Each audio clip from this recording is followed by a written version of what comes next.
Important disclaimer and viewer notice. This is an international broadcast intended for a mature audience, 18+. It is designed for global horse racing enthusiasts, particularly those in jurisdictions outside of India. This content may be of special interest to attendees at the live event. Important notice for viewers in India. Please be advised that this content is not intended for your jurisdiction and may conflict with local laws.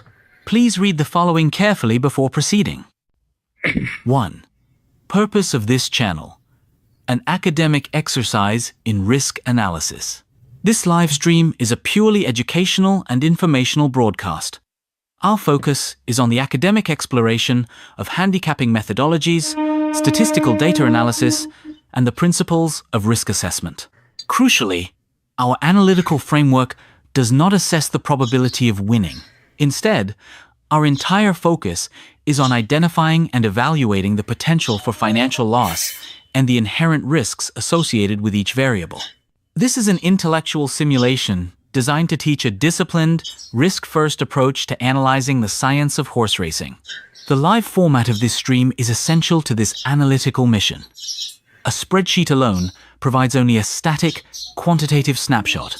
A complete and rigorous risk assessment requires the inclusion of dynamic, real-time variables.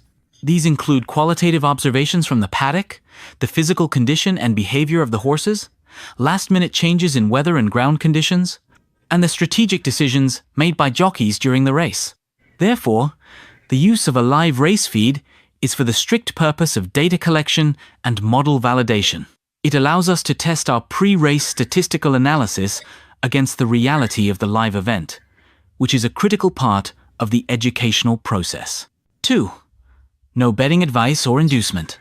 A firm policy. This channel does not provide betting tips, financial advice, or picks.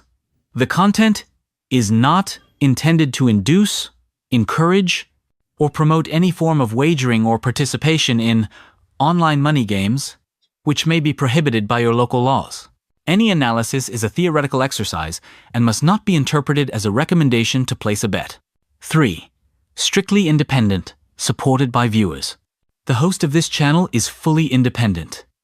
We have no affiliation, partnership, or financial relationship with any bookmaker, wagering platform, or any other entity in the gaming industry. Our analysis and content are not sponsored or influenced by any outside entity.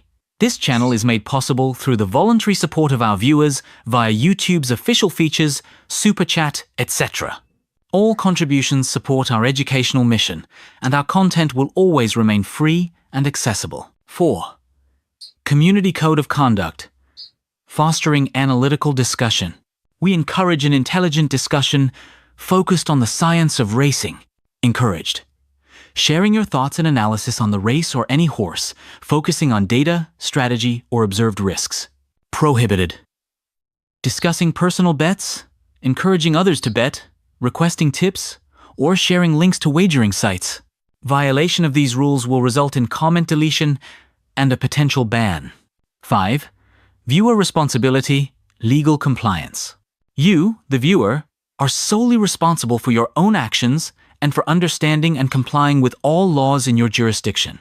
This channel and its host assume absolutely no liability for any financial losses or legal consequences. By continuing to watch this stream, you acknowledge that you have read, understood, and agree to these terms. You confirm that your purpose for watching is to learn from our methods of live data analysis and the critical study of factors that influence race outcomes.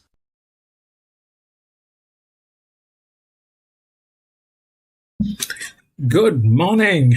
Today is 27th of September 2025, and we are going to be doing some racing analysis today. We are at Rosehill. This is in the New South Wales. This is Australia. This is by far one of the best tracks in New South Wales after Randwick. And the ground rating is good. The last finishing mile is about 408 meters here. About um, this track is good.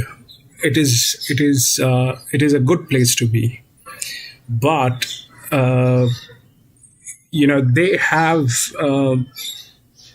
tendencies of bringing in horses that are very volatile in nature.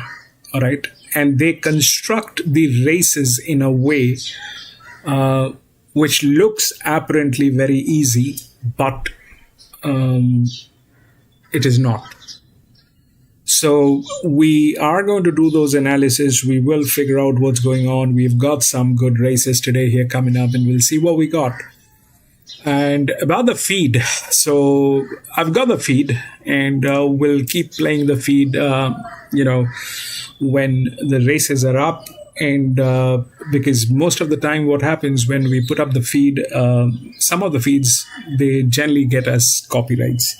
So we're going to stick to Rosehill feed, and we will see how things work today. So we'll go to the first race today and see what's going on. Welcome to Grandstand, and we do horse racing analysis, and we do that in two steps. First, we try and identify the best horses through physics, mathematics, a little bit of understanding of horse racing. And once we have identified the best horses, that's when we take a look at the horses at the paddock or at the gates. If we find that all the horses that we think are going to win or get into places are looking good, we wait for the results and to confirm that. But if we find that there are circumstantial changes and there are horses which are better than what it looks in the data, we often give it a shout out, and that's more or less what we do.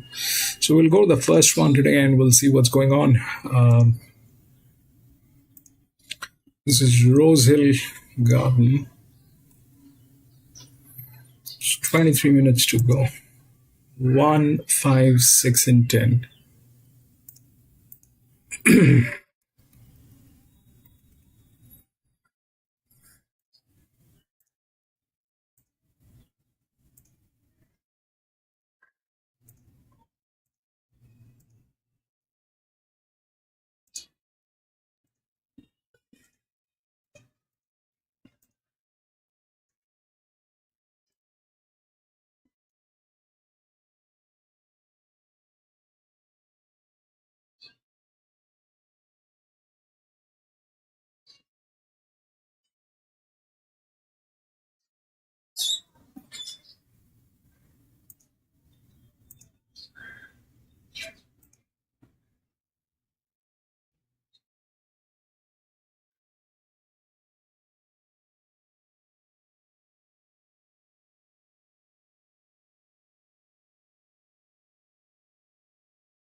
So anyway, ideally, this is a 1300-meter benchmark 72, right? So if we look through this, then here is what we get as the pressure. This is the linear, and then the one is up on here. But unfortunately, the problem is this, that the linear, which is a very good horse, is in the hand of a jock who's a champion of doing disasters. This thing is in the hand of an amazing, talented person who is capable of doing wonders.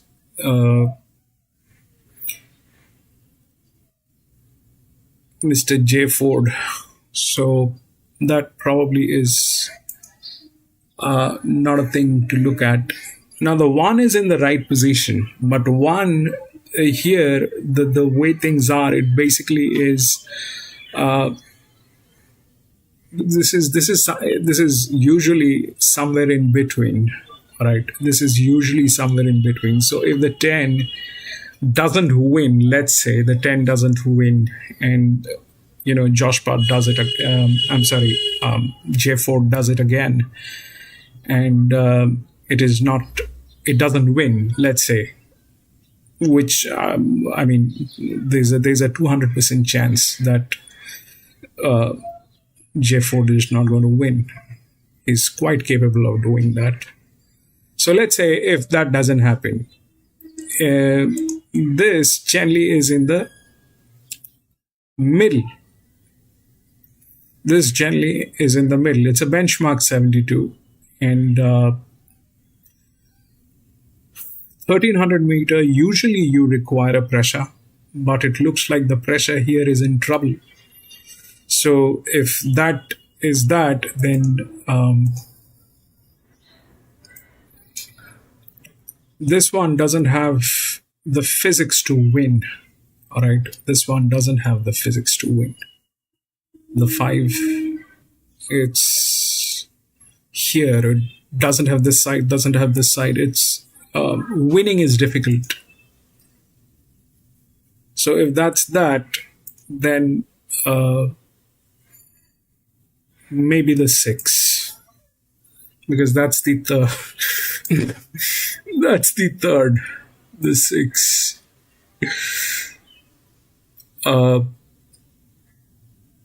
We'll see how it works, but 6 and 1 is a possibility. That's a possibility that it might happen. The 4 is there, but it doesn't add up, because for 4 to get in, the 10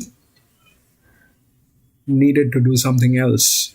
The 4 has the right advantage at the right place, but it is difficult to believe that the 4 is going to get the support from the 10 and they can pull it off.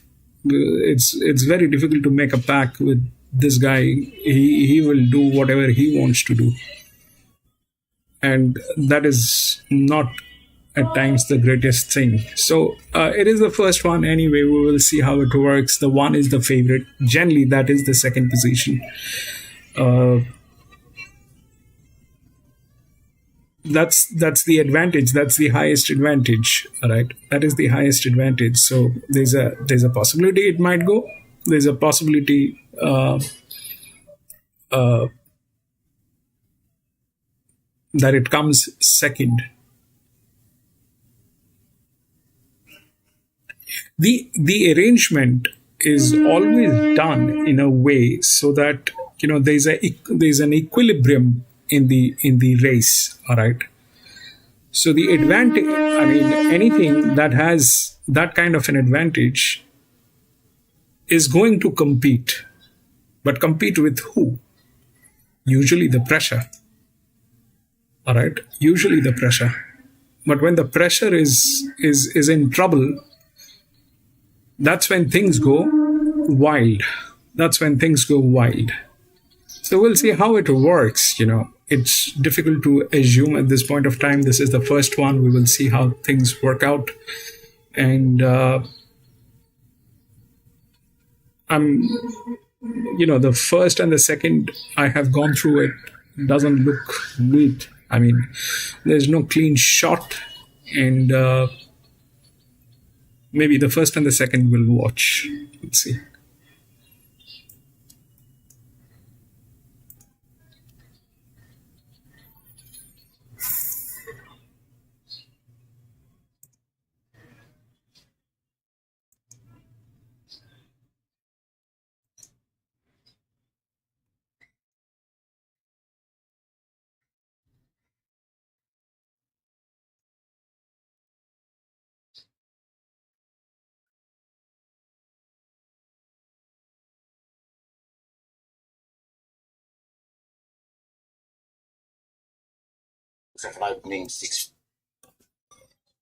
It'll take some time, we'll see.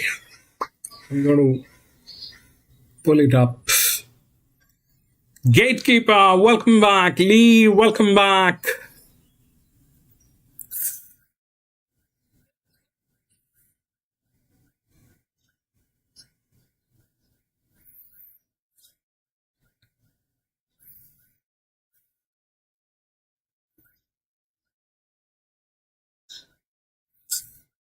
We did not have the feed so far. Now the feed has almost every feed in the world, like, so we're going to be a little careful in choosing, which feed we are using at what time. So far, we did not have the New South Wales, but right now we have almost everything that includes the harness racing, the the Greyhound. They have the American racing, so almost everything is there. So we're going to be a little careful about using the feed because they bring in copyrights. We know Rosehill is not going to give us copyrights. We've been racing Rosehill for a very long time. New South Wales doesn't do that, but the South Australian races, the Western Australian races, the American races, they are quite capable of giving us copyright. So we're going to be using them very, very carefully.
They're showing something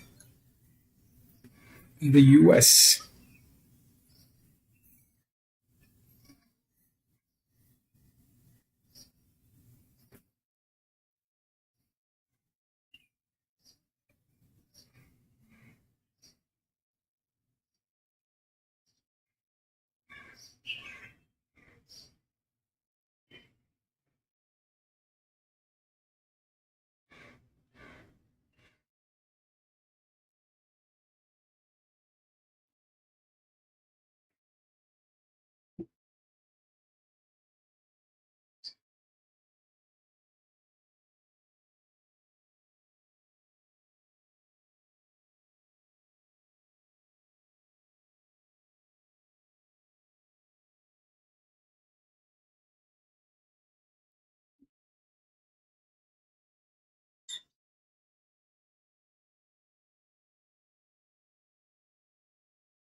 Dows, welcome back.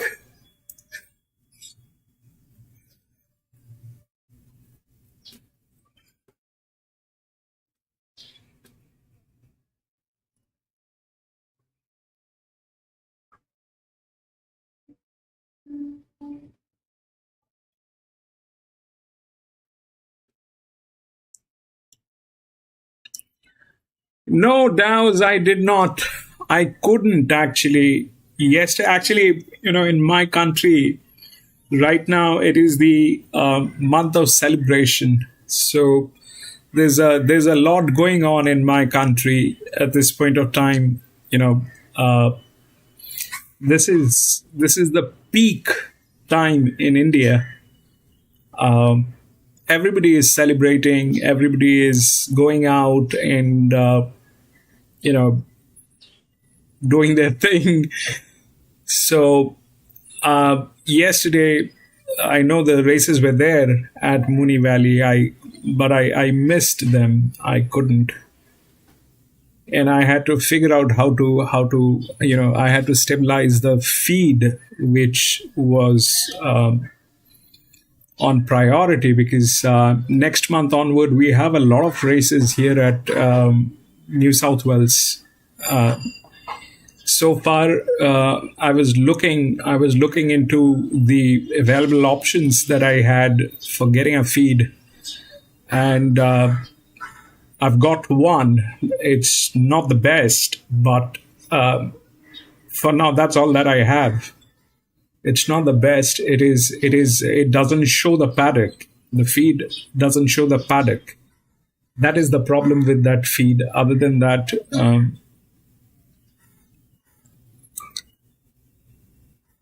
it's okay to go. So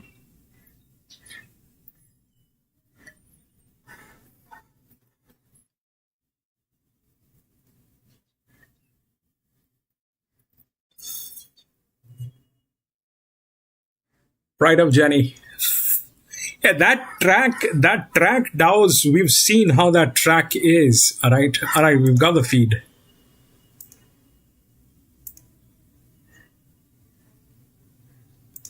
And we've also got good backup programs, a couple of group races down at Victoria at the Sandown Hillside Circuit. And we've also got Wheatwood Day.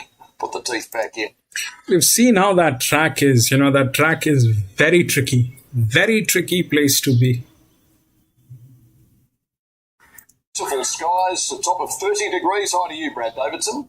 Yeah, good afternoon, Marty. Good afternoon, everyone. Yeah, what a day of racing we have ahead. Golden Rose, small but select field. What a Group 1 it's going to be. And a really good support card as well, Marto. Spring's certainly here, warm day, windy. So looking forward to today. We're on a good force surface. Fantastic news. And the rail placement's true.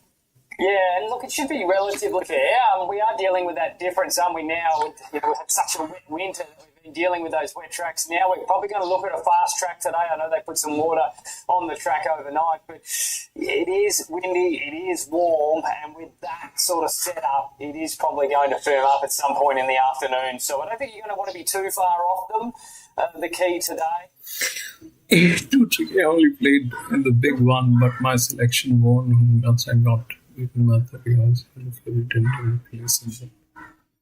yeah, we've seen that that track doesn't favor that track doesn't let the high pressure horses get into a kind of a place. Even that's how tricky that track is.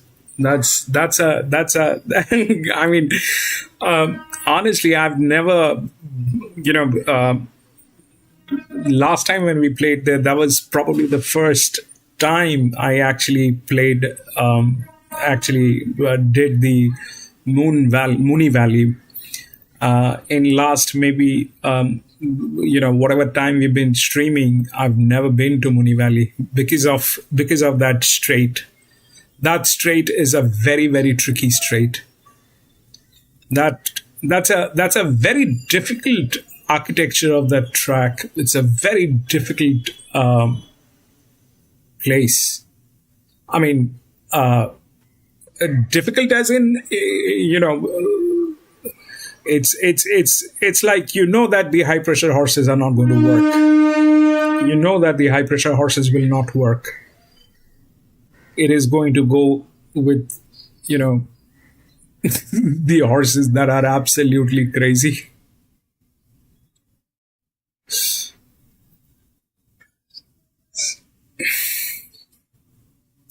Was also a sneaky hope, but I thought Acacia at $5 certainly represented some value.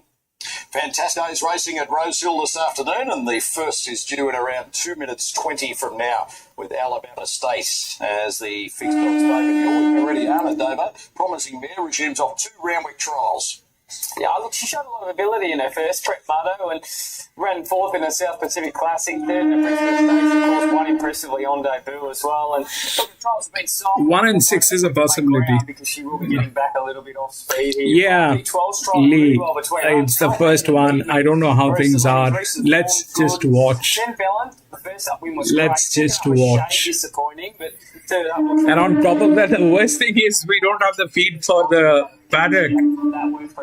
John, welcome back. 5 and 8. Run down 6, 5, 10 and 4 favourite. It's got a good chance. I just thought he's well enough found with some soft trials, but obviously comes back gilded. Don't forget about the Saturday tab special. In your account, check my offers for bonus bets to use on races 1 through 6 today at Rosehill, Sandown and Toowoomba. If you're betting in venue mode, you'll get even more value.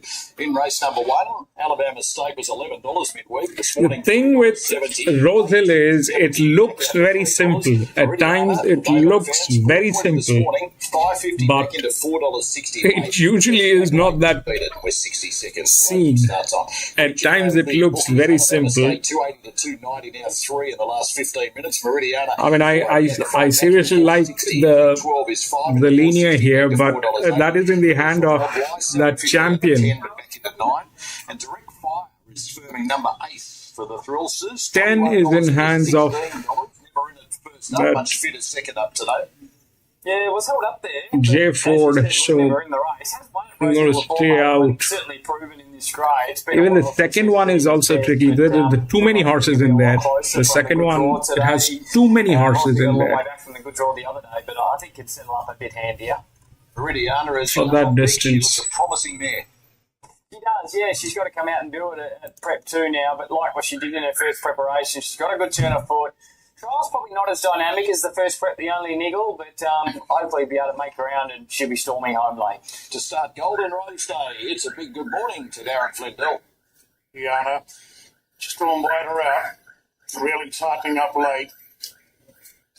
So direct fire moves in now. And the last couple to go in, Hell of a Nature and Meridiana. Josh Parr aboard Meridiana, and she moves into the gates now, and the roughy Hell of a Nature will be last in. So late scratching here, gently rolled. After the first Autumn Glow, the Epsom favourite will gallop solo in the hands of Karen McAvoy. Epsom on next Saturday at Randwick, and the favourite Autumn Glow will be working on course here over 1,000 after this race. Alabama State presuming is a gelding heavily back favourite, and we're ready to run. First on Golden Rose Day here. And the gates are back in the first, and V12, Alabama State at jump well, Saturday Hell of a Nature. Direct fire is really being written up, trying to get on the speed with Mockwire's outside. Come on, Mateys is back, Saturday's Belenth, and Meridiana is going to settle last of all. So the roughy Hell of a Nature is going to lead for Sienna Grimer at the 1,000, and direct fire responded to early pressure going to second. Then the fancies V12 on the inside of Alabama State. 2.5 after Mogwire, length and a half per length from Come On Mate, and 2 lengths last of all is Meridiana. So Hell of a Nature, a narrow leader here from direct fire at the 750. Alabama State and V12 are in stalking positions behind her. 2 further back to Mogwai tugging along. Then came Belenth from Come On Mate, and Meridiana still the last one, about 8 lengths off the front runner. So it's Hell of a Nature in front from direct fire as they spin. Alabama State's pulling out. V12 sitting there on the fence will need a bit of room. Mogwai to the outside. Meridiana still a mile back at the 250, and Alabama State is given the cue now and quickly raced up to head off the 2 leaders. Alabama State a length clear. Meridiana's running on with Mogwai and V12 into the clear. Alabama State in front. Meridiana's levelling up late. That's bad. Meridiana from last has nailed Alabama State and V12. Direct fire finishing in 4th. 615. Followed then by Come On Mate, Belenth, Hell of a Nature, and Mogwai. Meridiana, well, she set the scene. The back markers will be fine today. She's a good type, this Meridiana. By preferment at a north and south, carrying the 58, has been able to round them up down the outside and win, paying $5 a win, $1.80 a place. Alabama State 120, V12 a return of 150, 615 and 8. Direct fire finishing in 4th position. 615 and 8. Great. John, you've got the vibe. Showed lots of ability early in her preparation when she went on debut at Kensington, beating Fleeting Spirit. So she's offset the bad gate down the outside. So what happened is that he did what he is capable of doing. He couldn't do that. So this usually is the second place. I mean, it depends on which EW it is, but the advantage is for it to run, not to win. At times it goes the opposite direction, but that happens in horse racing. So here, what happened? If we look through the pressure line, so 10, 5, and 6. All right. So 10 was in the hand of that gentleman. 5 did not have the physics to win. 6 had the physics, the rating, and probably the Group 1 races and all that.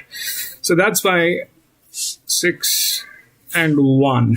That's exactly what I thought it might end up, but I was too shaky to go with this. We'll see how it works the next, right?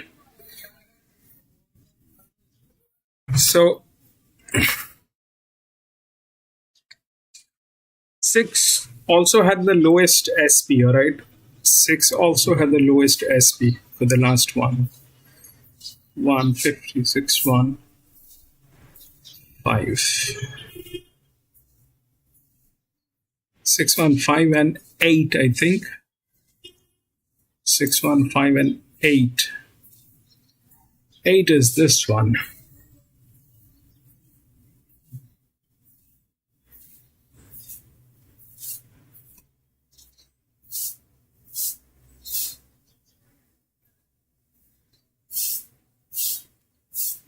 That's a dedicated jock on that horse.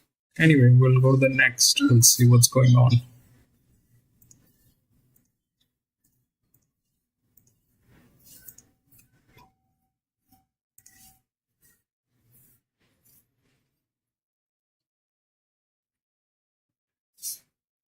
(11) and 17 has been scratched. We don't have 11 or 17.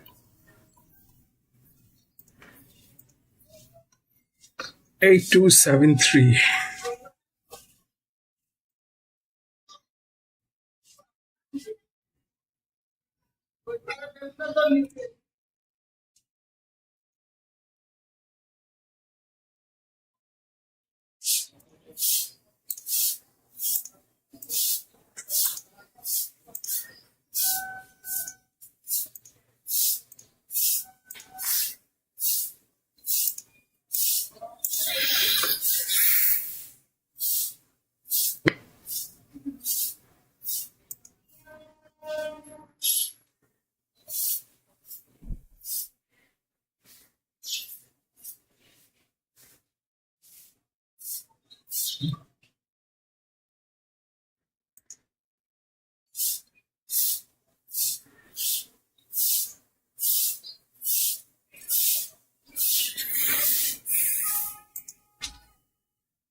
It's difficult for 7 to work.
Okay, so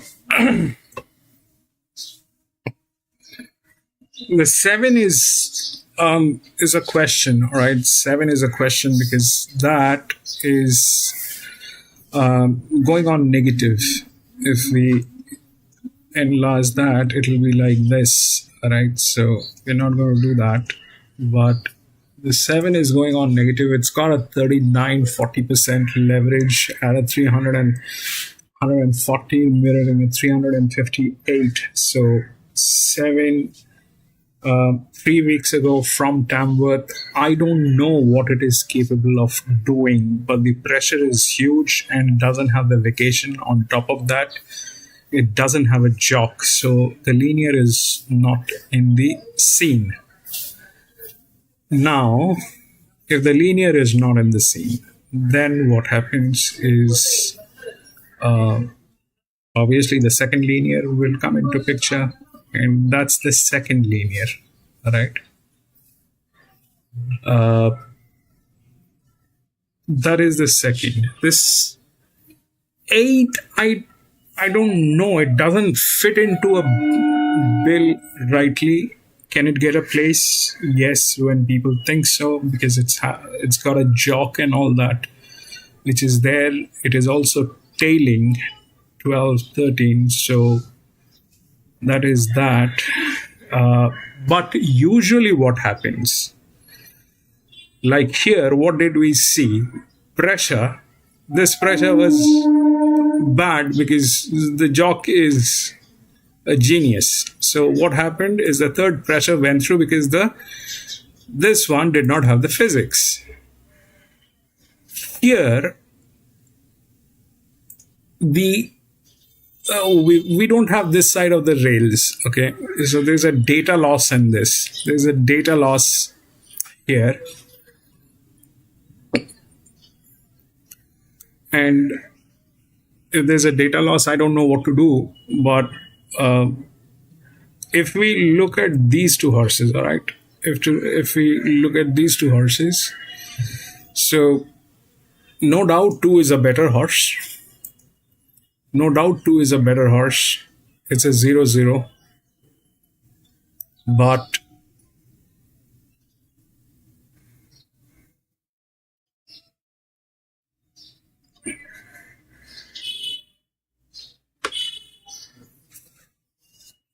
I think the 1 is there in between. I think the 1 is there in between. About the 8. So it's well, the 8, it doesn't fit a bill. I mean, if we take these two horses with the pressure, this is out, then this doesn't have the right pressure to build up from gate number 13. All right, it doesn't have. Now, since this one is out, these two are the highest. All right.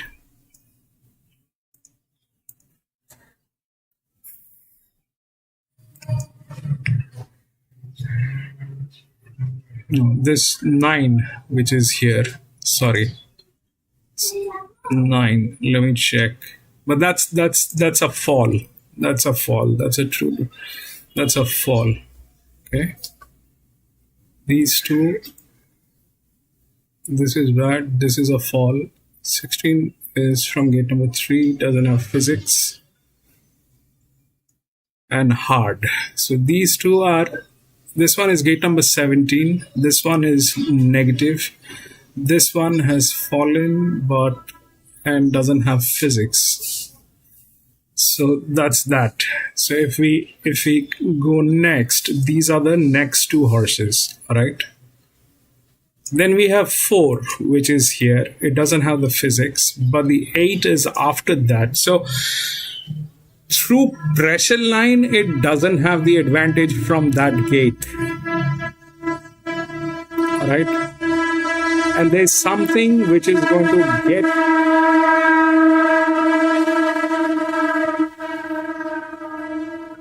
And there's something which is going to get in from here till here. The best chances are probably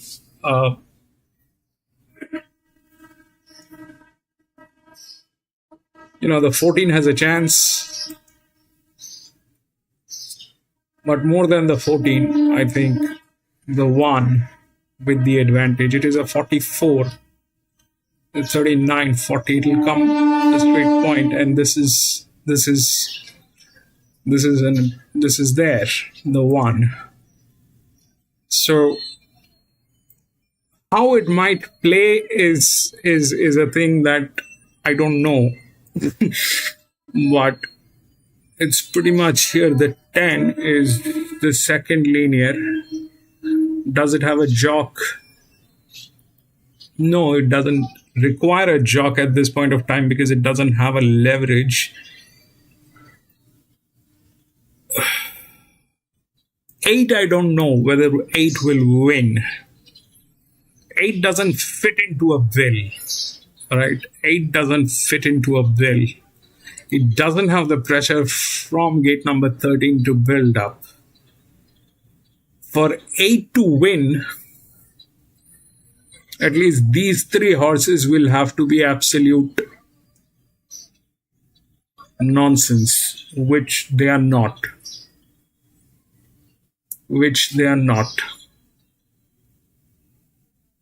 7, I can understand the pressure is way too much, it will not work.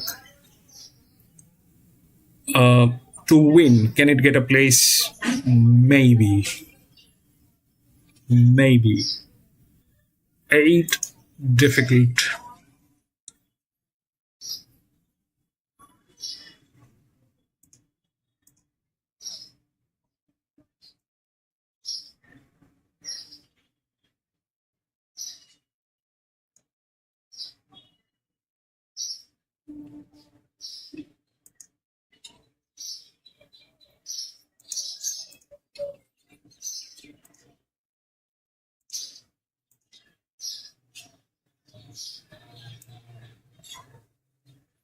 So if you look here, this 16, right, doesn't have the physics to win. This, we don't have the data. It is a question of chance. Whether they have the physics or not, I am not sure. We don't have the data on this side. So that's that. The 16 has the pressure but doesn't have the physics to win. Plus, it is very difficult. The 9, there could have been a possibility, but it is a fall and it's from gate number 17. That's way too far. That is way too far for 1500 meters. The 7 already has a problem. So we'll see how that works. I'm not going to. This thing has too many horses. This race, it's a 1500 meter class 2. It's almost benchmark 55, 57. So it's a volatile thing here. It is a volatile thing, and what can happen, might happen, is difficult to assume. Plus, they are from very wide gates. But these two, the 10, I think they're there. we'll see how it works. The 10, the 1. This is the one with the advantage. And it has a class, all right? Inside gate. That's that. And here, out of these two, okay, if we even take that, this one is with pressure and this one is with pressure, even then, something has to be in between. The 8, I don't know whether it'll win. It's a difficult task. From that gate with that pressure, it's a difficult task. I don't know who's writing that. Zach Lloyd. Probably, maybe Zach Lloyd is good, but winning is still difficult.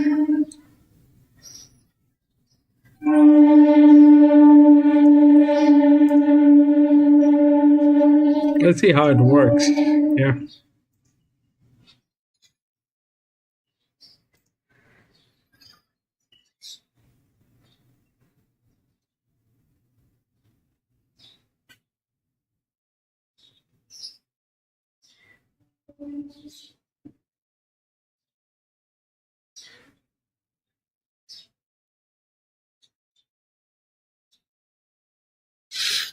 Yeah, I did a little research on that too, gatekeeper, the cows. I did a little research on that too. And I think we are the cows. I think people like us, they're the cows. And they kind of do that thing. So here is the thing, gatekeeper. There are syndicates. If you have heard about syndicates, if you know about syndicates, so there are some very expensive syndicates. You need to pay them a premium. You need to pay them some kind of a membership to be there, and then they give you something to work with. But here's the thing. So what the syndicates do, we are doing the same thing, all right? They do data analysis. We are also doing data analysis. The difference is this, that one, they have been doing it way longer than we have been doing. And two, is they are expensive and we are free on YouTube. So that's the difference. But I have seen some of those works. I was lucky, and one of my relative actually, who my entire family has been into horse racing for a very long time. So most of the people in my family, they are very passionate about horse racing. So I was very lucky to look at one of those reports from one of the very renowned syndicates in the United States. And they do almost what we do. In some areas, they're better because they have been doing this for a very long time. But in some areas, we do have the edge. And I think that's how it works all over the world. But bottom line is, we are free, and we are on YouTube. You have a logical explanation of what's going on. Basically, the odds are emotionally driven, and you need to have substantial amount of understanding of the layout of the race, and that's the purpose of this entire effort, that everybody here, they understand the layout and the structure of the race, because racing is not racing. Racing is complicated. There are horses with pedigree, there are horses with liabilities, there are horses with performance, and all that thing comes up. But at the end of the day, it's important to have some kind of a visual explanation of the strengths and the weaknesses. So that's exactly what we try and do, and that's I think is the common practice with the syndicates. They're very expensive, and they cater to a selected group of people who can afford them. That's about it. But that's cow. I did the research. I did actually do that thing, and that's more or less what it looks like. But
no, I don't.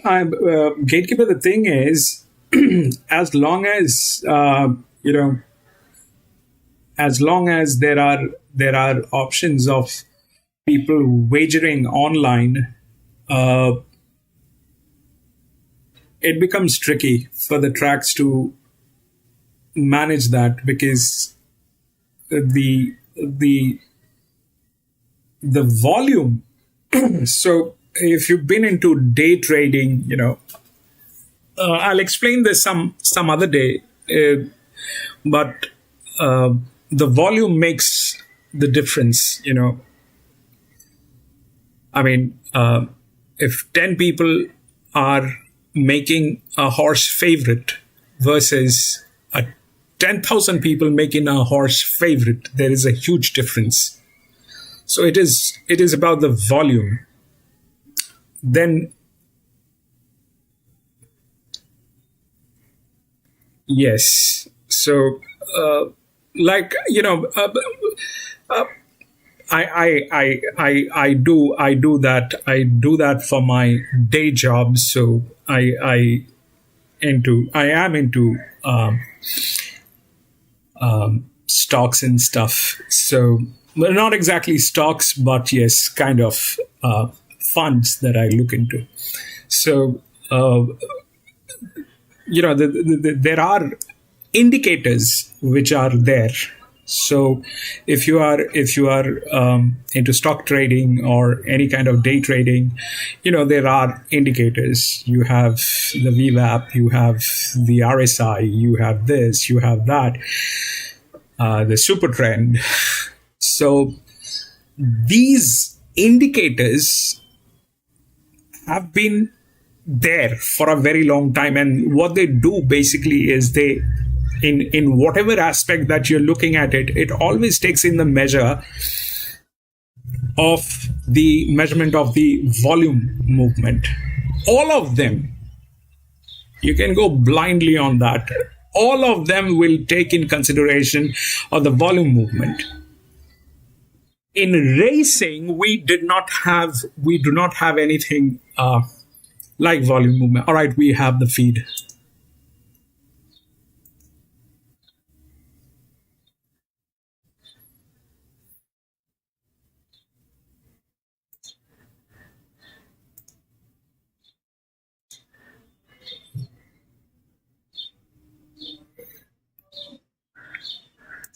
he started at the top of the street. In racing, we did not have anything like we did not have, or we do not have anything like the volume movement. We can't track the volume because these are all private-owned data that is coming through the tote or any other platform. They don't share those data, so we can't take the volume. We cannot get the volume. So we can't get the volume. Because we can't get the volume, that's why we have to have other indicators in place.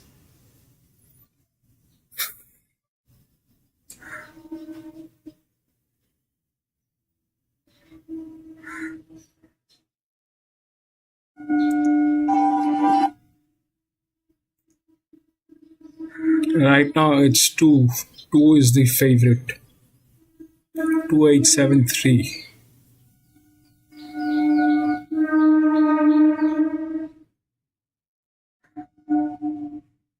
Yeah, so 8 has gone down. Now 2 is the favorite. So even if we take 2, even if the 2 is there, which is there, probably. But it is from a very wide gate. It's from a very wide gate. Chances. I went with one at odds, Ready and Lucky. I thought the win at Musselbrook was good. Was second in a 64 at Wyong last time. They thought it was decent enough here from a good gate. And like one is good, one is good, one is there in some form, one is probably in between somewhere. So the question is whether 2 will deliver from that gate or not. The question is that whether 2 will, it's a very wide gate. Is it a good odds? It's a fantastic one. But that thing is from a very wide gate. And they're not even talking about 10. Stack of other hopes. Really, really tricky race. 6, 3, 15 and 2 for me. Ready and Lucky. Yes, tricky. Of course, tricky. 15 just back into $14. Warrior for Peace is 5 to 6. Poison Point 6.50 into 5.50 back to 6.50 now at 6. Fan Harder 6.50 out to $7 and Write Your Own in the mix. It is best to watch this morning and currently at $9.50 is best back to roll all 3 2.5 minutes out from race number 2. Let's have a look at what's happening with the bookies. Where there's John 713 7 is in too much pressure. I don't know, John. I don't want to discourage or encourage you, but it looks Maybe Dale knows the types of horses to bring to these highways, Mardo. It's there.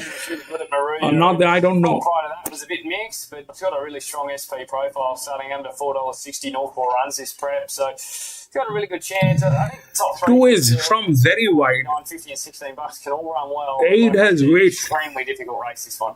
Ready and Lucky is $14 and Rosehill. Of course you do, John. Race for a 5-year-old man, 3 weeks between runners. Still I find myself responsible, so I kind of every time. If it was pretty good in the 64, I don't think this is any harder. I don't think it's a strong highway by any I like to poke my nose. He's going to get a lovely run in transit here with that board and should get every possible chance. What's the read on Poison Point not in your mix? One of the favourites, horse number 8 for Brett Robb, building a pretty consistent record. Yeah, she's got a good chance. She hit the line really well on a highway last time out. Best late splits in the race there, and just drawn a little bit awkwardly, but we saw they were able to make ground in the first race, so that should be fine. Lightly raced. Brett Robb's a good trainer out there at Dubbo and can certainly feature. No knock from me. Warrior for Peace has been freshened and scratched Joan yesterday. It feels good to race after a long time here in New South Wales. We were stuck with you won a race that's going back in May. Stand down and one of the form races going around. Adaman, welcome back. 7 and 8. He was off 6 weeks last time and was okay behind Unreachable and Nova Centauri there. So, look, he's certainly capable, but barrier 17 doesn't make things that easy for him. So, I know that'll probably come in a few after scratchings and whatnot, but into 15. But it's still, it's not the 16 is getting tailed now. 16 is not our concern, but into $12. Both its runs this campaign have been in Group 3 company. Yeah, not surprised to see that because they have thrown him in the deep end the last couple, and it's certainly easy to like that Fan Domenico. I mean, dynasty form for a very average highway here. The only concern is that he was beaten 10 lengths and 6.6 lengths in both of those. And I do think sometimes when horses, they get a little bit of an inflated rating in those stronger races and they come back in grade and sometimes they can't reproduce it. It's kind of a rating by association, I like to call it. If you think of yourself, if you're running in a marathon and you're up against world-class athletes, you're going to run a faster time than if you're up against just, park runners. It's just a simple thing. You're going to be able to rise a bit and go with the field. And Tom Vegas, when we were just talking about, is picking the yard for Chantel Buckley and has been Sept in the trade. Just a bit behind time here for the second. Let's get trackside for Darren. Score. And Lucky next in the queue. Yeah, thanks a lot, Andrew. On this big day at Rosehill, it's pretty overcast. It's warm enough, though. They had to put a few mils of rain on it, irrigation on it overnight. A bit of a breeze, but yes, very warm spring day in the west of Sydney on Golden Rose Day. What a cracker today's edition is. A field at 9 and it's full of quality. Can the filly Tempted become the first filly to ever win the race in the spring? She's the favourite, Ethan Brown, teaming up with Kira Ma, but they're moving in well here for the Tab Highway. Warrior for Peace didn't draw well last time. It's the 550 favourite here. And the first runner in town for Brett and Georgie Kavanagh. Had a number of new training partnerships commencing in the last week, or the last few weeks. So the Kavanaghs with Warrior for Peace here's about to move in with Ghost Walker. Just know that Fox Rain here's got the club colours, Jeremy Sylvester's runner. Tom Vegas to move in. Rod Northern with 2 in the race. A Fan Harder with the yellow-green cap. And Smart Buy will stand out with the red cap. So 3 out. Tom Vegas moving in. Fan Harder about to go forward and Warrior for Peace up to the second draw from the outside. 16 running in the Tab Highway. And we're just about right now. Warrior for Peace, despite the outside draw, is going to run the favourite, and the last 2 move in now is Smart Buy. Was buzzing up a bit leaving the yard, so is Poison Point. So Smart Buy moves in, shooting for 3 in a row. All in now, and the light is on. The highway field is ready. Good long run to the first corner. There's it. And they're racing. The favourite, one of the favourites, Poison Point, jump well, but there's a real swarm. There's about 6 or 7 all looking for the lead. Bonnie Maringo has the head in front at this stage. Being set on the outside is Fan Harder and Fox Rain in the club colours very deep from Ready and Lucky. 4 of them at it there at the 1,200 metres. That a boy camps behind on the inside is Secret Keeper and Poison Point is caught 3 wide. Further back to Samurai down on the fence. They followed them 1 off to Angel in the Wind into the first turn. Ghost Walker, it's outside. A length and a half further back to Right Your Own is tucked away on the inside of Tom Vegas. And Warrior for Peace is in a wide position, racing a bit keen. Back in the field there is Smart Buy from Coella. And King Jerry's last in the big field. Fox Rain, the bottom weight, takes the lead from Fan Harder. Ready and Lucky goes to third out wide, then Bonnie Maringo from Poison Point covering ground from Secret Keeper. That a boy. Ghost Walker improves his position, but very wide coming around the turn. And Warrior for Peace stalks it, and is the widest runner turning for home. Into the straight now. Good go here. Fan Harder moved up on the outside. Ready and Lucky claims it. Poison Point in third. Further back then to Ghost Walker on the outside. Bonnie Maringo goes up on the inside. Warrior for Peace is not in the hut now. Plenty of though. Poison Point. Ghost Walker the outside. Poison Point a half in front to Ghost Walker, and Poison Point covered stacks of ground. Beat Ghost Walker. Tom Vegas charged home at the end, and I reckon Tom ran third in front of Fan Walker, Ready and Lucky, and on the outside was Angel in the Wind. They're followed in by Coella from Samurai, Secret Keeper, King Jerry, that a boy, Warrior for Peace dropped right out. So did Fox Rain, and Smart Buy a fair way off them as well. Poison Point beats Ghost Walker, pays 660 and 250. Runner-up pays 520, and they both covered ground to run 1-2, Dover. Yeah, first off, that wide no cover, terrific performance, Marto, and as you said, second off, covered ground too. So both good efforts getting out wide on the track. Certainly no issue making some ground there today. Tom Vegas, an eye catcher in third, but take nothing away from the winner. He's done a tough out wide and still won. So it's 8, 4 and 14. I'd go there for fourth to race number 2 with 8 races to come on goal on Thursday 2025. From Richmond, 4 away, Air Park Hustler, number 1, favourite at $4, it's out from $3.80. Little Bud Fierce, number 10 is the second pick at $4.20 in from $4.40, $4.60 to $4.20 very late. And Crunchy Boy, number 4, is $7.50 into $5.50 and best back to roll both. Let's get to the track nice and early for the 6th. An economical trip, Jack Taplin in good form claims, and therefore it's a decent chance. Another CD visitor, Crunchy Boy for Bill Thurlow and Sam O'Malley, Liam Cowrie. Yeah, look at a really nice horse this. I'm expecting a big run. I don't know about the third position, but the 8 won.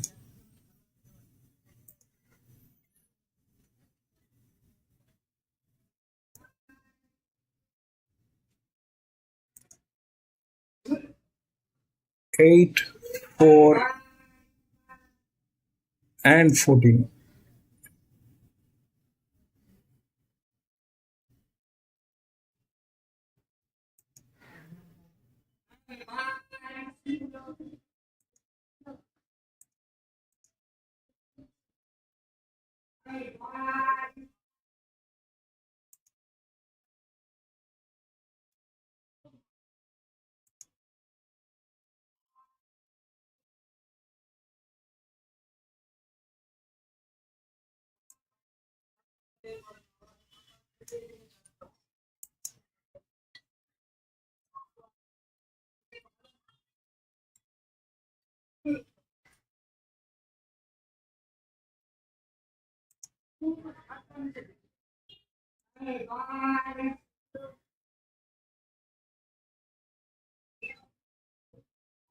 That happened.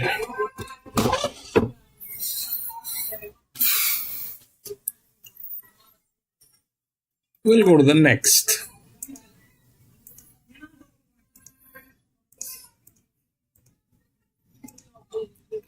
Three.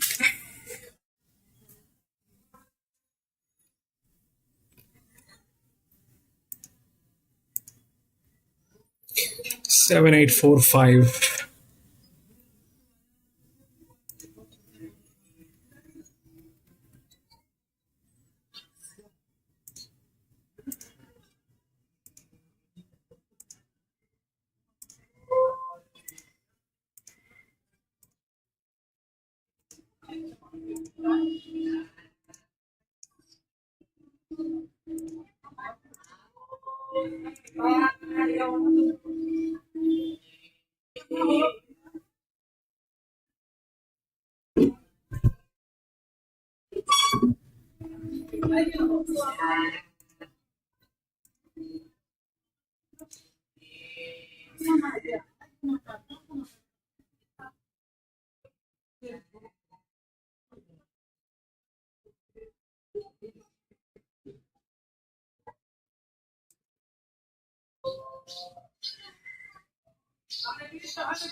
This is a 2400 meter.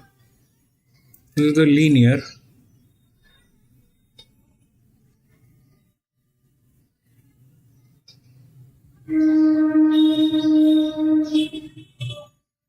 They have 7, 8, right? 7, 8, 4.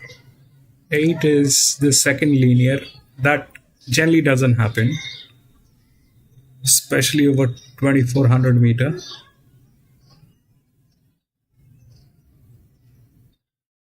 And the worst part is this distance is with the 5-year-old mares. So what is wrong with this? That the 7 is not going to win? But why? Because of the leverage. So 7, 2 weeks ago, Rosehill.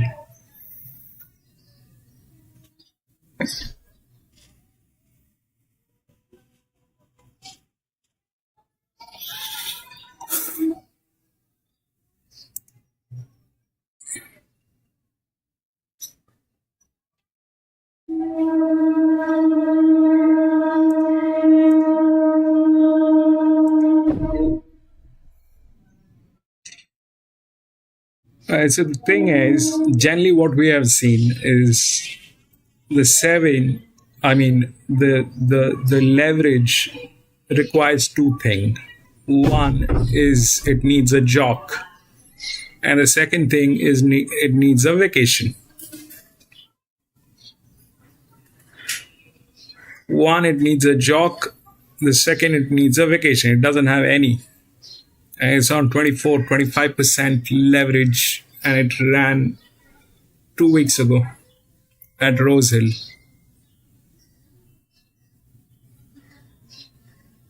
8 is also, it's a 2400 meters, so the rails will not matter. 2400 meter rails will not matter. This is the second one. This distance has been with the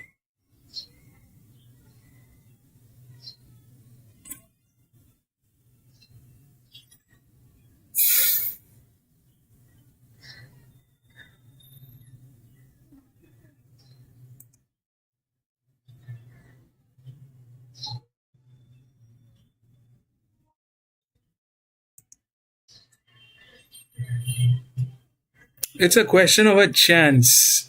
It's a question of a chance on this horse because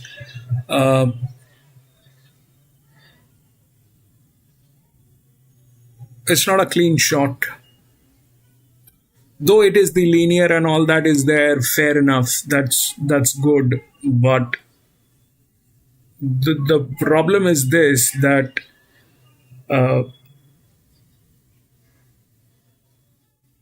it doesn't have the jock to handle this leverage, and it doesn't have the vacation. It doesn't have the two most important things that it doesn't have. Can it pull through? Yes, it can, because even after the leverage, the pressure is not to an obnoxious height of 358 or something like that. So that's a question of a chance that we can take on this. 7 should win. It's 68. All right. It's the linear. The leverage is there. It doesn't have the vacation. It doesn't have the jockey. But the even with the leverage, the pressure brings up to 68, mirroring it 80.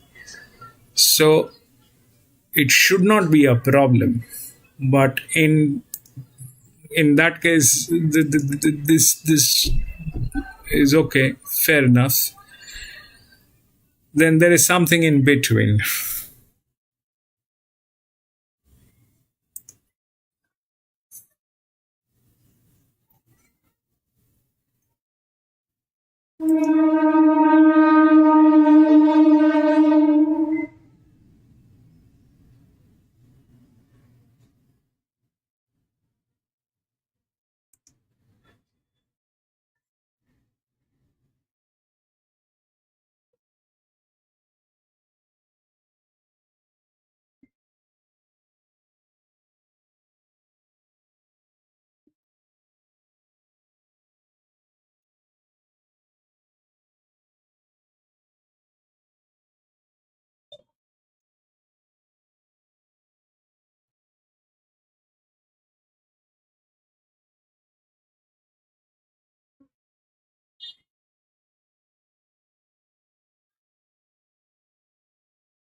That too, probably.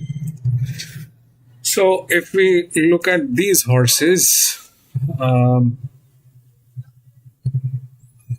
starting from here till here, okay? Starting from here till here. So the only other horse that uh, is going to be a 2400 meter. So if we look at the 3, it's a 0, it's the largest drift. Is it possible? Possible. But still 2 is in a better position. 5 they have. I am giving it. It has the advantage. It fits the bill also, but it is an 8-year-old gelding. This one,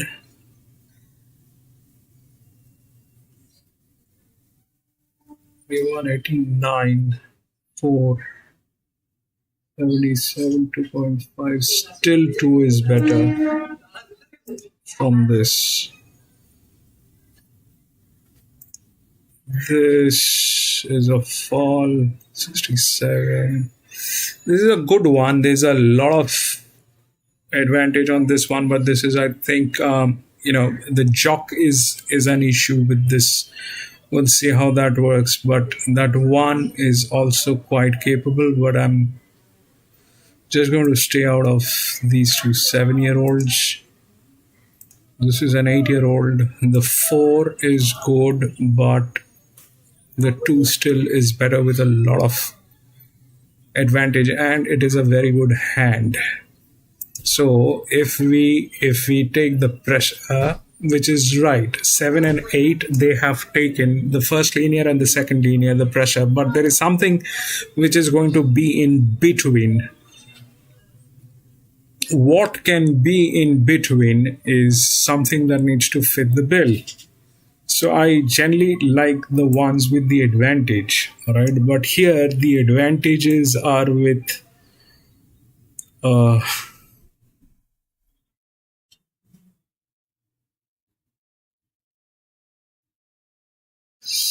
is 77, 73, 83, 89 has the leverage to. So that 2 is a check. If that 2 is from gate number 2 and this is from gate number 1, that makes sense. So I am not doubting that the 5-year-old mare will not get in. I am just saying that there is something in between, and something in between is always something with an advantage. Here what happened? The 8 went through, all right? Here it went like crazy. There's nothing, and I mean nothing that makes sense here. Anyway, but here the two is there. The seven should win. Bottom line, seven should win. Why? Because even if the leverage is high, the pressure is not high.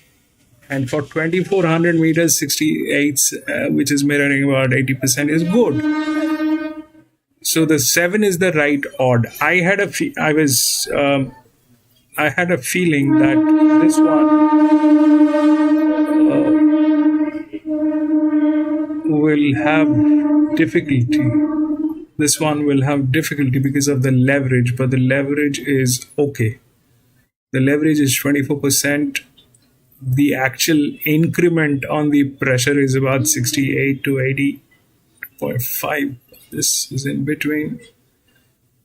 And 8 doesn't have the physics. But I'm just saying the 8 doesn't have the physics, but the problem is this thing doesn't need the physics. This distance doesn't require the physics. Where is 6? That is on pressure. So these two are with the highest pressure. Then you have the others, which are either zero or leverage, zero or nothing. So the question is who it has been given to. 1, 5. We'll see how it works. I mean, these two are good. I mean, the odds are right. 7 should win. Let's see.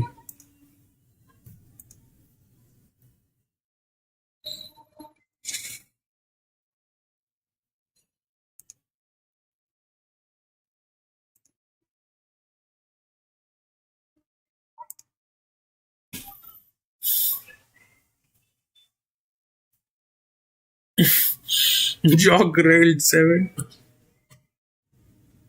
4785. 4785.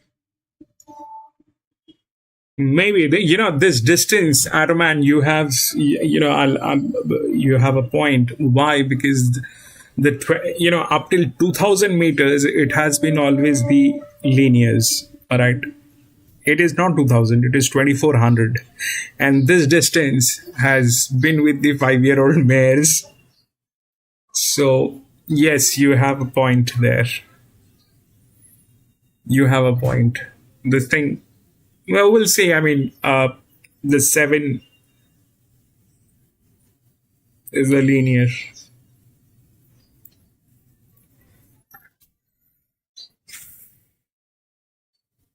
We'll see.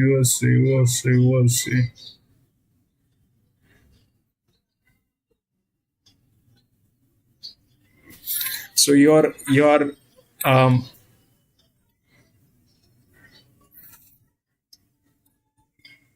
thing is not absolutely crazy. The 4 has a chance. And trace 3.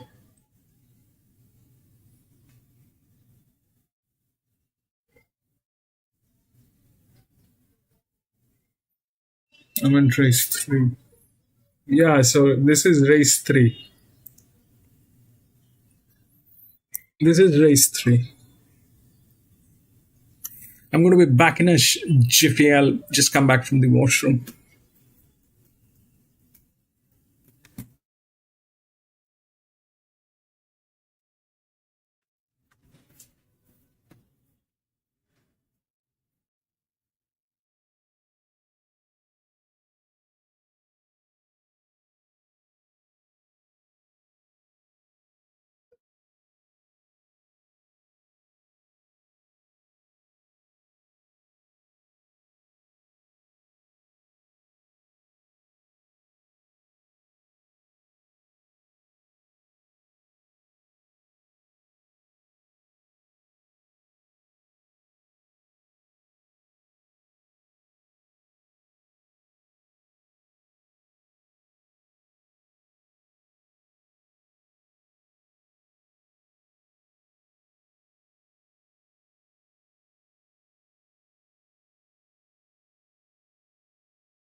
Race 3.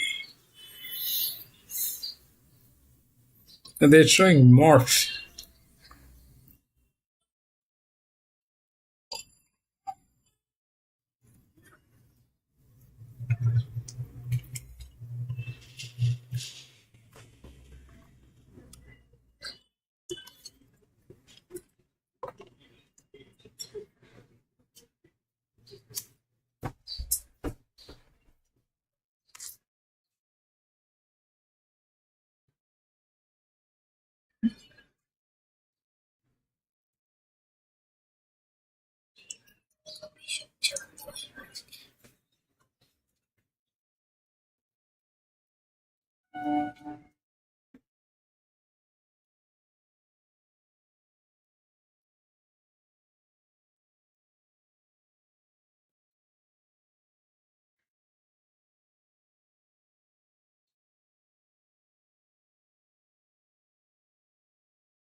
Araman, the feed that we have doesn't have paddock.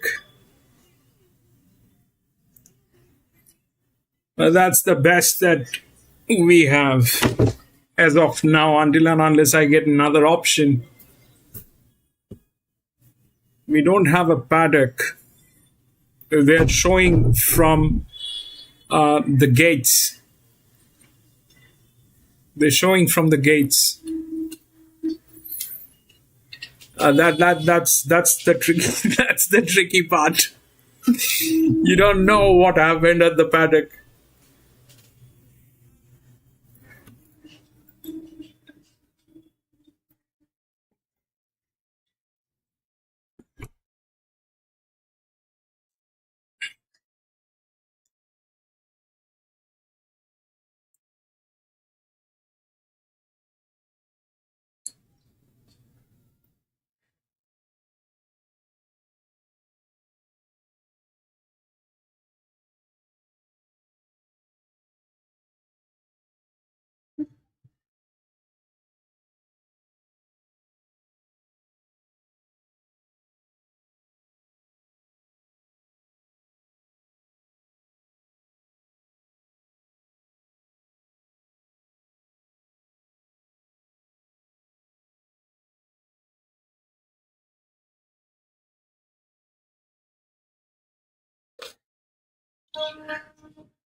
John, yes, the 2 is an EW. Let's see how it works. I like the 2. 2.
Racing 1, we're up to the Colin Stephen quality at the 1.5 mile. Group 3, some champions are on the honour roll, including Farlow, who won it twice. Winner gets ballot exemption into next week's the Metrop. You think that'll be going to Kibo, a live Metrop chance at $15 in the tab fixed odds market, shooting for back-to-back wins, Dover, at the track and trip.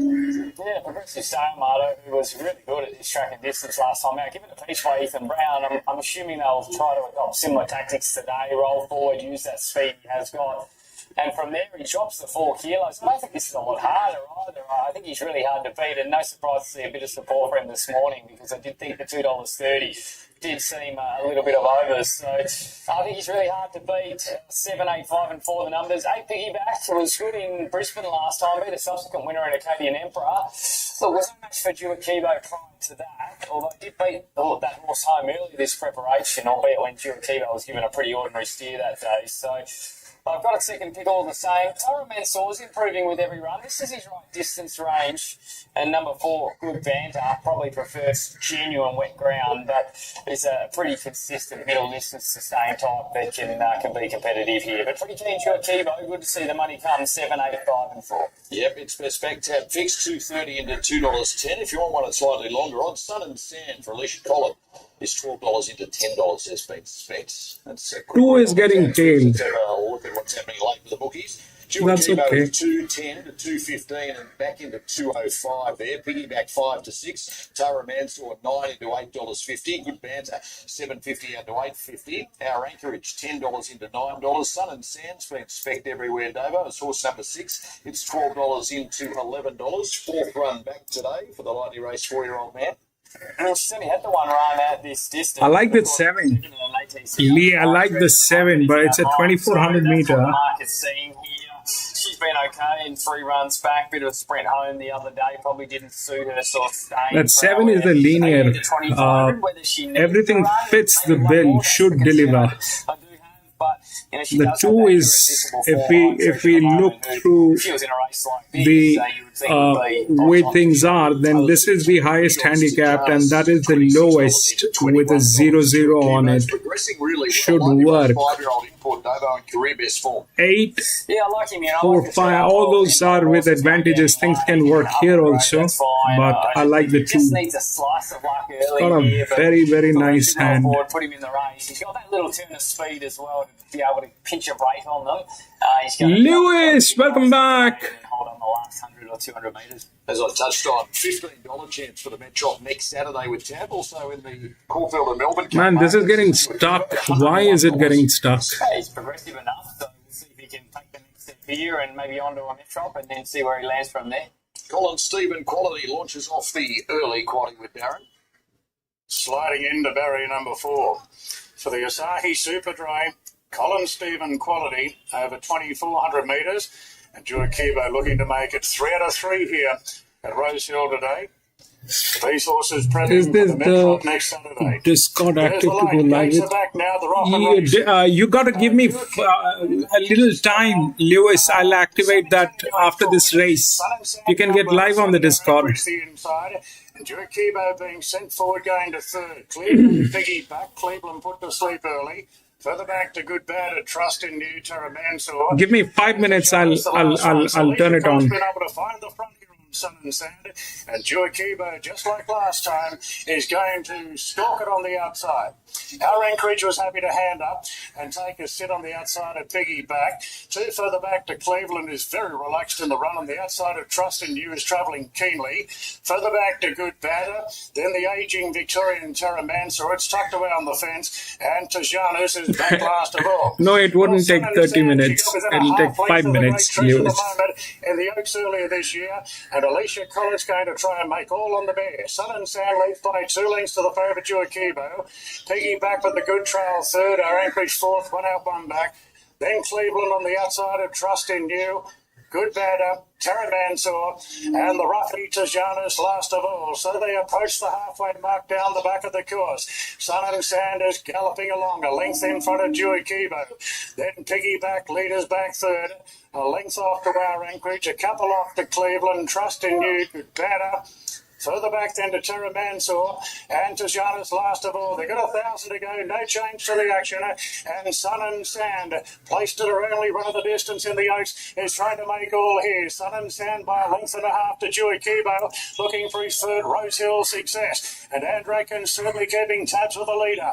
A length and a half to the back to Piggy Bank, then Camber Anchorage, two further back to Cleveland, just being woken up a bit now, followed by Trust in You, good banner being roused along from Terra Mansour, and to Janus last of all, 500 to go, and Sun and Sand given a bit more rain, turning for home from Dewey Kibo, who stays on in second, then Piggy Back from our Anchorage and Cleveland being wound up, down to the 300 and Dewey Kibo, the favourite moved up now to take the lead away from Sun and Sand, Piggy Back, then Trust in You, our Anchorage plotting, Cleveland plotting, Terra Mansour late, Dewey Kibo in front, Piggy Back is coming hard on the inside, Dewey Kibo under threat, Piggy Back up the inside, Piggy Back has been able to wear down Dewey Kibo, and Terra Mansour got up to finish third. 875. Further back to our Anchorage from Trust in You, then to Janus, Cleveland, well, 875. then stop. Good batters pulled up a clear last. Piggy back up inside. 8756. Beat the favourite at $5.90 and $1.60 was $201 for the Metrop next week. Prior to that ballot exemption win. Yeah, lovely. What happened is it went there, 8756. And the 5-year-old mares are dangerous in this distance. They are very dangerous in this distance. It did not have the thing. And the 5 got through.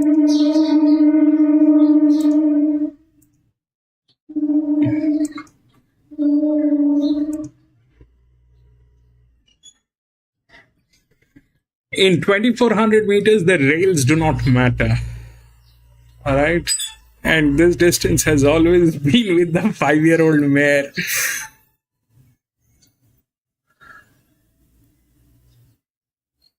So what went wrong with 7 if we try and analyze that?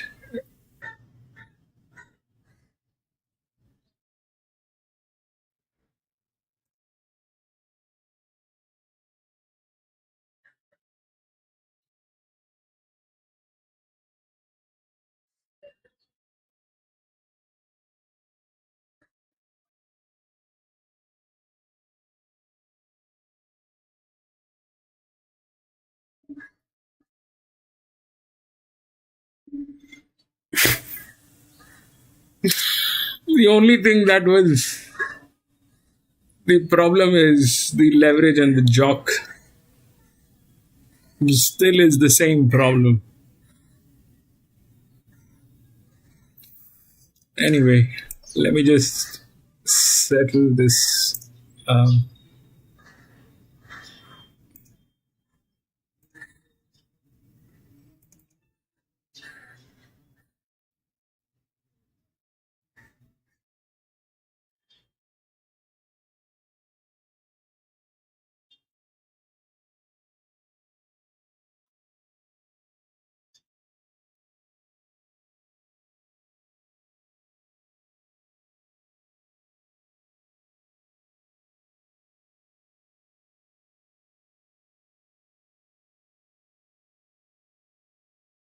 Yeah, Lewis, now you can get in.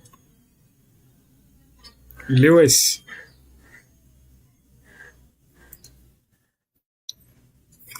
Okay, we'll see the next one.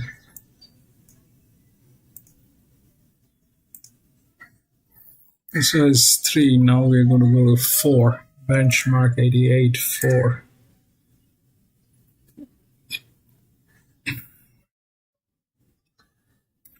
Two and 7 has been scratched.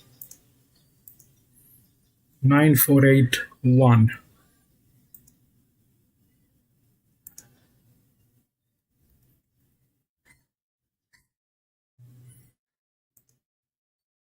Nine, 4, 8, 1.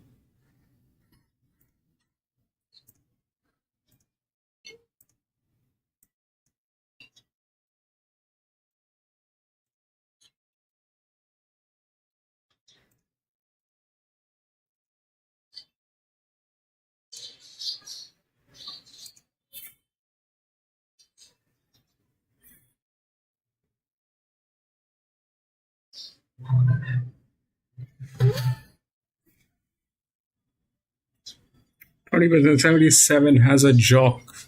So 9 is not a problem.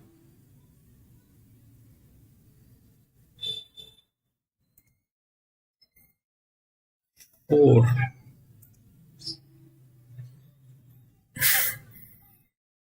Is a possibility.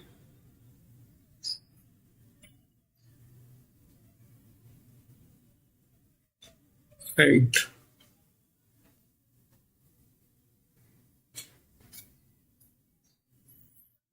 Yeah, this is right odds.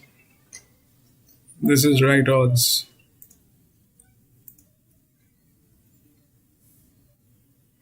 This thing cannot win. It doesn't have the thing. The physics is not there. So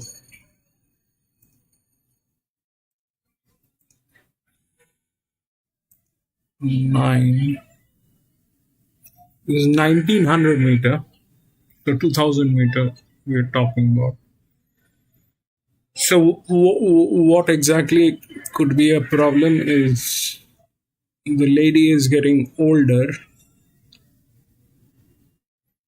The lady is getting older.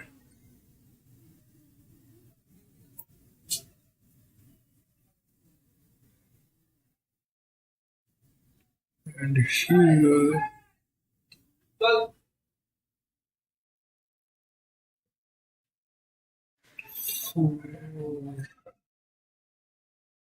so you see that the odds are right, 9-4. Then they also have taken the 8, which may not be the case.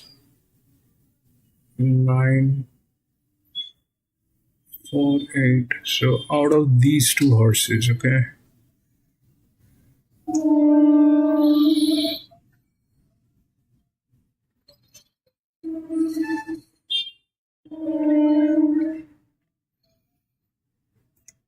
This is by J Mac. 4 is J Mac. Why will 4? I mean, why J Mac is going to let it go with that advantage? So that's that. So 4 is the odds are pretty much right. That's that, and that's the advantage with J Mac. Two things. One, it is advantage. Second, it is J Max. So obviously that is in 9-4 is the right odd. Then where it falls. 1. 1900 meter. 125, 126, 11, 4, 6, 10. 4.5, 1.4.5, 60. Yeah, the 8 I don't know. 8 I don't know, but the 4 is pretty much in. 9-4 is pretty much in. That's the linear, that's the EW. So that's then 8 is a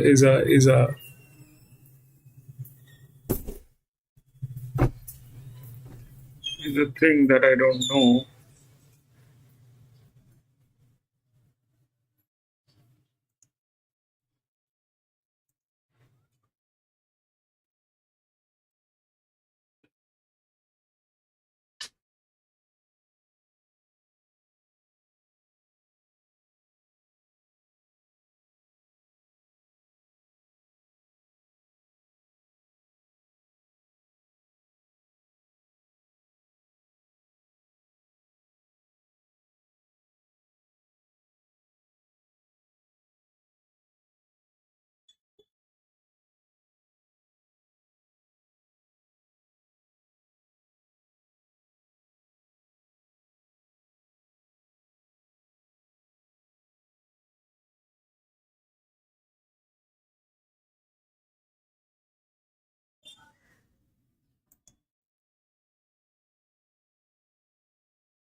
So even if that's a possibility, I mean, generally it doesn't happen. Here it happened. The 7 and 8, they came in together because the 7 kind of lost. The 8 was a 5-year-old mare. That worked here, but generally that's not the scene. Something with the advantage will obviously get in. So that's a thing that needs to be addressed. So the 8.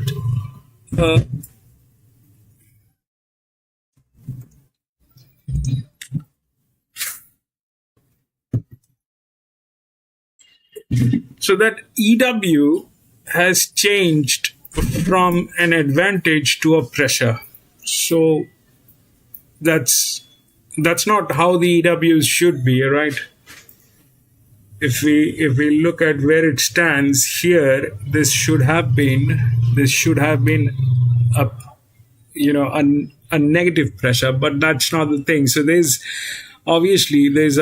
a promotion which has happened. Now if we look at the 8 has why that happened is because it came in first 2 weeks ago here.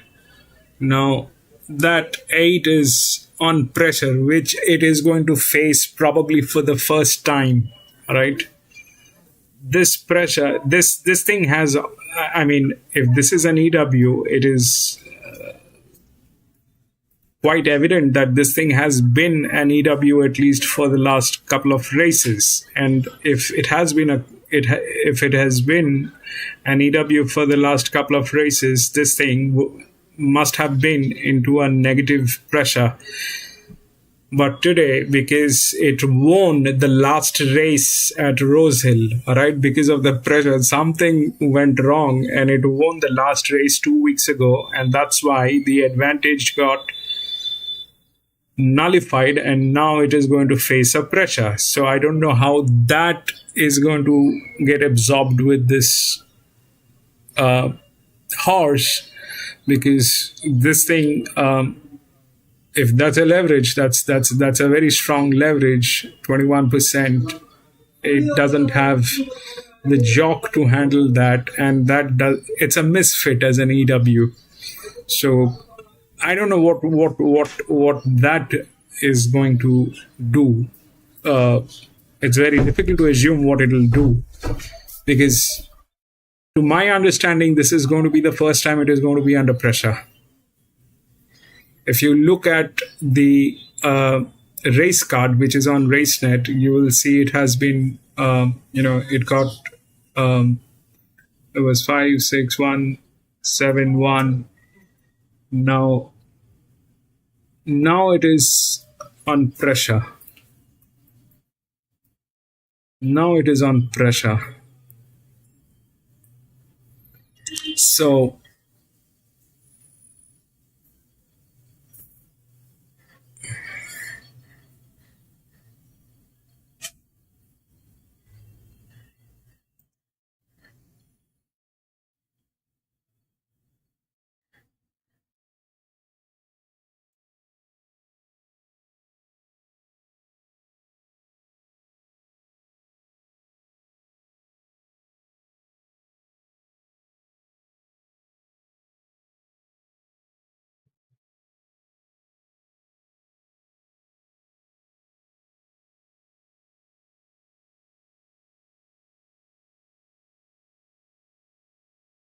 yeah, that's the EW, right? Anyway, the looks all right. Should be a queen. 9-4 should be a queen. 1 is not in a position to win, and even if there is like this, either it is like that, what happened here, but that was a 2400 meter, and that 5-year-old mare is very good. But here, it's probably 9-4. And if after that this thing gets in, it gets in. If after that it gets in, it gets in. But that's more or less, I think, is the picture. 9-4. 19. This is 21. Doesn't have a job. Yes, probably 1. 8 is a far-fetched thing. Is a far-fetched thing. 92, 63, 64, 69. The other thing is this gentleman. But it's no match to JMac. I just hope JMac doesn't do anything funny. I hope that JMac doesn't do anything funny. Because if he does, then we are upside down. 8.5. Oh, that is not possible. This has to work. That's -5. Even if we do that, it becomes 88, right? -5, 88. This -5 is going to go below. This -5 will go below. This will become 65 as the 5.5. This is 66. Or they're like that. Then comes 5, which is 58. That's 5. Bad idea. 69. 69, 83. No, that will not work. 0, 4. Way too much. 8. It looks like the odds are right.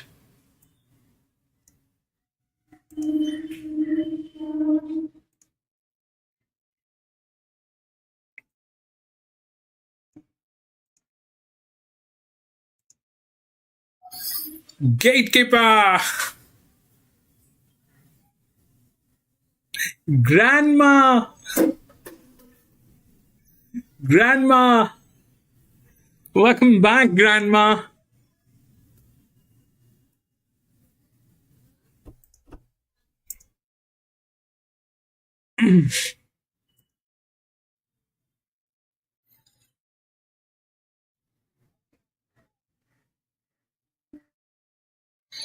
Gold Coast.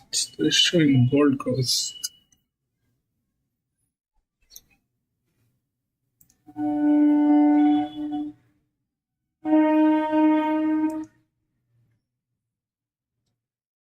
Lewis, you're on. No, you're not. Where are you? You're not on. Race for 9 and 4. It looks like that, Gatekeeper. It looks like that 9 and 4. It looks like it should not be a problem.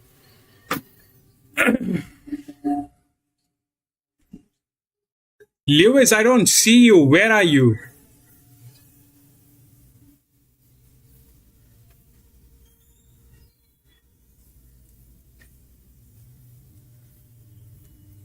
You have to join the co-host, YT co-host. Can you hear me, Lewis?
I don't know.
William, welcome back.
They're racing at Morph, so in probably 2 minutes you'll have Rosehill.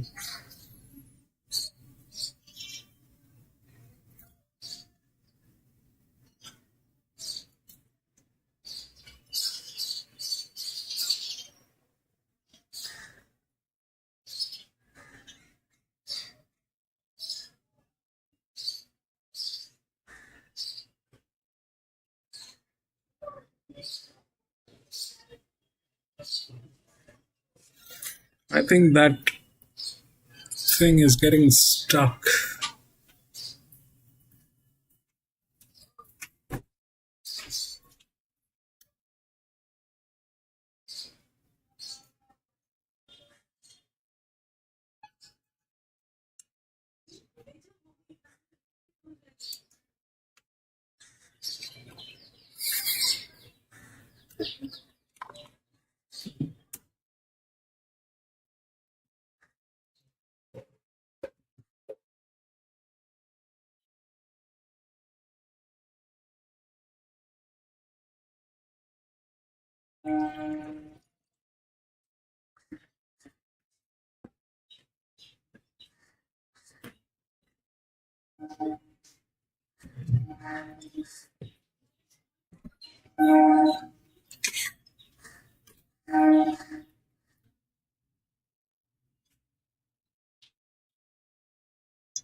EW6 and 8, John. The last one was a bad one. I mean, I always, over the 2400 meter, John, I like the, the 5-year-old mares are unbeatable. But at times it just gets delusional. If we have raced, 100 races on 2400 meters, out of those 100, at least 80% of the races were won by the 5-year-old mares. There's something with that distance and the 5-year-old mares.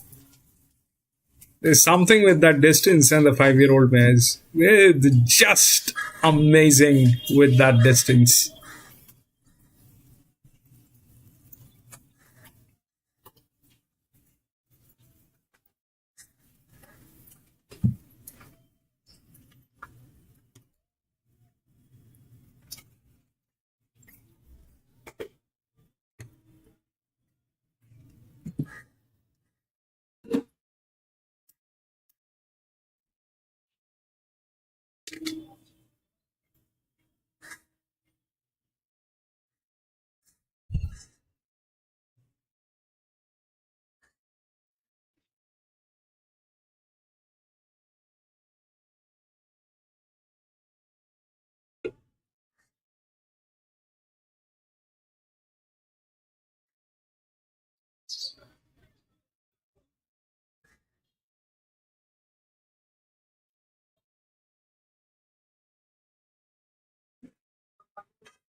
Between She's Unusual and Nicosi and who wants to lead and how hard they go and how hard they fight each other. She's Unusual's got the inside draw over Nicosi, so I'm hoping can hold the fence in the front. I thought the last start effort was pretty solid. The rating come back strong, and look, it's a race where there's not a great deal between 3 or 4 here, and I just wanted to be with the one with the positive map. I thought it might have played a little bit more on pace today than it has been. I think it's been the perfect track so far, so I can't really argue with all that. 9, 4, 8 and 1, the numbers. Draft day, the 2 runs back have been solid. Just weather. He's looking for a little bit further now, but he finds J-Mac. He's going to get every chance. 8, Nicosi, if he's able to get to the front again, it'll be hard to run down. Linkers went on last time, got a very solid lead, keep clear. It's just that little 941 is the right order. I don't know about the 8. 8 is going to second run back. do what? A little bit further, but it does have a turn of speed, and the fair track certainly helps. So I'm 9, 4, 8 and 1 here. The only advantage with 8 is this over 1 is that the 1 comes from gate number 8, which is a 5-year-old gilding, and the 8 comes from gate number 5. Dows. 650 back to 6. Nicosi is 480 out to $6. The years has fans everywhere. Damo 850 in the $8. Having a good prep. 1, 2 of 6 this time in work. Yeah, he's having a good prep, but look, it wasn't really. Yeah, John, J-Mac is on advantage. J-Mac should get there unless he is completely out of his mind. J-Mac should come second. It should be a queen. I don't know. Maybe here and there. It's a 6-year-old mare if it gives up and goes out of gas, but it should be a queen. Yeah, they back this horse every start. Should be a queen. Almost, I think he's better on wet ground personally. I said that last time he got beaten 5 when he was $6 in the market, so I'm going to stick with that theory. For the Rosehill is Darren. Yes, that 6 is... Money at longer odds. 6 is not bad, John. And the use has drawn the outside barrier. Get a pace in this with Nikosi. She's unusual and quite possibly the horse moving in now the years. Locked and loaded, there's the light. Ready, race 4, Rosehill, stand by. And they're racing. She's unusual, hopped out really well off the inside. Nikosi being wrapped up on the outside. There's a little delay in this particular stream. Pretty handy in the years has passed wide.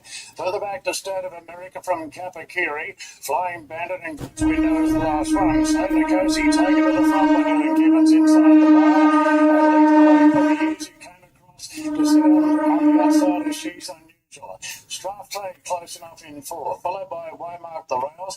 Further back to Kapakiri, State of America, 2 off the Flying Bandit, and the English import God's Window having his second Sydney start is back last of all. Sandakosi's looking for back-to-back wins and leads to the 1200 metres by a neat length on the years.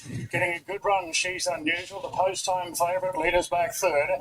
They put a gap of 2 lengths now on Strathclyde from Waymark. Then Kapakiri, State of America, Flying Bandit switched off well second last. God's Window sees them all. 900 to go here, Nikosi in front for Gibbons. By a length on the years, who's trucking along second. Then She's Unusual. Leaders back third. A length and a quarter now to Strathclyde, who's one off the fence. Then came Waymark, a half the outside Kapakiri. From State of America, Flying Bandit, God's Window. Absolutely no change to the order, and they're right on 600 metres to go. Nikosi a half in front now to the years. She's Unusual is tugging along in third. Then Strathclyde, Kapakiri, Waymark. Flying Bandit still last turning for home. And Nikosi swings in front. She's Unusual's had a good run and is being revved up to go. Run, baby. And Nikosi being tackled by She's Unusual. Just wants to lay it a bit under pressure and go to the year. Strathclyde's plodding. Dashing away now, She's Unusual. There's a good running transit and She's Unusual's going to win by a big space. The market was spot on. Beating Nikosi, State of America third, just in front of Flying Bandit. Followed by J-Mac is out of his mind. The years weakened out. Followed then by Waymark and Kapakiri. 9-8. She's Unusual. Travelled really well there for Zach Lloyd. Leaders back, Tram by John O'Shea and Tom Charlton. And She's Unusual there. It was a gap job at the end from the leader Nikosi. Had a big gap back to State of America running third, just in front of Flying Bandit. 9, 8, 6 and 1 the numbers will be. 9, 8, 6 and 1. Yeah, She's Unusual. Well, when she's on, she's on. Well, that was a brilliant performance today. She's now won 2 of the last 4.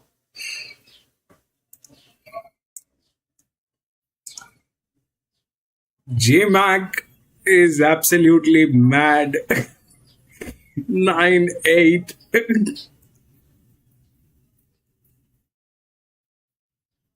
Six.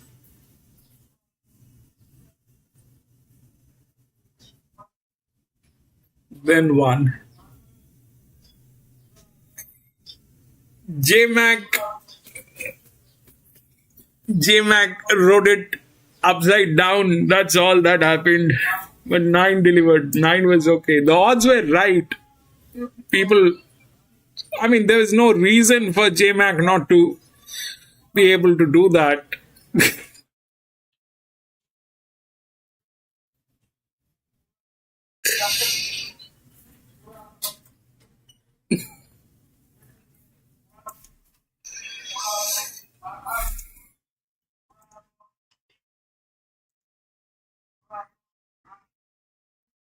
That is the highest. That was the highest, alright? That was the highest. And here, this one. There's no way. This cannot go. This is okay. 9, 8, 6.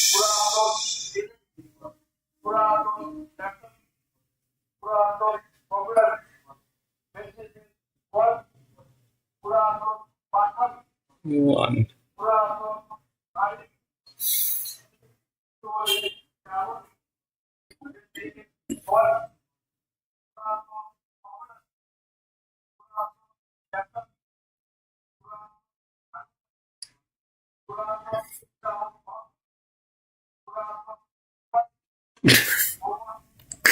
We'll go to the next.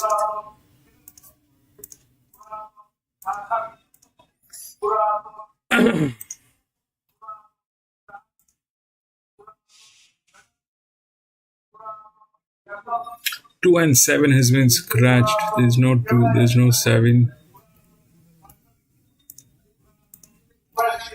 3, 8, 11, 10.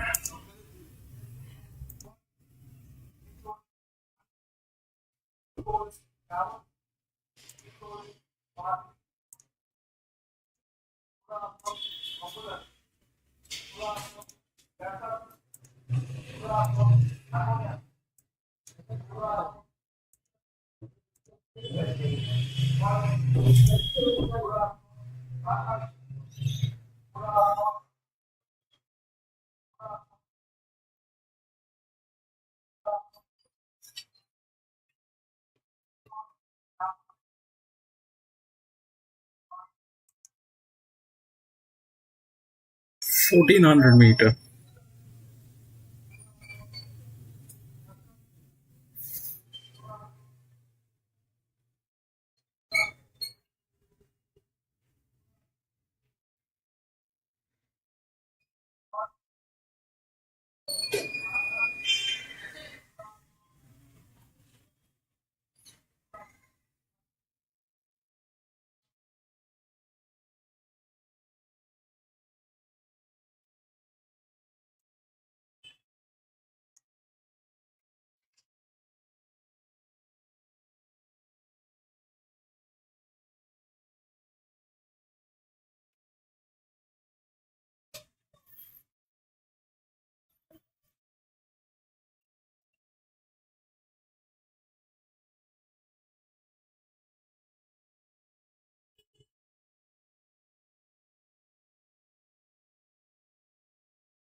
So this is not happening. The 4 is not happening.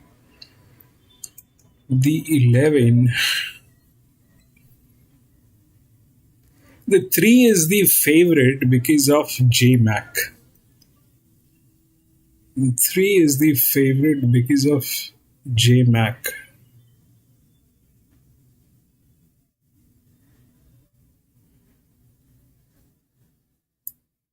3, 8, 11. 8, 11. It's not possible.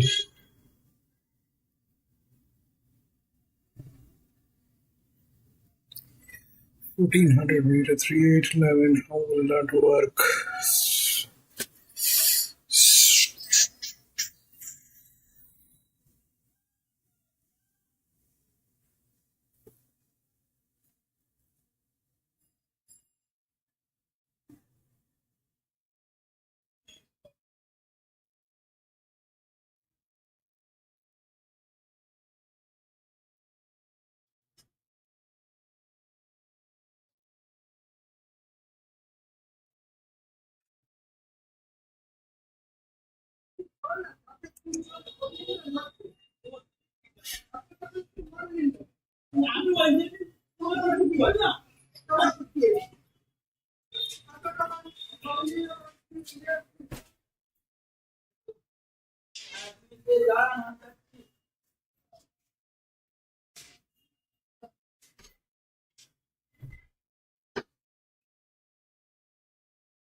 So if JMac wins, so let's talk about that 11 first, which is the linear. Okay, so the linear is a 5-year-old gilding from gate number 7. The difficulty is very big. Okay, it's a very big difficulty. Can it win? It's one of the top rated. There's a possibility it can win. But 11, if we look at the odds, is third on the odds. 3, 8, then 11, then 10. Okay. So if 11 is the third and 8 is what people are thinking, which is the second linear. Okay. Which is the second linear. And the difficulty is less. Here it is more difficult. Here it is less difficult.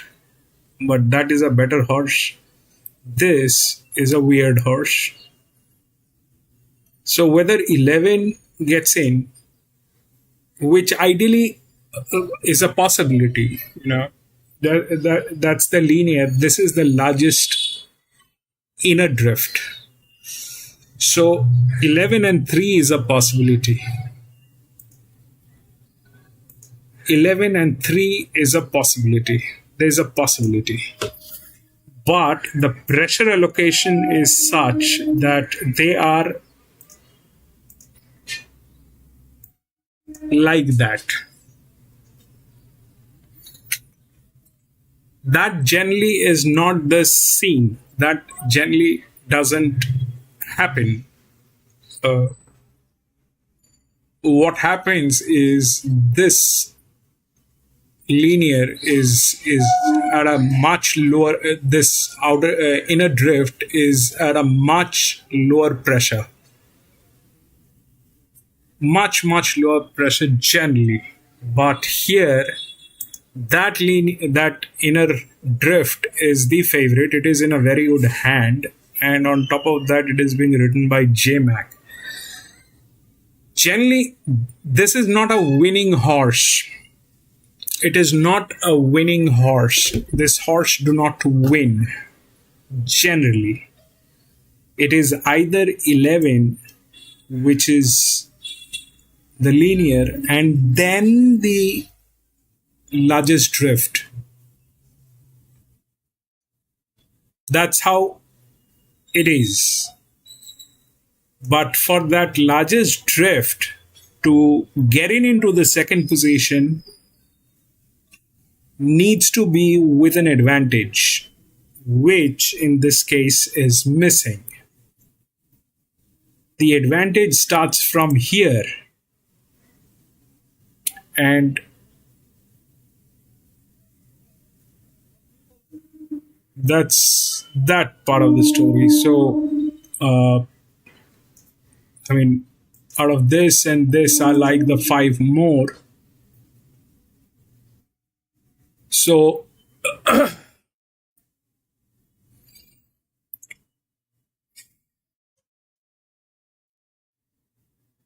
now why the 3 might lose?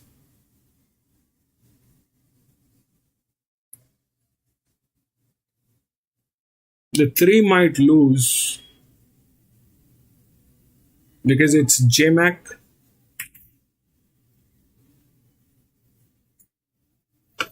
And the 11 might lose because it is not the right fit. Okay. So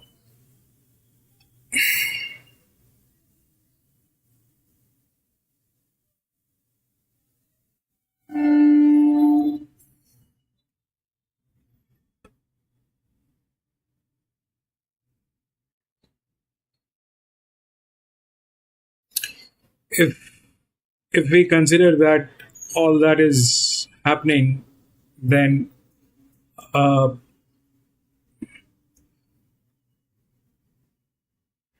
that is gate number 7, 5-year-old gilding.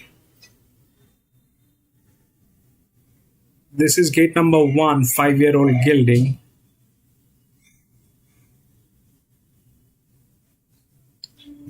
So in that case,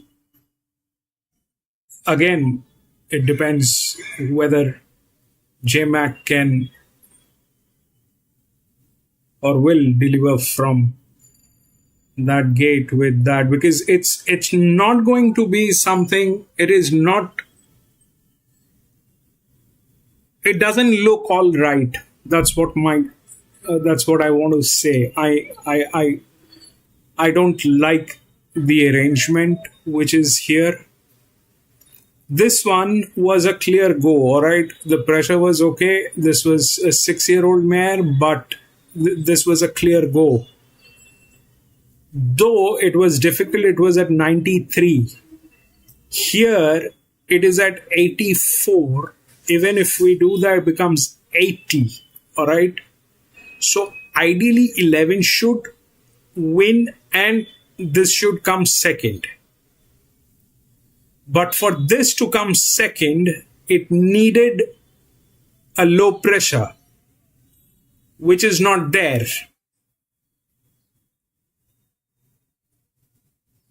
And if that doesn't happen, then something from the low pressure will get in.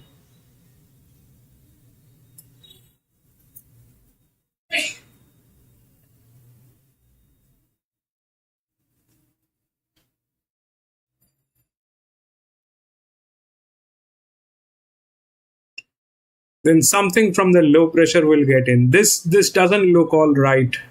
This doesn't look all right. That if we take the 3 and 10 are there, all right. If we look at it like this, that the 3 and the 10 is there, both the drift. If we 1 and 2, this is a 4-year-old building. In that case, this sir is there.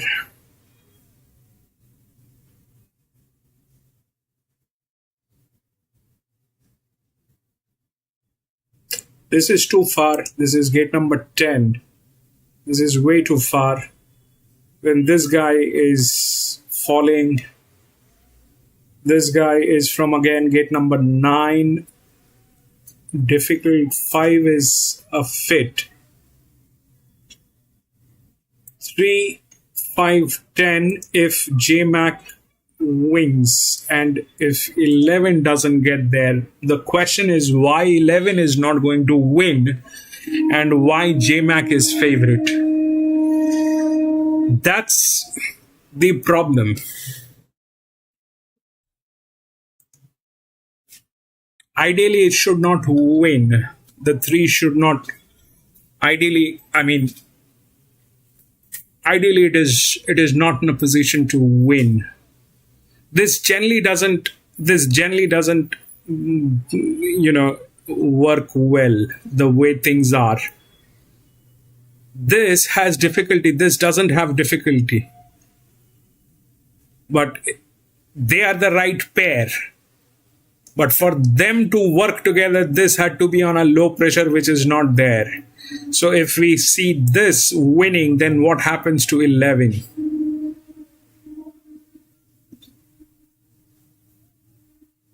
And this is a very rare scene, 2 of the high pressure horses will get in. That's a very rare scene, not definitely on a 1400 meter.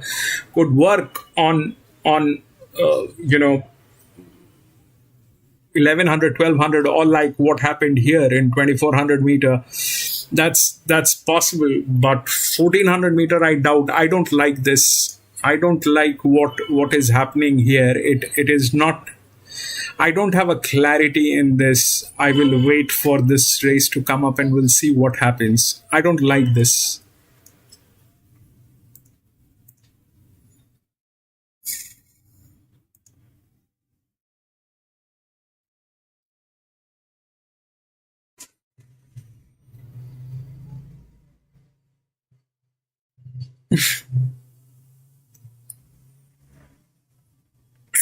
Six and 8. John got that. No, it's fine. Not so cool. Race 5. Race 5 is tricky, John. Race 5 is tricky. I don't like it. It's a little weird.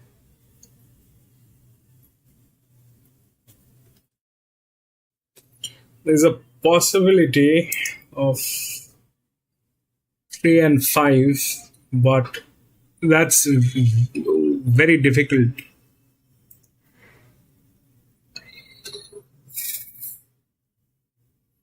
Yeah, it's a tricky one. I mean, come on, not everything is gullible. Please. Not everything is gullible.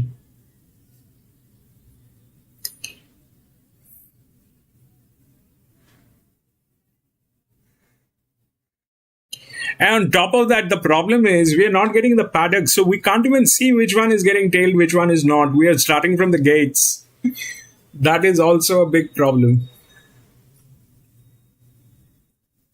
God knows what is happening at the paddock. Somebody might be throwing their legs up in the air. Nah, I'm not racing. I'm going to watch Netflix. But they're going to drag it to the gates, and we are watching from the gates.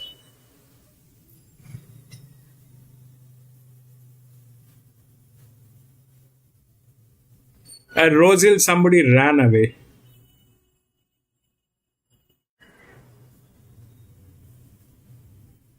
There's going to be a late scratching at Rosehill. Someone ran away. I don't know which one is that, but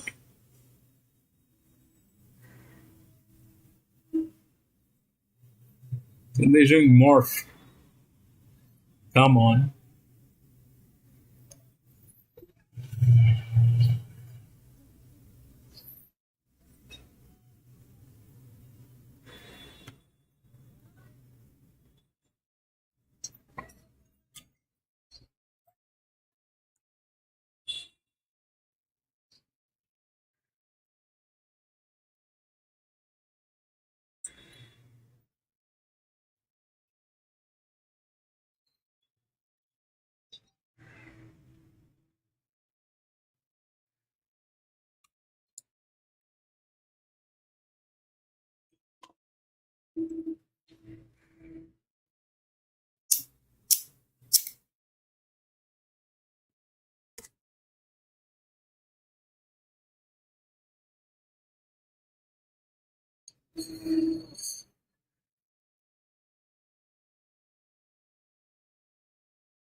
To a winning start to his career, Virtual Illusion, winning under Jake Towroke and paying $5.70 at $2.20. Beats Gin Explosion at $2.50. Might be a margin there for Skadoosh, number 13, I thought, to wind up in third position, but we need the judges' rubber stamp of approval there.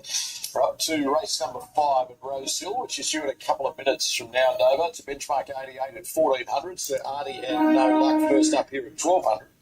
Yeah, certainly, Mark. Didn't have any luck. I just saw there, I believe, I'm not sure who it was. There was a saddle taken up, I think, point and shoot. So we might get some information come through there in a moment, but it looks like he won't be taking part. So, yeah, look, I thought just nowhere to go there the other day. It was a little bit slow out. He's normally not a horse that is slow out. He's normally a pretty reliable beginner. He ran so well behind the Inflictor in Queensland last prep, and of course, a 1400 metre winner at Warwick Farm on a good track. So I just thought it was a bit open in this race, and I'll have a look around the favourite and go with Serrati at the each way odds on 5, 3, 1 and 11. Lord of Biscay, look, he couldn't get past Felix Majestic the other day, who's $13 here, and you've got to take $2.60. It just feels a bit icky. Sure, it sets up well to 1400 second up with J-Max picking, but James McDonald was on the other day and he couldn't get the job done.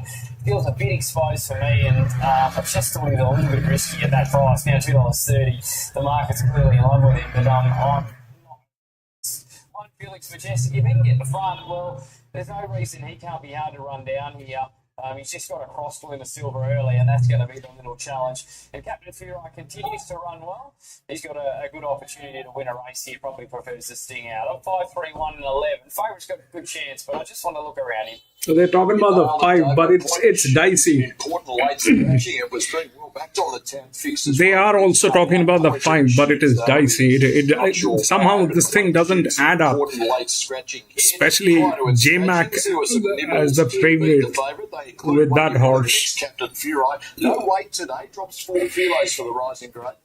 He's just struggling to win, isn't he, Marto? He's been a bit of a frustration for punters. You look at his SP, this preparation, $3.80 favourite, $2.35 favourite, $3.30 favourite, $3.40 last time, and he's been beaten every time. I'm convinced he's a bit better on wet ground, but look, he had his chance last time. He had his chance prior to that.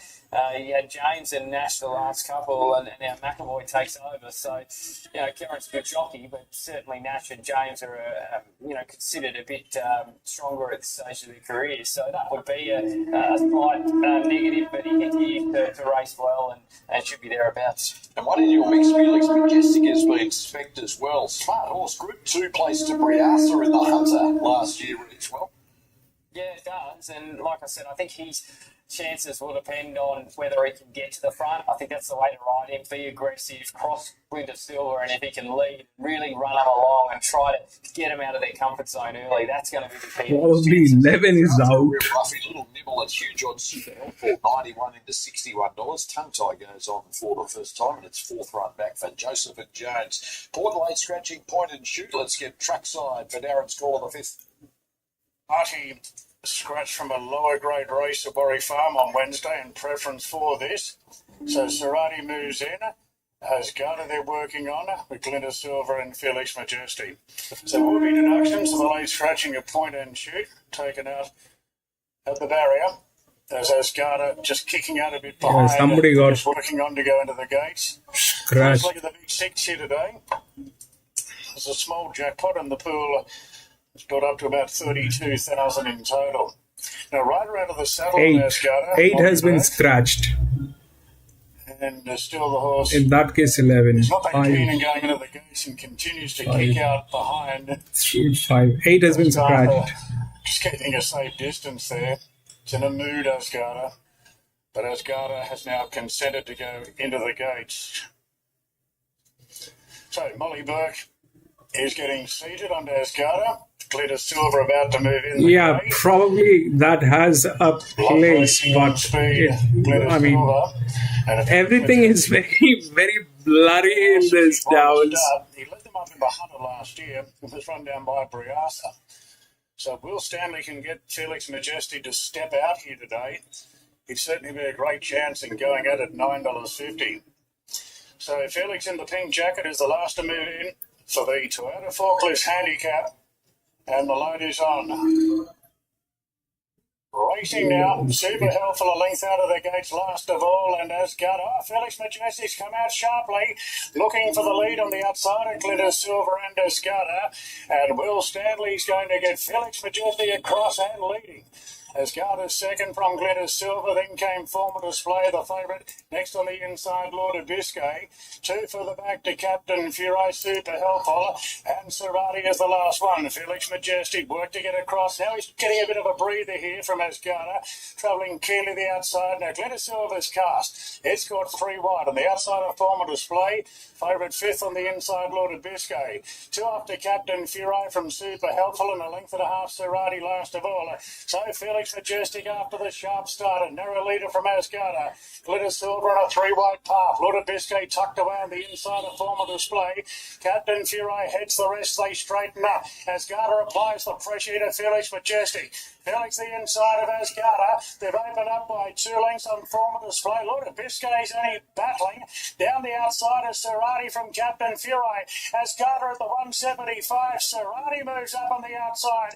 And Serrati takes the lead and is drawing away. Well, they pulled the right rein here, didn't they, with Serrati? 5.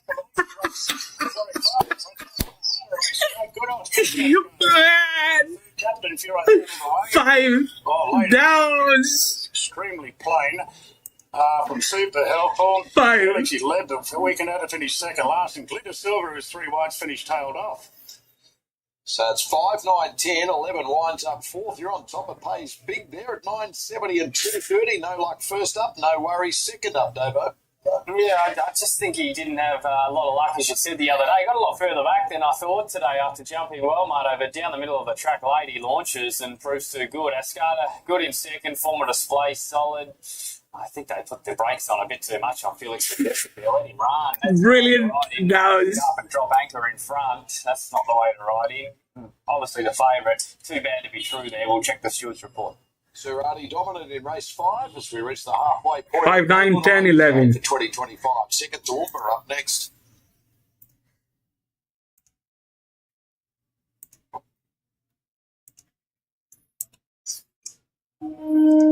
So what happened is this, that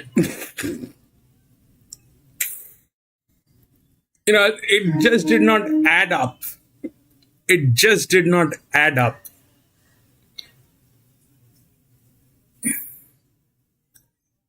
And if we look through like this, then the 9 comes up, which is here. That's an 85, okay? That's an 85. If we do that thing also, then it gets there. And there was, this was a very emotional,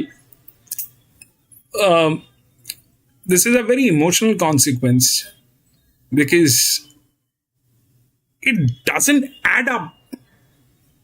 It doesn't add up in any way.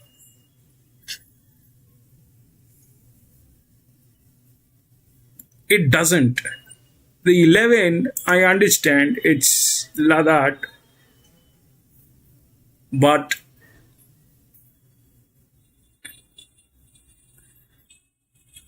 this was gate number 8, so I did not have any faith on this that is sick that will win.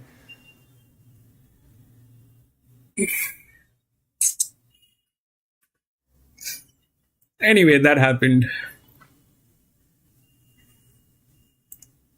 We'll go to the next.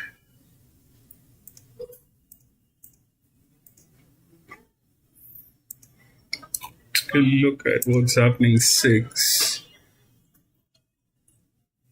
1 and 10 has been scratched. We don't have 1 or 10. 4, 2, 11, 8.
So,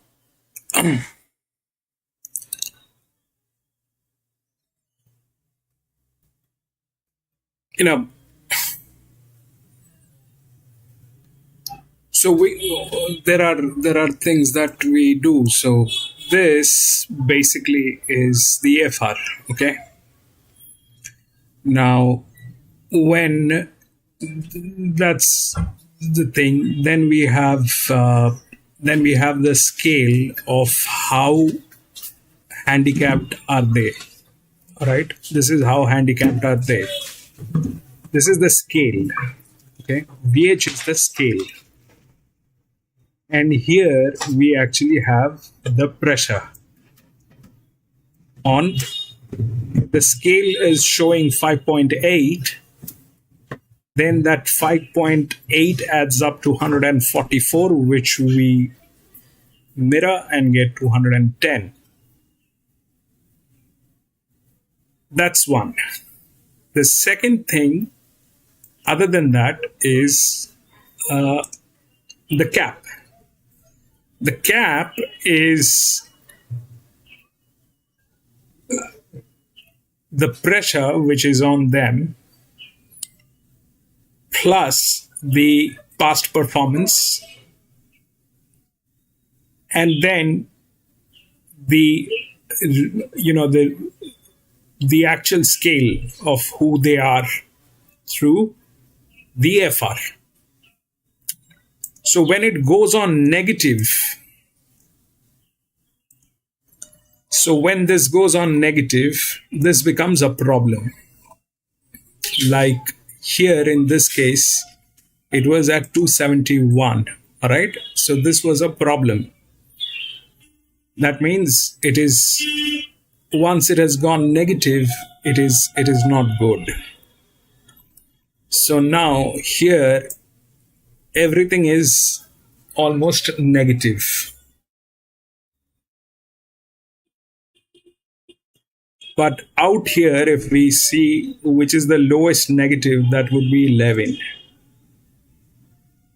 That would be 11. And that is also with the highest FR. If we deduct the difficulty, it becomes 74. Still higher than these. And they're like that. I don't know if the 4 will win. It's a 208, which is a very good horse. There's no doubt about that horse.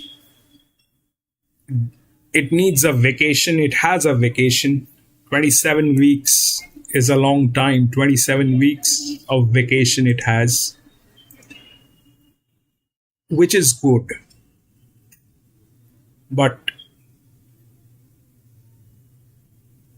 still, it is like that. So,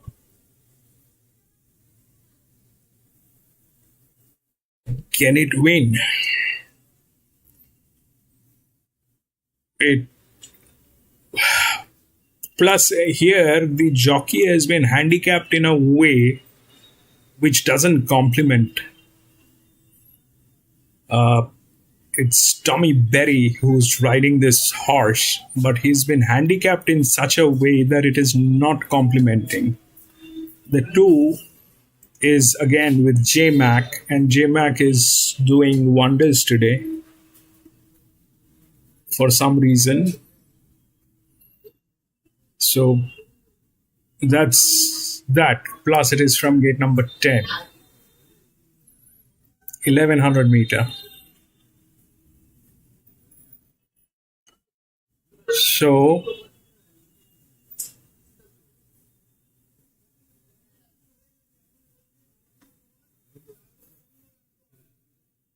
that's a lot of leverage. That's a lot of leverage. These, you know, leverage usually means that these are good horses. This is not through handicapping. This is through the system. So when a horse is participating in races, they are automatically promoted or demoted. Now that promotion or demotion brings in the advantage or pressure.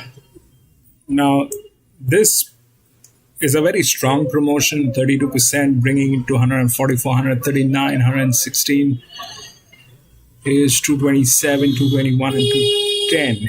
So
top on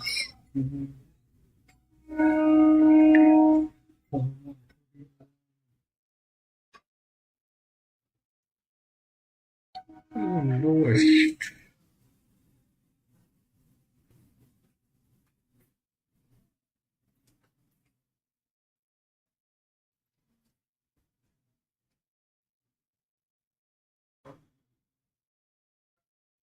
That 11 is there in the game. That 11 is there in the game.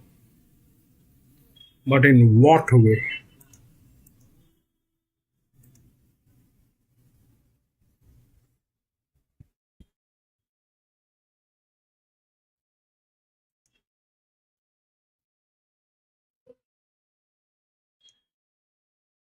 This doesn't have the physics.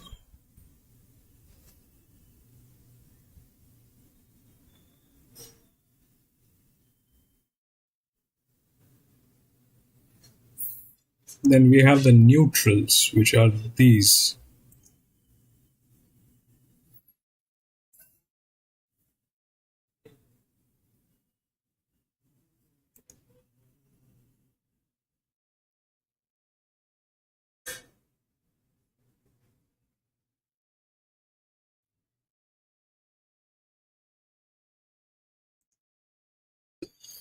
It's a difficult one.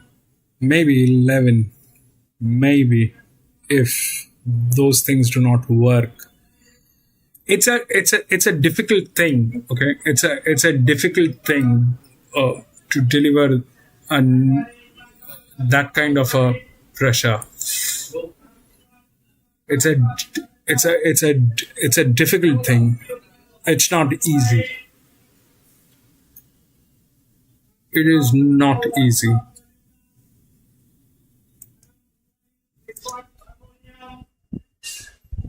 This is the largest inner drift. So if that's the largest inner drift, 4 is a 51 to 6. 78, 68, 3, 11, 2.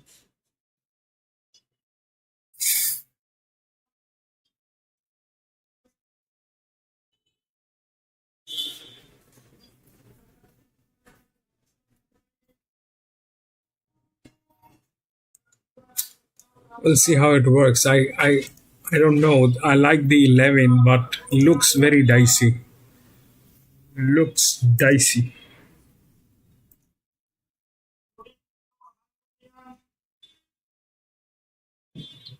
Looks dicey.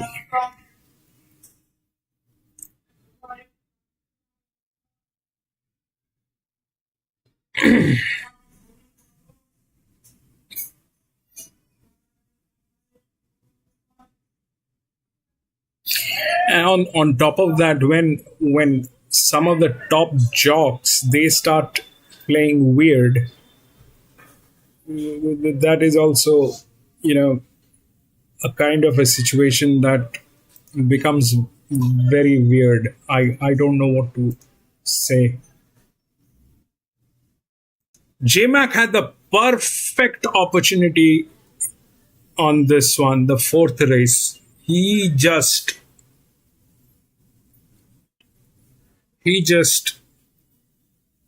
did the opposite thing.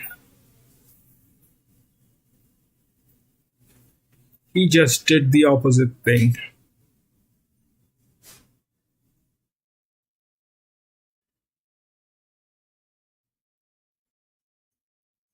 Is he out of his mind? Or is he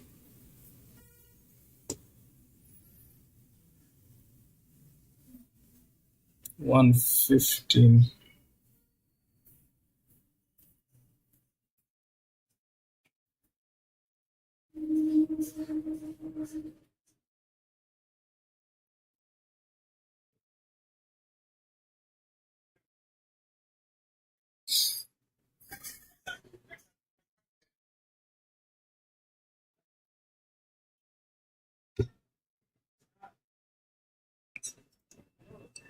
I'm going to keep it on screen. I'm going to be back from the washroom in a jiffy. I'm going to be back.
And they're still showing morph.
Gatekeeper, raise 62411. Anything can happen to 411.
she's going to be able to utilise that good gate today and not be too far off them. A little bit of the speed came out of the race this morning with the scratching in North England, but there still looks to be good tempo out wide here, so I do think they'll roll along. It's a fair track today. She's going to get her chance late, and good to see the support come for her late here. So 11 to beat for Mahuna. I think she's the saver in the race. Of course, won the Golden Slipper. Yes, she was lucky, in my opinion, to win that Golden Slipper, but still has form around temp. She did a great job in her first racing prep. She comes back here. Has to carry the 58 and maps to get the right run. 8, Grand Eagle, if you're looking for one at sort of bigger odds punters. This horse did beat Acacia last prep in a fast run race and meets it better in the weights from that day as well. So first up run was fair, but that was on a wet track. Gets on the dry, gets to the home track. I think we'll be storming home here. And the one I'm against in the market is 2 Beeman. I thought his trials were just fair, to be honest. And I think he's been priced off that Ken Russell Memorial win where it was a funny day and it was wet. And I don't think the other horses handled it. I think he did. And his form prior to that was nowhere in that sort of stratosphere. So I think he's the risk of the day for mine. Keen to be with number 11, Acacia here. Let's have a look at the tab trade. Mahuna, the slipper winner's back. $3 this morning, $2.70 to $2.80 very late. Beeman, the second big, 4 this morning. Late $4.20 into $3.80 attracts interest. So does Acacia, $4.80 this morning. And late $4.80 into $4.20 back to $4.40. The rest are at double figure odds. There's nothing dramatic happening amongst any of those as we cast everyone out now. The bookies last 15 minutes. Mahuna, $2.70, $2.80 back to $2.70 is rock solid at the top there. And she's obviously a very good filly, resuming from a break. As a slipper winner, of course, though. It's been a bit of a curse, hasn't it, in recent years, mate? Struggle to go on and win many more races, and look, she's out to buck that trend here. She's going to run last weekend against the older horses, when she was terribly weighted. I think they made the right call here. Resume in this race, it looks to be good tempo. She's not really a turn of speed horse, but rather a sustain. Very good, Bishwa. That one is very good. Welcome back, Bishwa. 11 is very good. I think she's going to be really strong late here. I don't know how it'll work. The pressure is too much on 4 and 2. The pressure is way too much. It's into $4.20 like many of these in futures markets, including the Coolmore Stud Stakes. Acacia at $26. I like the 11 more, but we'll see how it works. I'm going to watch. She gets the weight off a few of these today, including the 2 other fancy runners. But she got this really good turn of foot. We saw that with those late sectionals in Melbourne first up. And yeah, I just think if she can hold a spot and not get too far off them here, it's going to be really hard to hold out. Beeman has fans. It's $4.20 into $3.80 late with the bookmakers. James McDonald, a key booking. Of course, he was aboard for the first time during that Ken Russell Group 3 romp at the Gold Coast. He was, and he just bolted in that day. He beat Sunrays by more than 8 lengths, and that horse won us next 2 starts. So, look, and ran a sensational time. I just would have liked to see him trial a bit better, personally. I thought V12 trial better than him, and he couldn't win a midway in the first today. So, Peter Snowden also saying on radio during the week, he's just that little bit burly, so he might need the run. The market's going to love that last start rating, but yeah, look, Acacia beat him fair and square on debut as well. 7 of the 8. He was my one in the market that I was keen to risk today. Golden Stakes is a race the Great Lotero won in 2001. Don't know, Bishwa. This is 1100 meter, and if I show you how things are. First run back So, at 3-year-old Central 210 going on negative. Everything is going on negative. This is not good. Giving him a really good warm up. The lowest and the highest advantage is here with 11.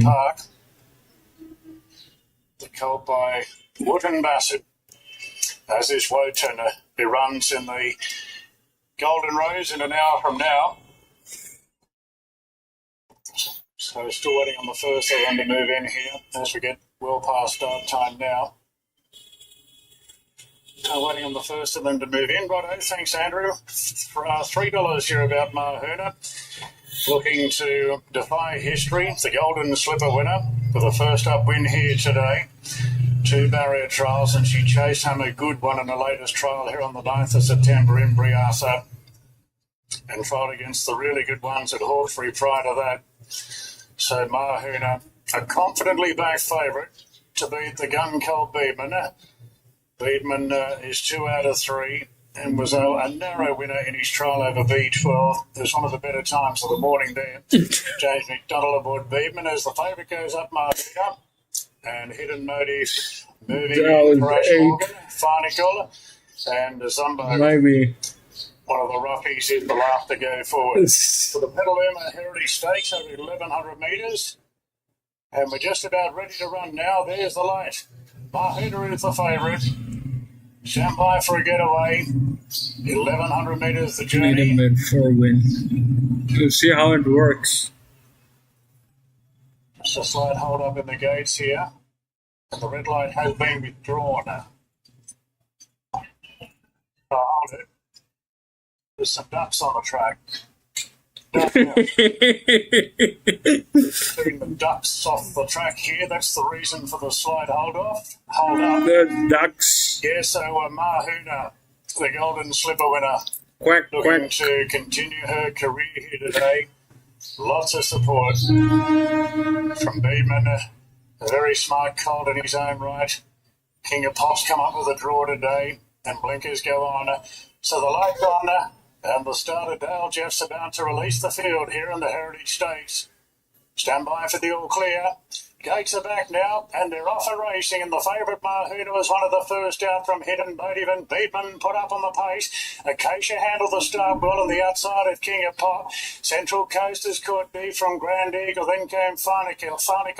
Comedy taken back to sit on the outside of Zumbo. So there's a few having a bite for the lead here. Hidden Motive on the outside of Beedman, and Berry let the pair go. Mahuna restrained to third. On the outside of King of Pop and Central Coast off the track. Acacia wedged between runners. Further back to Grand Eagle, then Farnicle, and the last two, Zumba on the inside of Comedy. So it's Beedman in control, turning for home. Beedman from Hidden Motive.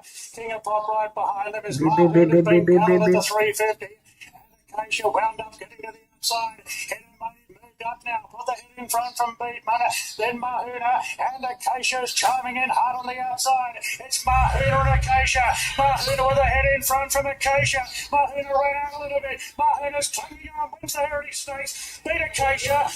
Anyone's guess for third. Maybe Beedman from Grand Eagle. Farnicle late. Hidden Motive. 411. Then King of Pop. Further back. Very good horse, that one is. And Comedy was the last to finish. The slipper winner back with a bang. Mahuna repelling them all for Tommy Berry. Acacia will get second, then it's very close for third between Beedman number 2 and getting its nose down where it counts. Grand Eagle up on its inside. Should be 4-11 and a photo between the 8 and the 2. Slipper winners back, Davo. She is, Motto, and it just goes to show, we all talk about this Golden Slipper curse, but she doesn't know that. So she's got no idea that the last Golden Slipper winners haven't gone on. She certainly has. Just got a nice run behind the speed, presented down the middle of the straight, and was too good for Acacia. She gave that horse 4 kilos as well, so all honours the winner, way too good. Beedman, I couldn't believe they just kept backing him like he was unbeatable. He got a soft lead and just did very little for mine. 411. Grand Eagle was good late as well, but Mahuna, lovely return. At a pace 321. 411 2. Acacia Beedman gets third and pays $1.40 to the Heritage Stakes. Main quaddy starts with the next race from Rosehill. Our next comes from Toowoomba and race number 3. 5 scratchings down to a field of 8 to do battle here. And Bright Blonde is you're on topic here, bros.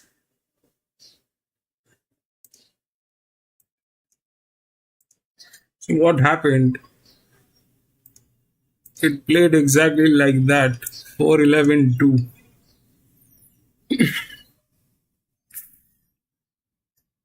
The first linear, the second linear, and then the third linear. 411 2. It played here.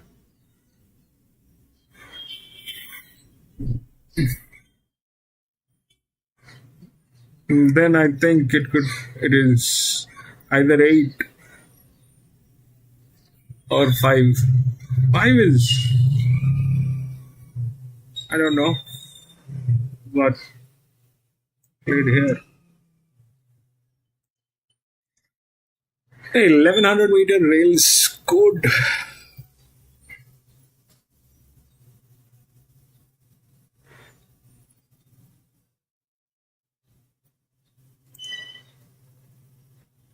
Or the 9. I don't know. Maybe the 9. Anyway, we'll go to the next 7.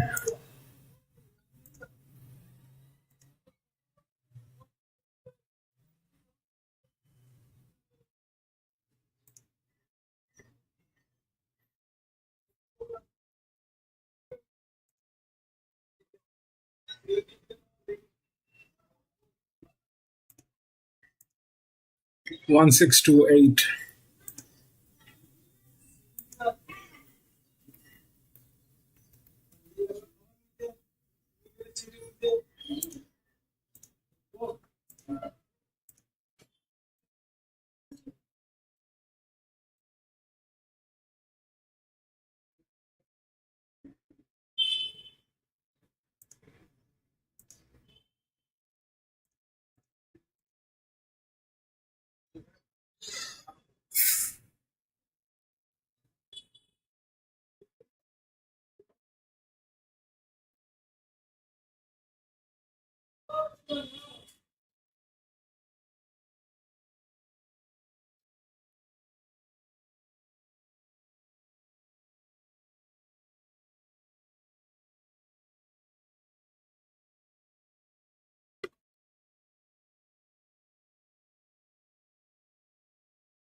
Again, JMac has a lot of advantage to get into the second spot.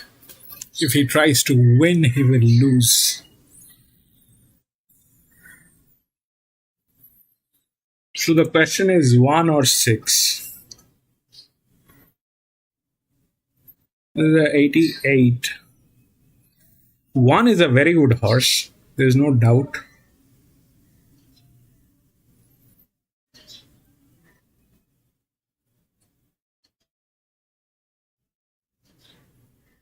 But 6 is better. 101.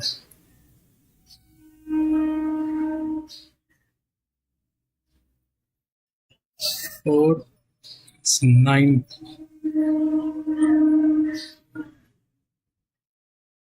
97. 88. 93. 95 is 91. 91 is 9%, it's 10%. So 8 probably is not going to work. Probably 8 is not going to work.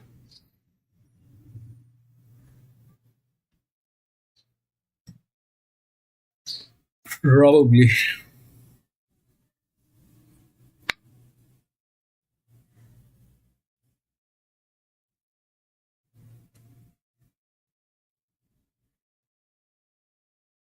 I mean, trusting JMac is becoming an issue.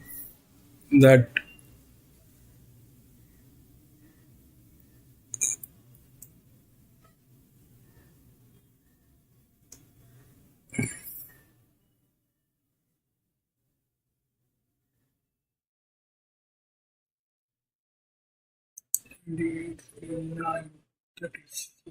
it is probably out. Should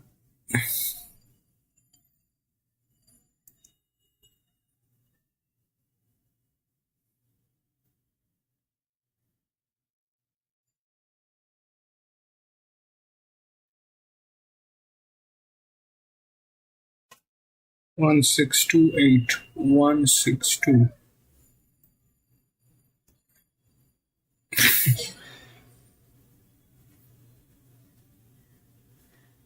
Eight.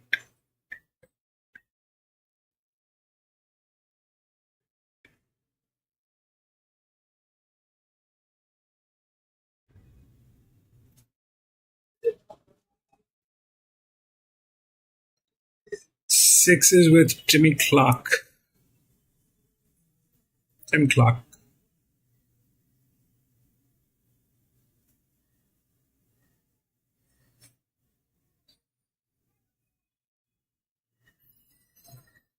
6 is better. 6 is better. 1 is a good horse, but it is off late not going through the right phase. Last time it came in first. But now it has a leverage, which is after 2 weeks at 19%, and Tomberry is on. So 2 weeks, 19% should work. That's not a huge thing. 49.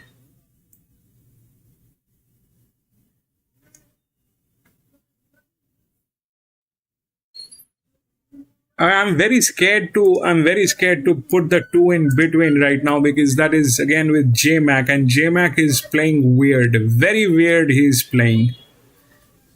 I don't know what is wrong with him, but he's got the advantage. I mean, people are not blind; they are looking at what we are looking at, and that's what it is. Okay, that's what it is. So. It's got the advantage,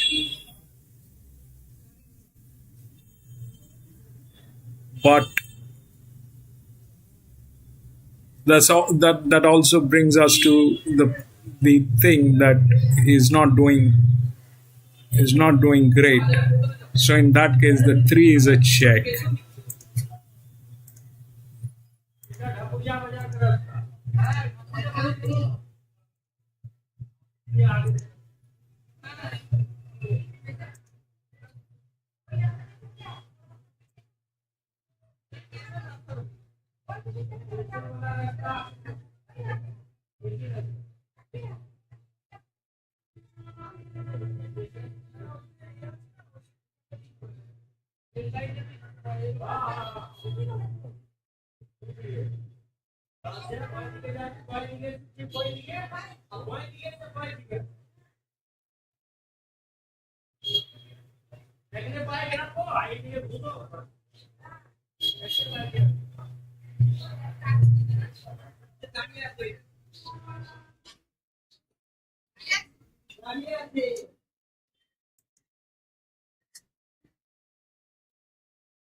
Ideally, one should win. But here again, the thing is like this that, I mean, this is the largest inner drift, which means that the pressure is low compared to the capability of the horse, right? The pressure is low compared to the capability of the horse when it is going.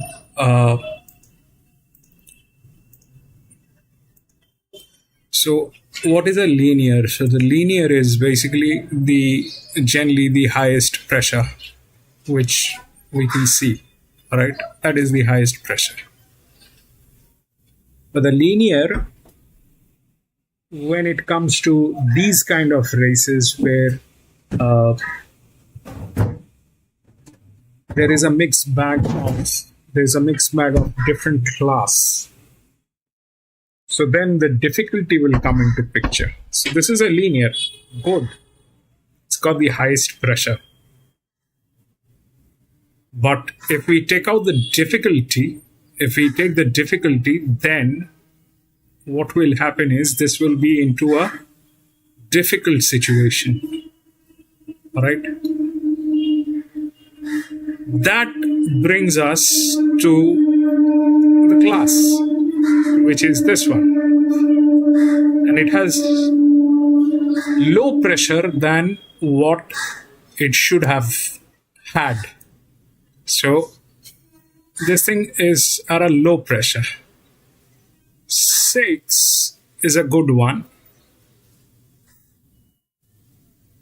The odds are right. Okay.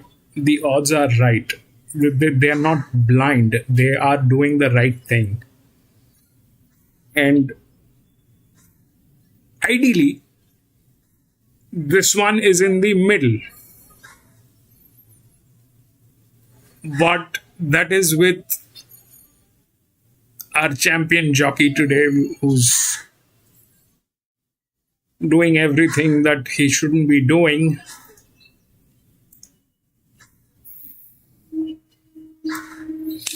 Ideally, this should be in between.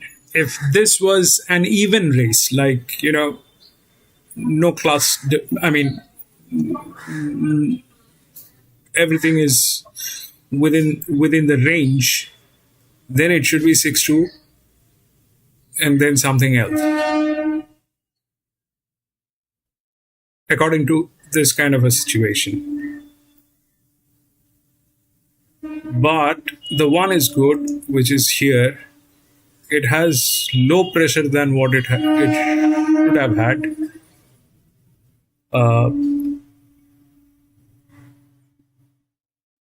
And this is challenging. These two are out. This is good. JMac is doing something very strange. I don't know why is he doing that. I would love to see this, that 1, 2, and then 6. That should happen. Even through the difficulty, that is what it is. 1, 2, and 6. 3 has some advantage, but that's a different thing altogether. That's a different thing altogether.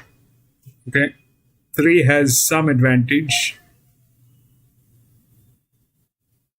but then it is also falling. So I don't know how well that will work. So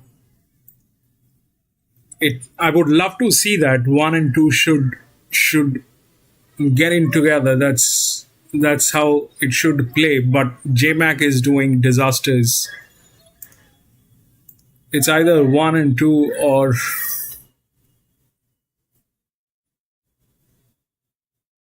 if JMac delivers.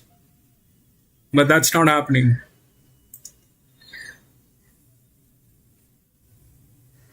So here is what I used to do at one point of time. I'll show you something.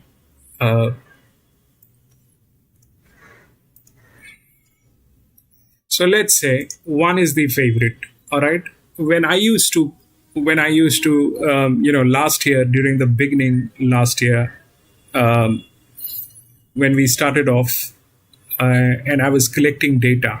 So I had a thing called coffee, which I don't have right now.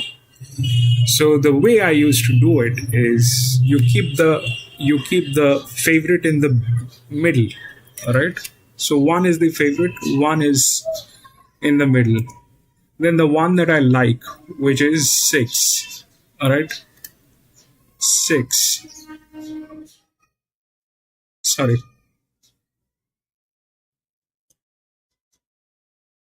6, 1. Then the advantage, which is 2. Then the advantage, which is 2. And then in coffee, I used to have something like what we spoke about, the 3. In coffee, I used to keep something like 3, right?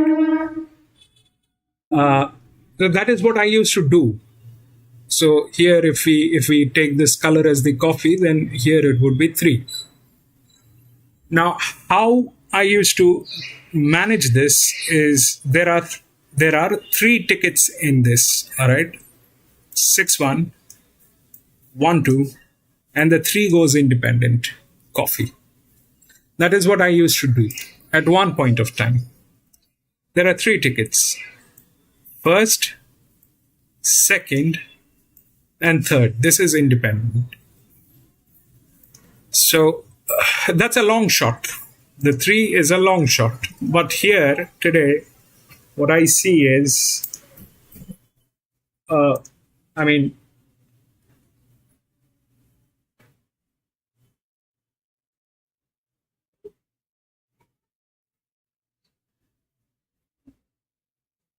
I don't know. The 1 is the favorite. It is a very good horse. There's no doubt about it. That's probably the horse to beat. But if we go with that, in that case, that's the only thing that we have. That's the only thing. I mean, clubbing this is going to be disastrous.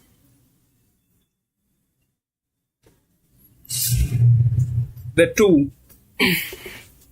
Yeah, and on top of that too is the kind of thing that is happening now is that I don't know what to say, but I think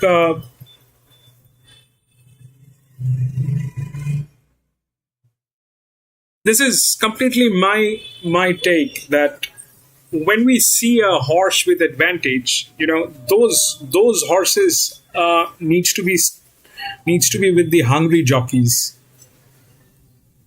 When we see there's a horse with advantage, that horse needs to be with a hungry jockey. The jockey who's really, really, really going to work hard and get it into the right place, because that is what it is meant for. With a crowned jockey, with a jock who's like sitting on the highest pedestal, if you give him a horse with the advantage, the first impression is this cannot win, so I'm not going to put the effort. If they at all have the numbers that we have, which I think they should. They've been into the business more than we have.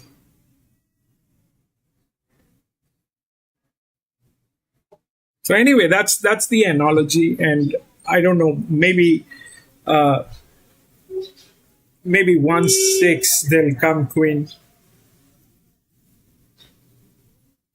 Maybe the 2 will get in between. Or maybe the 8.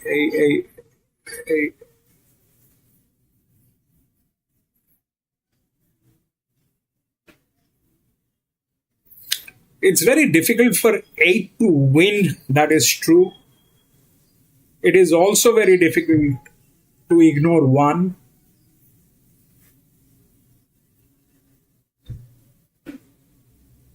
And I really like the 6. I don't know. We'll see. It's probably 1. It's a fantastic horse. It's a fantastic horse. It's a fantastic horse. If it is between 1 and 6, it is 1. It is 1. The pressure will knock out.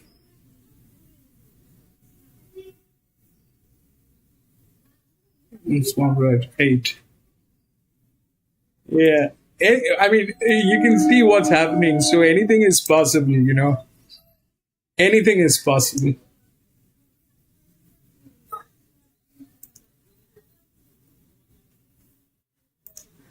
Great order, and she's really turned it around from that disappointing run first up. So, look, she's just so well weighted under the set weights and penalties conditions of this race compared to a few of her rivals here today, particularly those towards the bottom of the race book. So I think it's the right run again.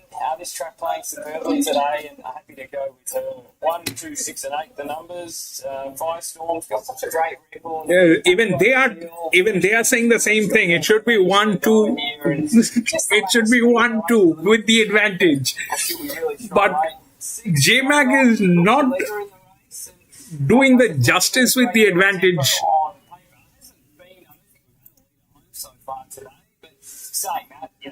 Even they are saying the same thing, what we discussed. That it should be 1 and 2. I've got number 8, Snowy May, who I thought was terrific first up. But not that well weighted under the conditions here today. They should really be strong as well from that low draw. So, tricky little race. 1, 2, 6. I think he's just not interested in those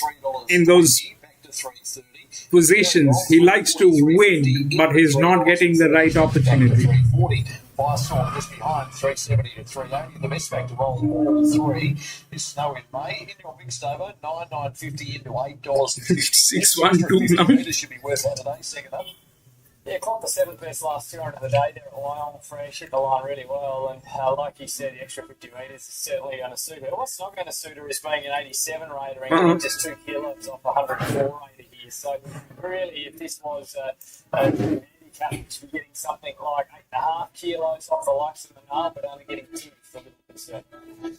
Looking for anything else in the marketplace, longer odds for Dallas Specs, 13.16 back to $15.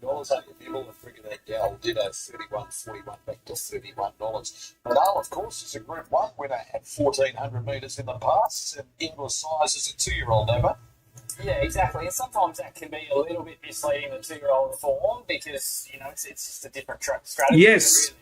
They're younger and horses develop at different times. I do feel it's on around the limits, albeit the fact that she is a Group 1 winner there. But, look, I think the last 50 is lying a little bit. But I think she'll run it out. It has. A really nice horse. Love the run against the Patent Fresh. Just a very tough race for her, being rated I think 71 or around that mark, and taking on 104 raters, really poorly placed for mine. But saying that, they're obviously chasing the black type with her. But if she comes out and runs top 3 here, that'll make her job difficult going forward as well. New favourite on the tab is Jerry Young. She's back against her own sex today. Gabe Waterhouse has won 4 of these. Shares the record with Ronnie Quinton. Yeah, she's been a little bit disappointing, this horse, in 2 runs this campaign. But, look, she gets a race where she can own her from the front. Whether she runs out a strong 1,400 or... If J-Mac puts his leg up in the air, then it has. But saying that, does get those map favours and should get a pretty soft lead.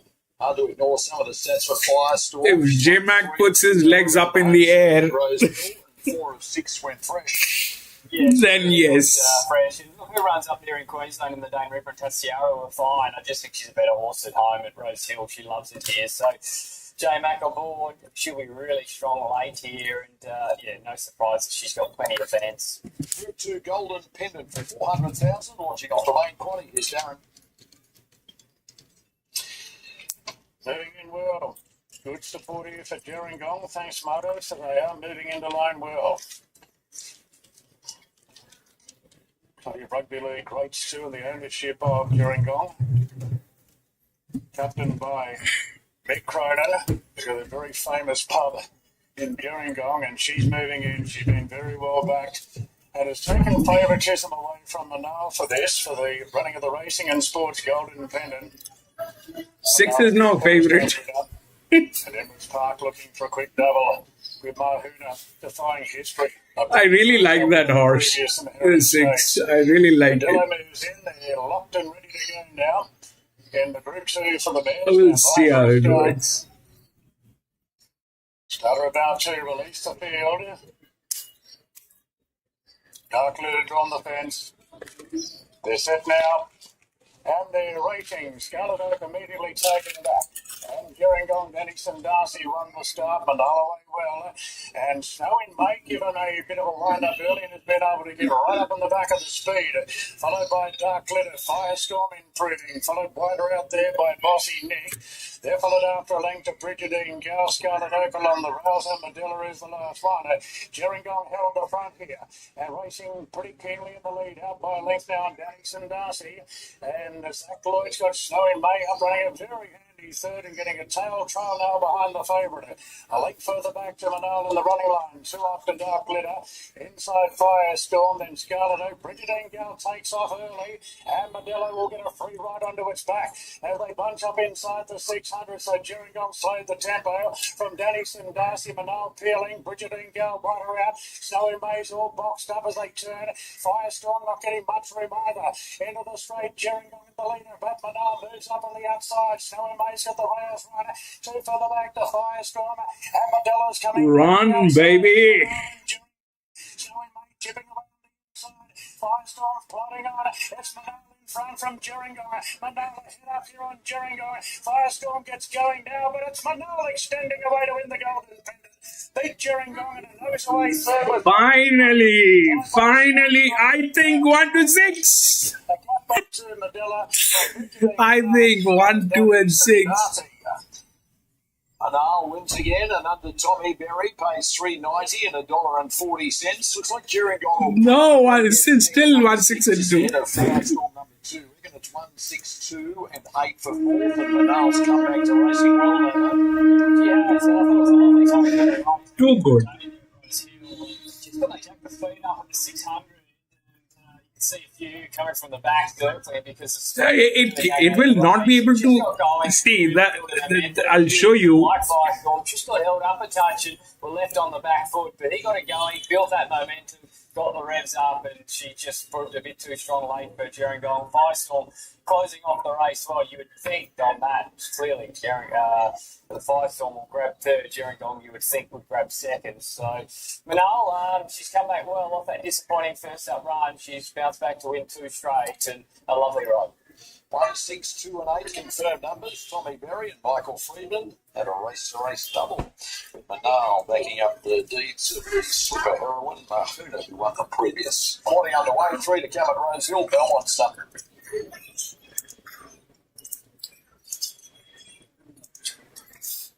It played exactly like that. 1, 6, 2, and 8. It played exactly like that. We had everything through the rails, and the odds were absolutely spot on this.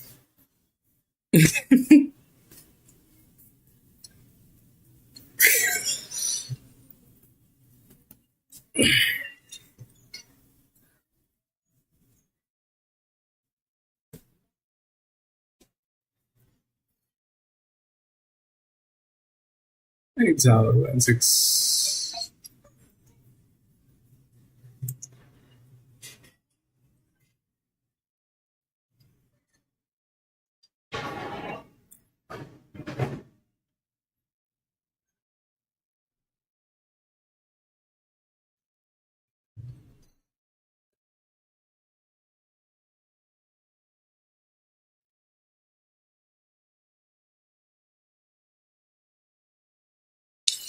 Anyway, this is the race today. This is the one. We'll see what's going on with race number 8.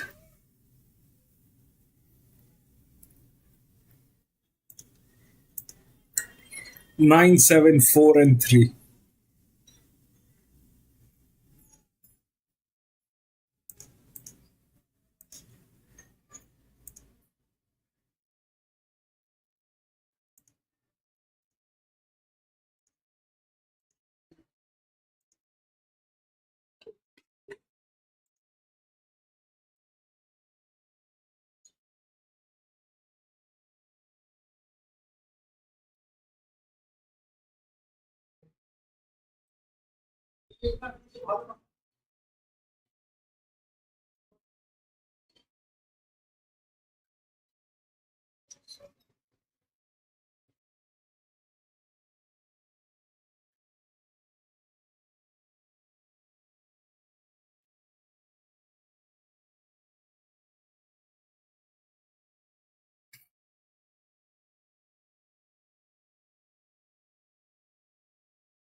So this one is basically the EW, but it is a four figure. That's why I kept it like orange, because on a four figure, this becomes a drift.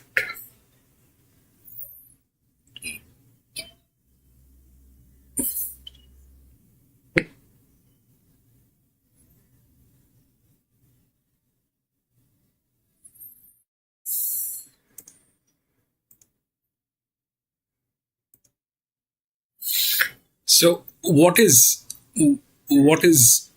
this is basically, you know,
Okay, so 9 is the favorite. Everything is okay, right? Everything is okay.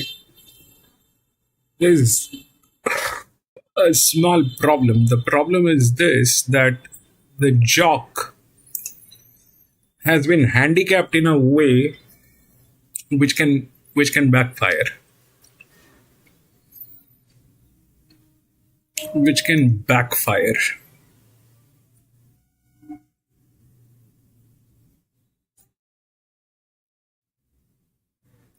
The jock has been handicapped in a way which might backfire.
That is the lowest pressure.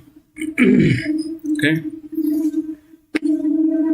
that is the lowest pressure out of everything.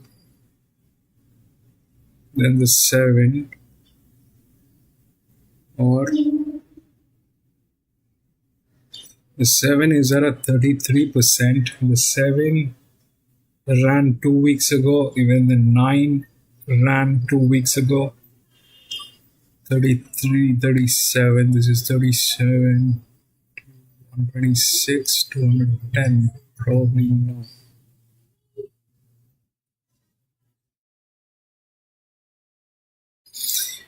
Doesn't have a jock. This one doesn't have a jock to handle this. And this jock is also dicey, but the horse is very good. Out of all this, the horse is very good. So they have 9-7. Okay, they have 9-7, 4 and 3.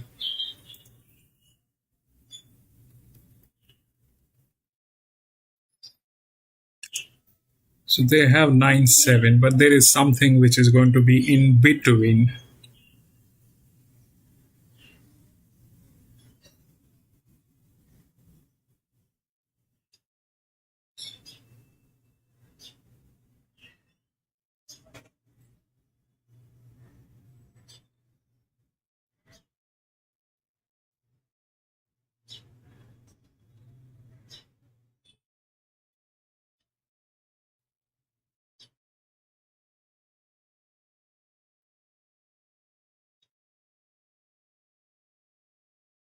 It's either this one or this one. Both are good.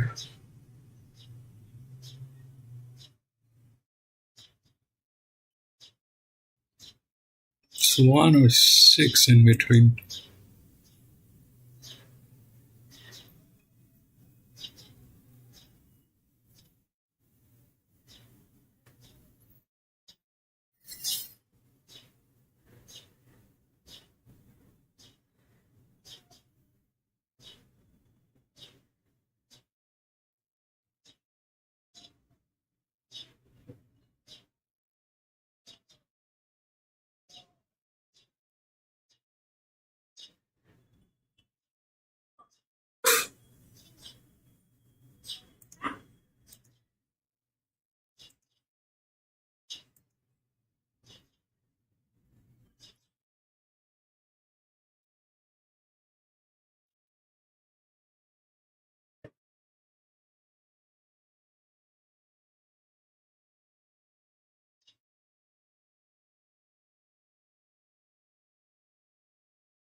No, one is a check.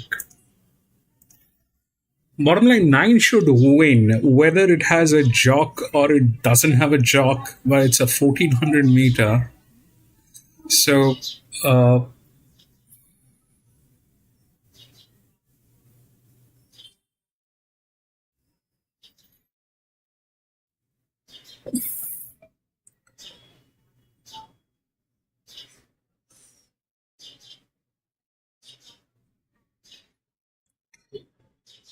one, two.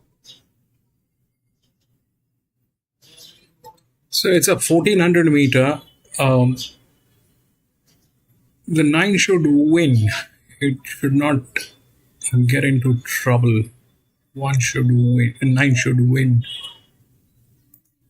The 7 is okay, but there are others in between.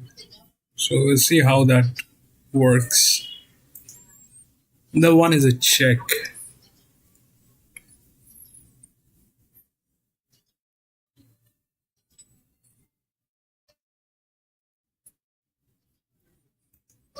Again, it is the same thing. JMac is riding a horse like that, which I don't know whether he will be able to do anything with that. They have 174 and 3, 174 and 3, 974 and 3. So the 1 is in between, which is here. That is the lowest pressure. That's the largest drift. So we don't have any EWs in this one, apart from these 2 horses. Okay. These are drifts. So this is a better drift than this one. Okay. This is a better drift than this one. And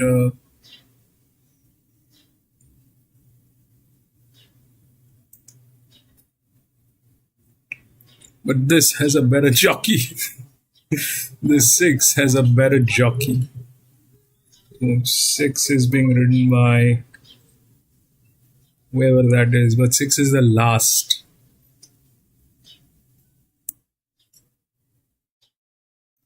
The 6 is not going through the right phase. So yeah, that 1 is the lowest pressure here.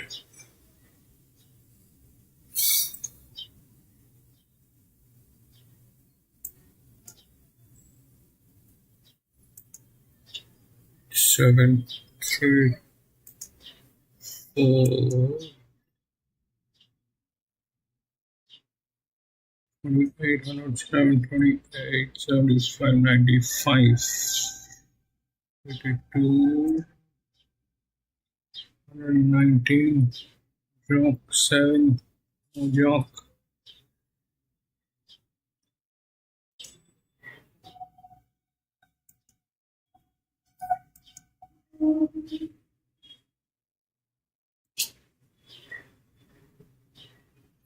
We'll see how it works. The 9 looks good. The 9 should get it.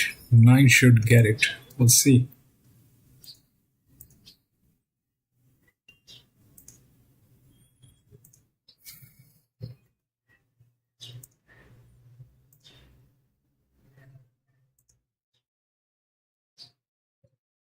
Nine should get it.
I'm going to keep it on screen. Um, be back in a jiffy.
They're showing Gold Coast.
Rosehill and the Golden Rose elevated to a Group 1 in 2009, won by some very good three-year-olds in the years since. Broadsiding won it last year. 7 of the 9 engaged this year coming through the run to the Rose, won by Tempted. And Dave, you think she's about to do the double? So it's one of the big ones. The quality field this year, mate, always a great race, isn't it, for the 3-year-olds? See, the 9 looks impeccable. The 9 looks impeccable. The only problem is the jock. If the jock does anything funny, then it is upside down. The 9 looks impeccable. There's nothing that is wrong apart from the handicapping on the jock. Alright, that is the only issue with this horse. Other than that, everything is good. They have 1 and 7, which is this is the first linear, this is the second linear. Generally, that's what the odds are always because that's on performance. But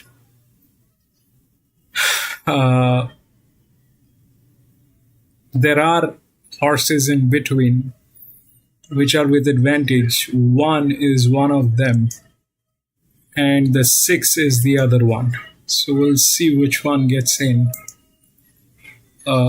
between, or is it 1, 9, and 7? Generally, that is a rare occasion. But today we have been getting that back to back. Things have been happening like that. Here the 9 looks impeccable. The 9 should not have a problem apart from that jockey. So that's the only issue. Yeah, 9 looks good. The 9 is not an issue. The 9 looks good, provided that it doesn't backfire. Length and a half. I don't know how he finds that length and a half here. She was only first up. He was second up. 1400. It's got to be a bit of a risk. And I don't know. Look, some of his runs have been really good, and then others have been pretty just plain last prep. So he's racing well this campaign. Might not come first up, sure, but I just don't know whether he can elevate to this next level like a few of these can. Further support late for Wotan, $4.80 to 5, back into $4.40 late with the bookies would become a very expensive colt if he was to win here. For his late dad we lost during the week. Yeah, that is also possible. First time today, the wickers come off, David. Yeah, well, it's grand final day for him. It's such a big race for his profile and for his pedigree and his future at start. Yeah, it's going to be interesting because he has been racing well, but certainly for mine been overhyped throughout his career today. But it's just the perfect setup for him today. 1400, low draw, blinkers on, speed should be okay, and he's going to get every possible chance. I'm sure they'll ride him a bit more aggressively as well. So for him, for sure. Further late support, Skyhook in your mix, 6-7, back to 6 late with the bookmakers. Very classy colt. 1400 first time looks ideal for him.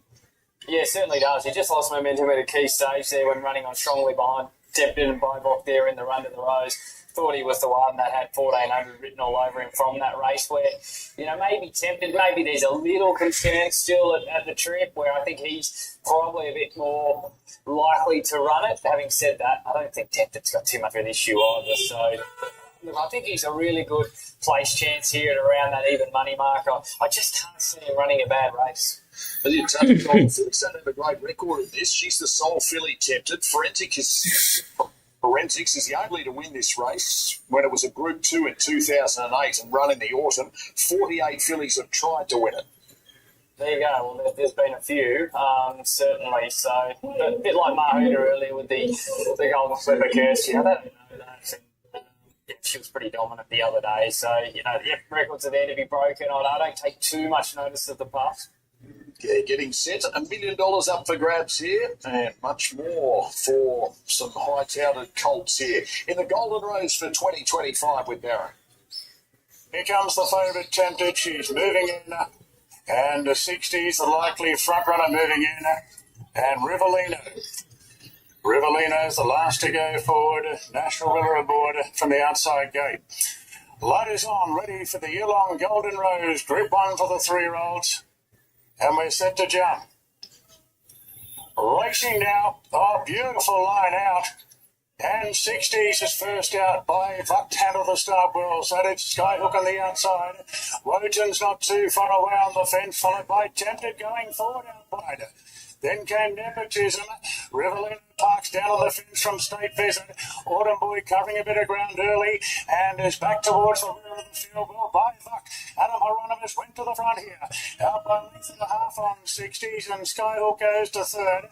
They're followed then by Wotan, Tempted, and Autumn Boy's off the track. Further back then to Nepotism from State Visit, and Rivellino on the fences. Last of all, it's a bunch field here on the Golden Rose, and Bybok hits them up from Skyhook second, 60s back in third, followed by Wotan. The favourite Tempted, 3 wide on the white cap. Deeper out as Autumn Boy. Then came further back to Nepotism, Rivellino and State Bezin. Into the straight and Buyback extends the lead by 2 lengths on Skyhawk. Lurchin pushing through on the rails. Further back to Tempted. The fillies 4 lengths off the lead. Buyback for gold. Don't get off and lead. Inside the 200. Can't believe this. Tempted. Lurchin and then came Skyhawk. Nothing making any ground. Buyback up on the speed. It's going to bring them here in the Golden Rose. What a performance. Buyback by 4 lengths. 1 and 9. In front of Tempted, followed by Skyhawk. Further back to 1, 4, 9. Couldn't close it off today. Covered a bit of ground from Nepotism, and State Visit was last to finish. Never look like losing down the street by Buck and wins the Golden Rose in a romp for Adam Hieronymus. Looks like Wochen will get seconds, just ahead of Tempted. Looks like 1, 4, 9 and 3. Buyback was awesome there, Davo. Chris Waller bags his 180 seconds, Group 1. Adam Hieronymus goes all the way and claims his 5th. Yeah, and a very expensive colt now, no doubt about that. What a performance that was in the Golden Rose. Hippo just gave him up.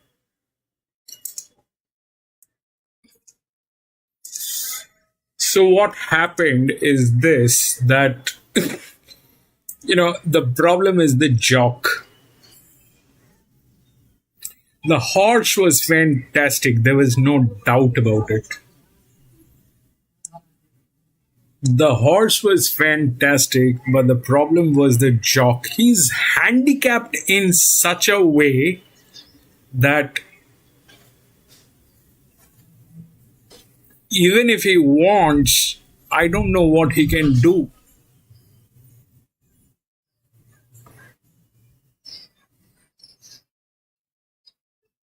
And this thing had the right opportunity. You see, what happened is, this was a hungry jockey, okay? This jockey was a hungry jockey. If you look at who was riding, it's a very unknown jockey who's riding that horse. But he was riding for Chris Waller and had the lowest pressure on this horse. At the lowest. And he should have gotten second. He should have gotten second. But what happened here is the handicapping on this gentleman is weird. So what happens when it goes to negative? The lower is better, okay? The lower it is better. But when it goes to negative, that basically is, my assumption is this, when it goes to negative, because what I think is, these are lady jocks, all right? These are jocks who are ladies. And so the horses are handicapped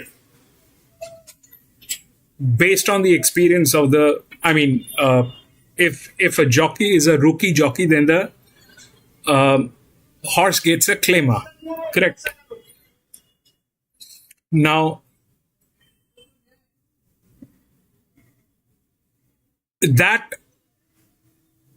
if you also measure that with the average body weight of the jocks, which should be for the gentlemen, for the men, it has to be anywhere from 55 to 59.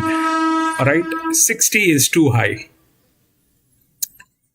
55 to 59, and for ladies it is 52 to 56, 57. But when it falls below that, that's when there is a problem with the balance. So I think it is, let me check.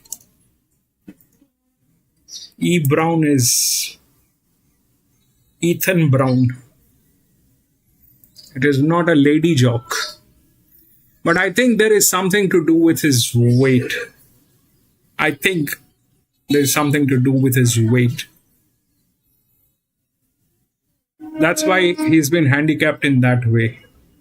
So that was the only issue. That was the only issue. And if we look through the rails, then the one is next, all right, 80. And that, I mean, it is either this or this. When there is no EWs, when these guys are not there, then it is these guys. So it is either this or this or this or this. So it had the right opportunity, and the jockey was hungry. He just nailed it.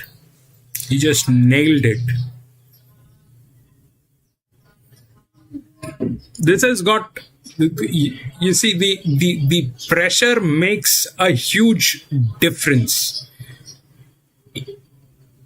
The horse, the pressure, and the jockey. That's all. That's all the game is. We'll go to the next.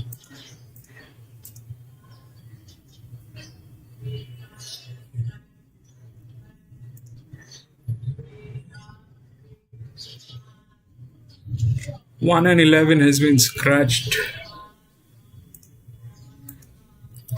4, 8, 7, 12.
So none of them has physics.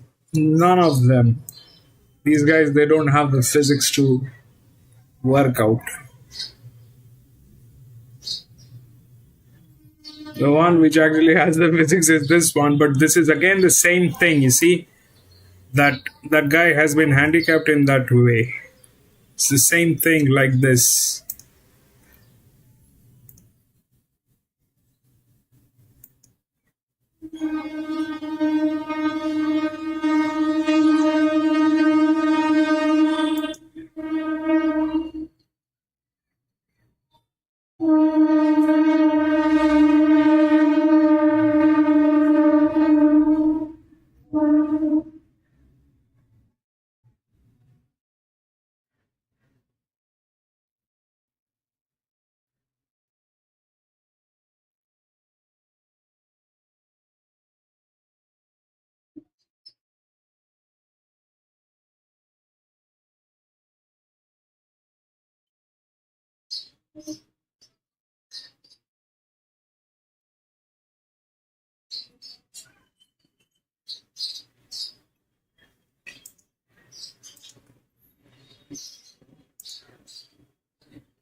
Okay, so let's understand what's going on.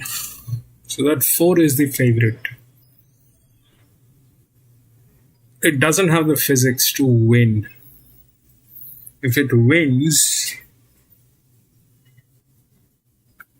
why it can win and why it can't win. Why it can win is because it is the best out here. Alright. That's at 67%. Then we are going down. This is the second linear, which is at 59, and the linear, which is here, has difficulty. Okay. So fitment is right. Problem is it doesn't have the physics. And it's a 1500 meter. It is a 1500 meter. So the physics will matter. The only thing that can defy the physics is the horse itself. That horse has to be a really, really good horse. So that on paper it is. It doesn't have the physics, but on papers it is. Okay. This is difficult. These are difficult. This is good. Now, but the problem stays that it doesn't have the physics. So what are the other things that might happen? That 10 is a check. Okay. Why that 10 is a check? Because out here, I don't know if this is going to work as a 6-year-old gilding from gate number 9. This one is on pressure, we will not talk. This is a 6-year-old gilding from gate number 6, and this is a 5-year-old gilding from gate number 2. Okay, but that's falling. That is falling. Here, the difficulty is good on both of this, but this one has advantage.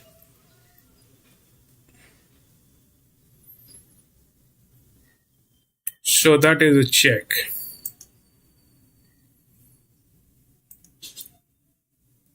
If the 4 wins, I don't know if the 4 will win.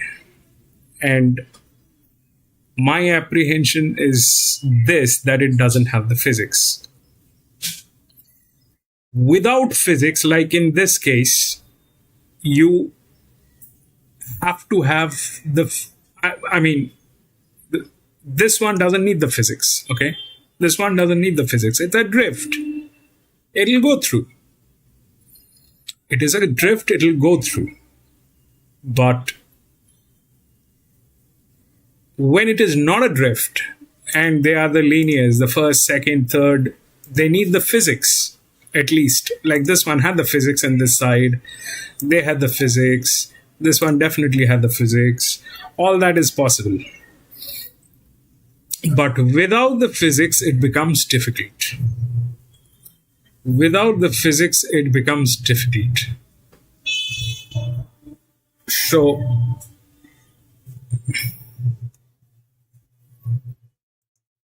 I don't know if that will work. Should work. It is the right fitment. It is the right fitment. Should work. But for that, it has to be a really, really good horse. A really good horse.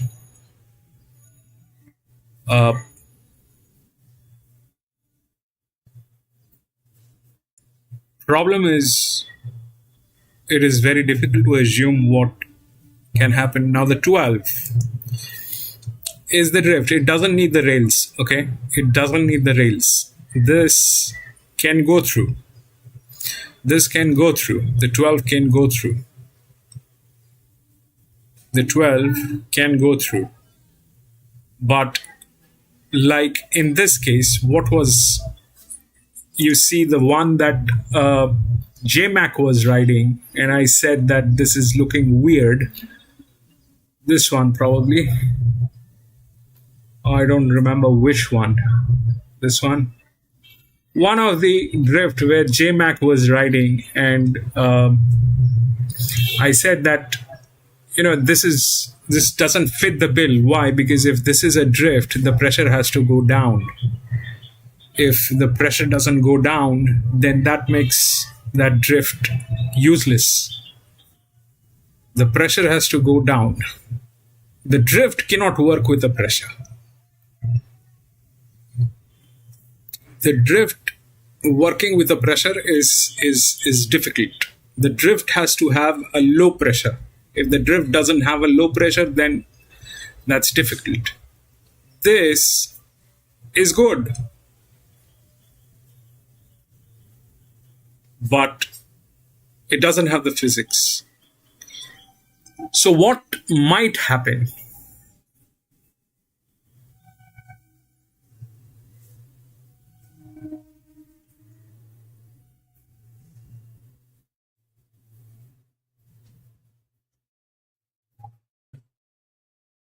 I don't know actually. I don't know. On papers, it is looking good, but in reality, it doesn't have the physics. And if it doesn't have the physics, it totally depends on the jock and the horse itself. It is coming from gate number 11. It is a 5-year-old gilding. It is not getting younger. Is it good? It is good. Does it have leverage? Yes. Does it have pressure? Yes. All that is there, but still this side is missing. So that makes it a little difficult kind of a scene. But the 10 is the one which is here. Like if this is with pressure, all right,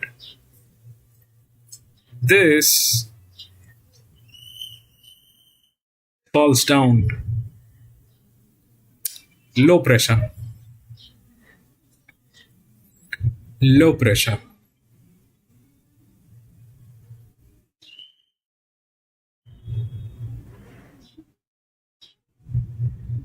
So it is not a clear go. This one is not a clear go. I don't like this. It's not a clear go.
It's showing morph after this Rosen.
Yeah, he was, Marto, and as you said, he's been crunched in the market. 260 freely available this morning, now into even money. And I just think the scratching of Gringotts is the key. There doesn't seem to be a lot of speed on paper. I think he can dictate. I hope they don't go too slowly, though. He's not a horse with a dash off at dimes type. He likes to sort of build the tempo and keep rolling. But we saw Geraldine, he wasn't able to dictate the speed. Transatlantic wins in another stride as well. So form out of that Flemington race looks good. And Sept up to 1,500. And it's really, when you look at those behind him, Shoishi's coming out of easier grade. NCAP's missing the start. And Waterford went horrible first up, albeit does have a much better record at Rosehill. So just can't go past him. 4, 7, 12 and 2 the numbers. I've got NCAP as the danger and then Shoisha. But like I said, I think it's all about Rise at Dawn here. I think he just sets up beautifully under these late conditions. Just before we check the late action with the bookies and Dollar, the confirmed winner at Morphettville, 2, 7, 8 and 3. 2, 7, 8, 3, the confirmed numbers on race number 7 at Morphettville.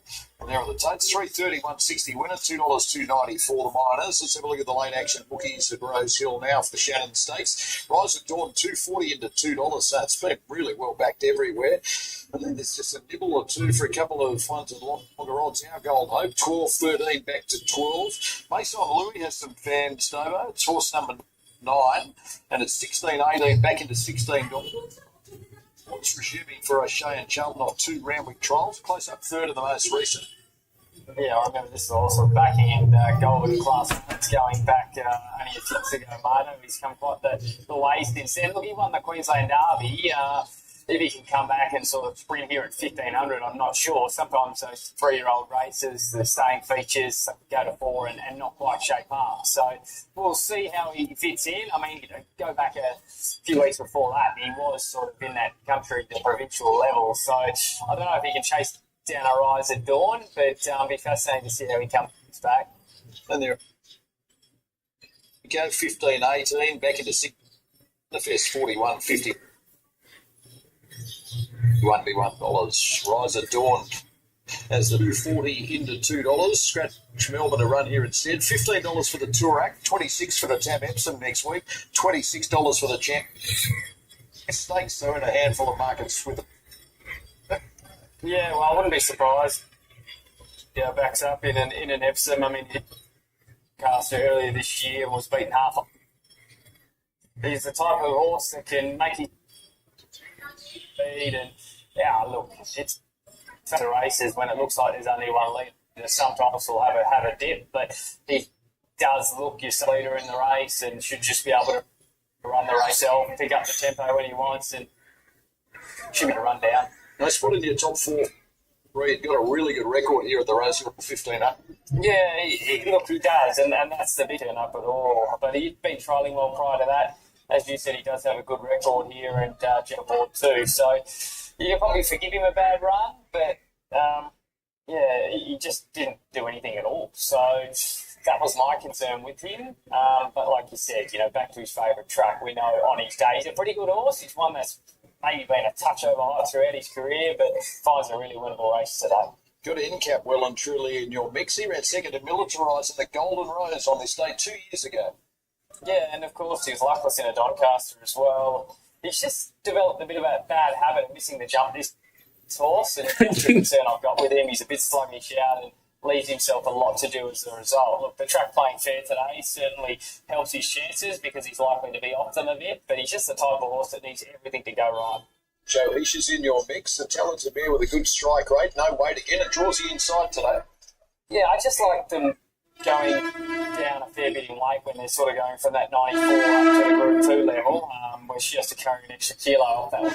But that's the concern. I like her going 58, 59 down to 52 or 53. But look, she's racing well and gets the soft run, trailing the speed here, I would imagine, and tracking the favourite everywhere he goes. And it's 8.50 to 7.50 late show. Heesh. Further late support for Our Gold Hope, 12, 13 into $11. And they're getting set for the Shannon Stakes as the second last with Darren.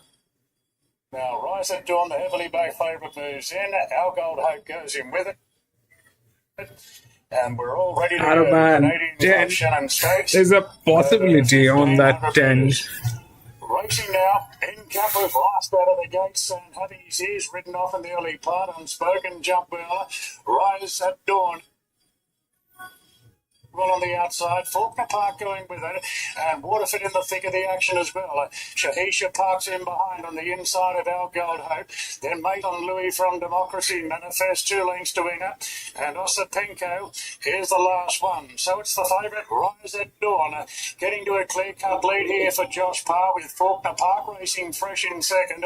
Waterford third leaders back, 2 after Unspoken. There's Shahisha midfield, the Louis on the inside of the King going to... And back towards the... After that sluggish start. And... Osipenko. Necking.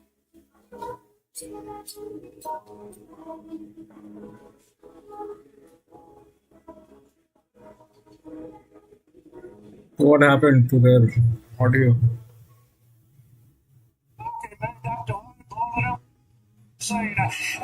Run, baby. The favourites followed 3 lengths clear from Rise at Dawn, Mount Gold Hope, Democracy Manifest, but Waterford, the best of Waterford today. Real Rosehill track specialist, Waterford won it easily. Now for the minors, as Rise at Dawn held on, it's a 5-way go. No. Osipenko down the 8-3. outside, Democracy Manifest in cut there with Unspoken, and they're followed further back by Shahisha. Faulkner Park got pretty tight. He dropped right out of it. Mason Louis beating the distance as well. Waterford, big win. Makes a mess of them, Waterford. Now for second and third, maybe Rise at Dawn on the inside, number 4, just ahead of Osipenko, number 3. Looks like it might be 8, 4 and 3. No doubt about the winner off a peach from James McDonald, Dover. Yeah, lovely ride, wasn't it? Just third the fence, and he just travelled so sweetly today, Marto. He looked the real Waterford, didn't he? And you could tell, turning for home, there was only one horse you wanted to be on, and that was Waterford. He's a funny horse, mixes his form a bit, but certainly back to his best today and wins impressively. Favourite, had his chance, really. I mean, didn't expect that pressure mid-race from the horse that was first up there, Faulkner Park. I don't know what he was doing up there on speed. It certainly wasn't where we sort of mapped him to be, but really, he was never beating Waterford. Waterford way too good today. Looks like you probably grip on for second, Rise at Dawn, just ahead of Osipenko. Need those numbers rubber stamped, though, by the judge. Waterford makes a mess of them in the Group 2 Shannon Stakes. It takes its prize money to around $1.37 million. 4 confirmed for second ahead of 3. 7 runs, 8, 4, 3, 7. 1 race come Rosehill 6th event where we join the action. The lucky last at Mackay, but handicap at the 1560. Number 3. So what happened is this, that none of them had the physics. This one, with the advantage and the physics, went through.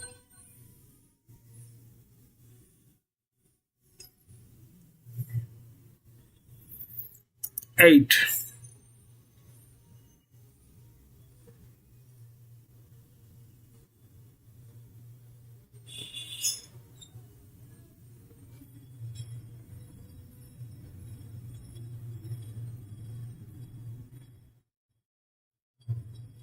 J-Mac.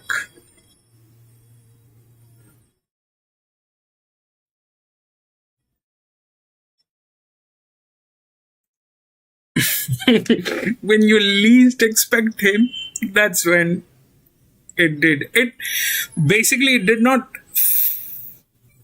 when this side of the rails are missing over a 1500 meter or anything like that, then it is difficult. Then it is difficult to work. None of them had that, this side of the rails. This one doesn't need it. This one doesn't need it, but they do. They do.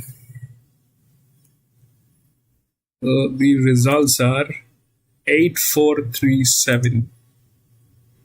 8, 4, 3.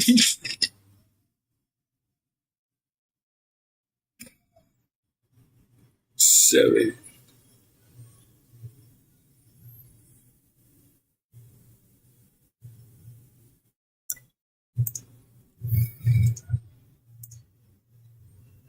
They're the highest defaulters. They're the highest defaulters. These guys, they're like that.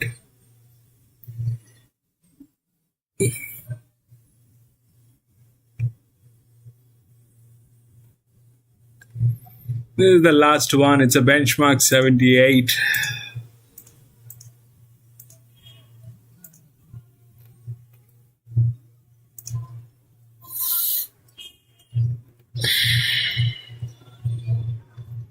Ten, 12, 15, 16, and 17. 10, 12, 15, 16, 17. None of them are there. 7, 14, 11, and 8.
So JMac,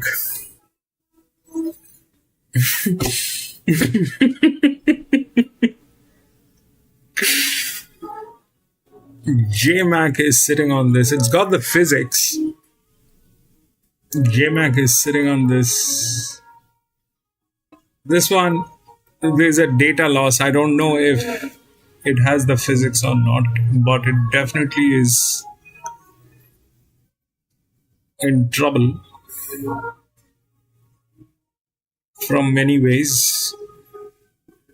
It doesn't have a jock, has a leverage, and is running after 2 weeks. It is like that. Even if we take that these are going to be there, then something is in between. So, is it this one?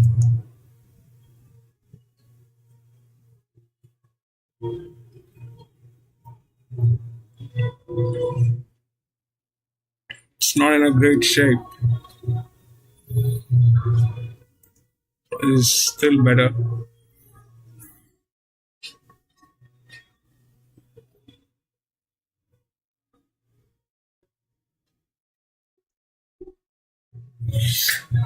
That is all pressure. That'll not work. So, I mean,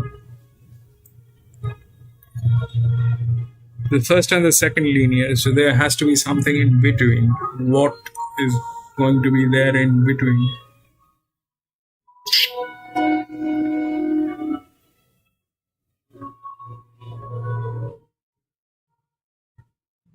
And on top of that, I don't know whether any of these will win. Why?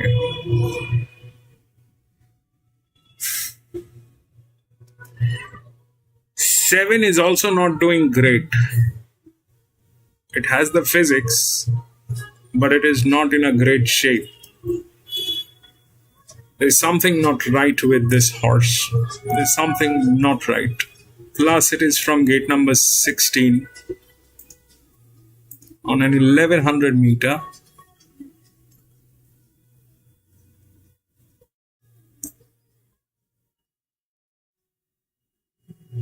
And our champion jock JMac is riding.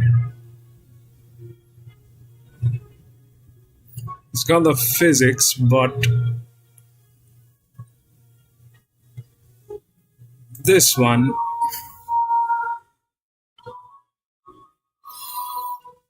has difficulty.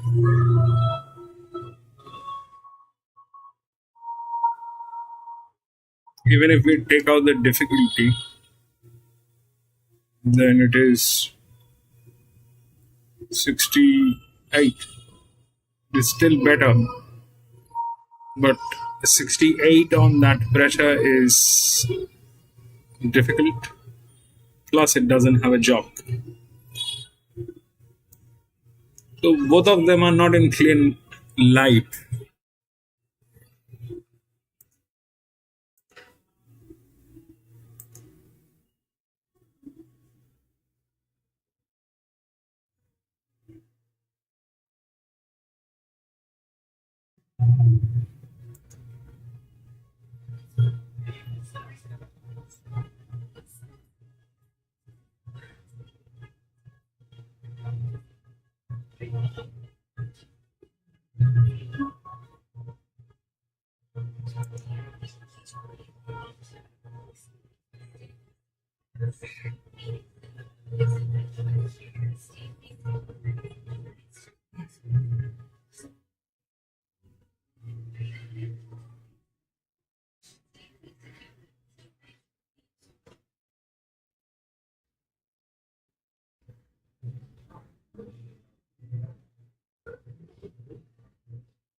This will unnecessarily will get complicated. This one, 5.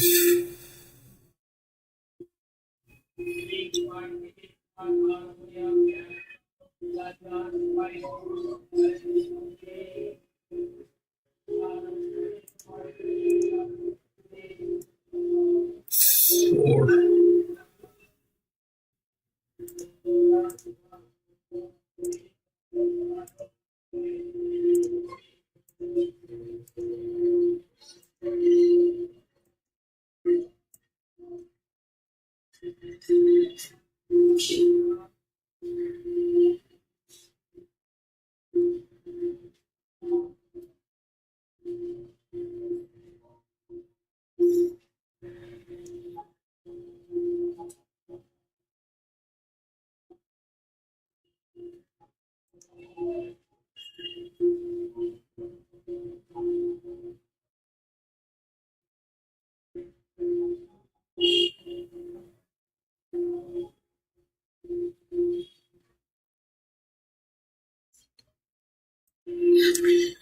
I don't know whether these things will work. I don't know.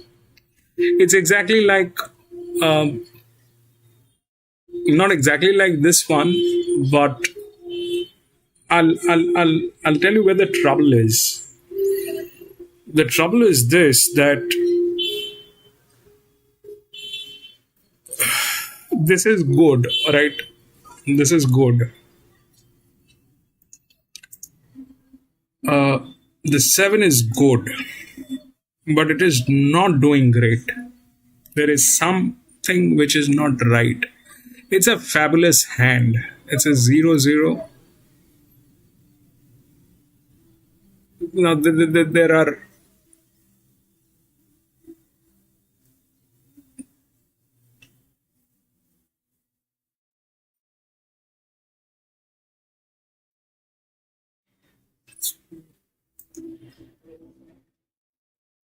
1, 1, 3.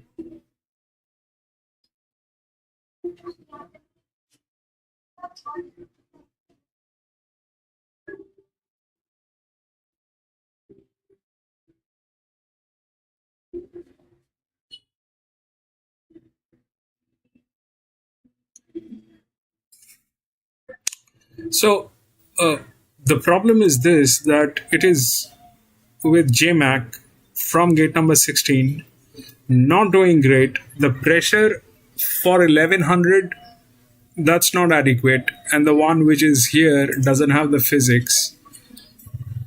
So both of them are not in clear go. It is not a clean go. It's not a clean shot. It is not a clean shot. I don't like it. I don't like this, what is happening. I mean, the more we dig, the worse it gets, because I like the 11, which is okay. It is okay, but in that case, the race doesn't even have any pace. And why it wouldn't have pace? If the race doesn't have pace, then it is not a race.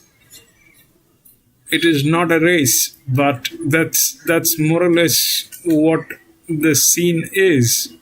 There's no pace. So if that's that, then it is anybody's race.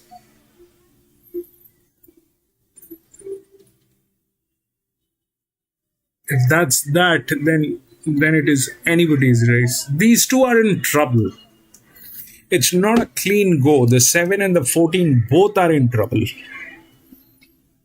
The 7 doesn't have the pressure from gate number 16. That pressure is weird. Either it has to be a horse like, I don't know, Wings, Bucephalus, maybe. I don't know. But from gate number 16, if it doesn't have that kind of a, if it doesn't have pressure, then it becomes very volatile. Whether it will work or not, it is difficult to assume that it will work. It has the physics. It's got the physics. JMac is riding. But not that JMac has been doing great today. It is just the last race where JMac took it out, because everything else was in trouble.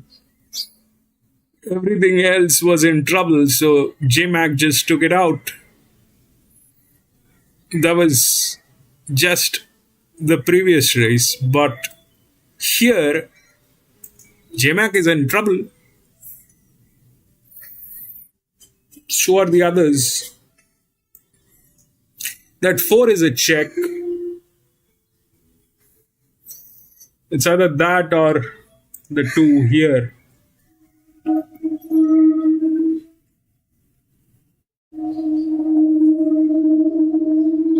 But I definitely like the 4 more.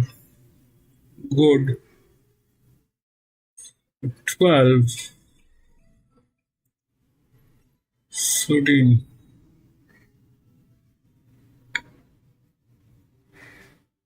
37, 58, 74, gate number 11.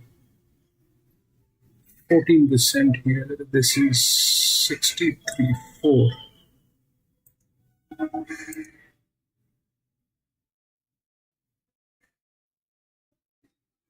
$32, 63.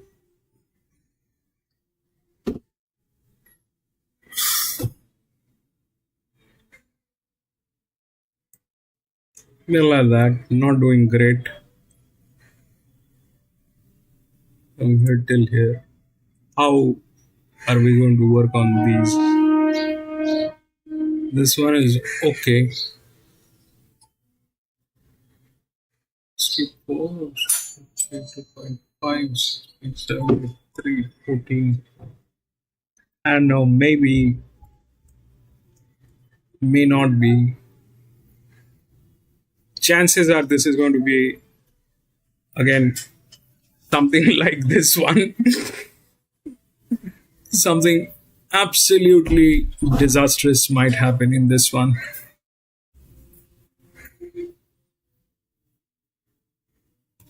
We'll see how it works.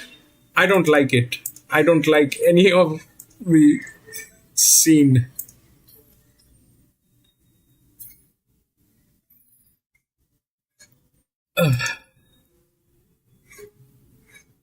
Ascot, welcome back. 27th, race 6, McKay.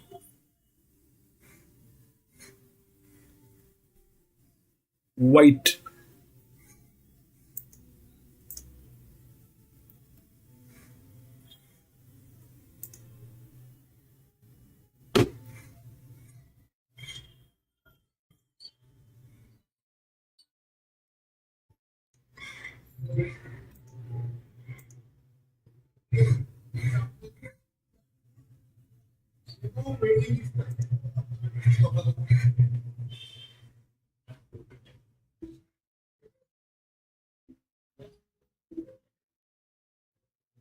Where is McKay?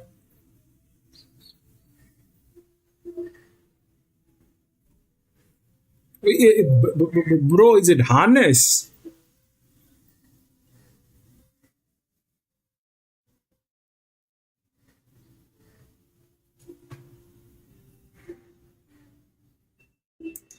They don't have it, Ascot.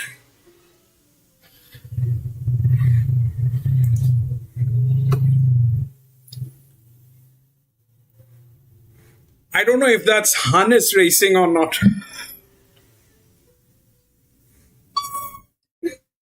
I couldn't find it.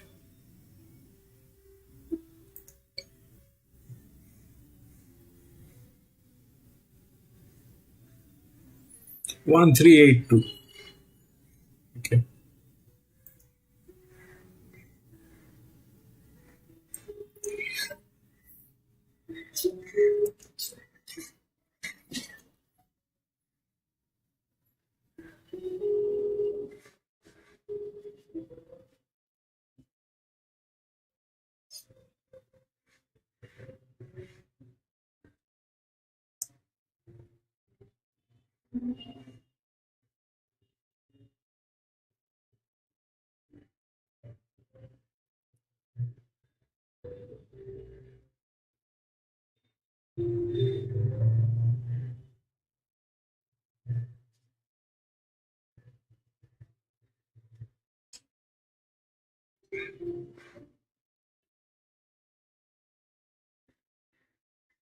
This is going to be weird, man. This is going to be weird.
John EW1. Yeah, that might happen.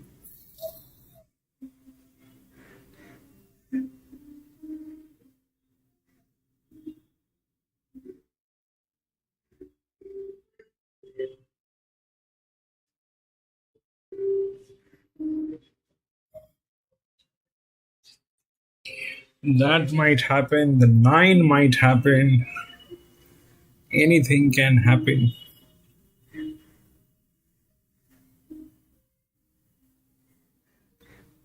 The 9 is quite capable.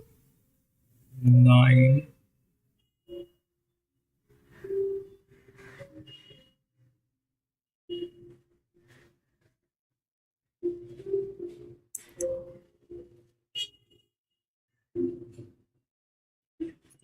Ugh.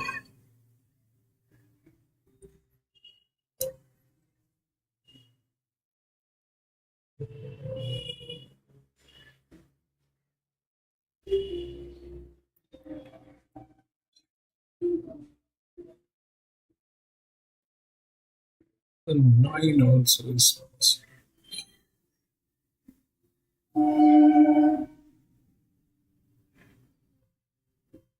All in 5.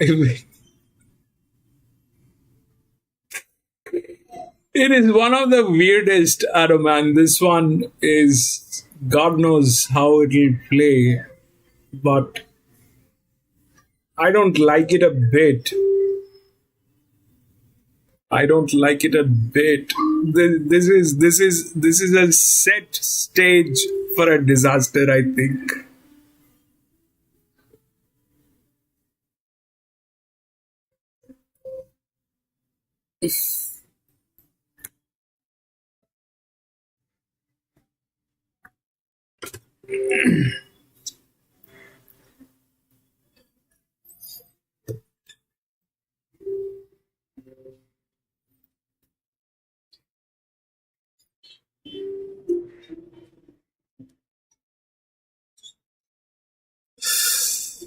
That's good, man. That is good.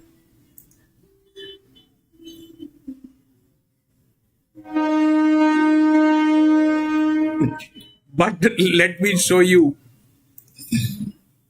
that 5, they're the biggest defaulters. I don't want to encourage or discourage you, but they're like that. I looked into it. They're like that. It is it is it is a very weird layout. This 9 doesn't need the physics, low pressure. Body weight is good.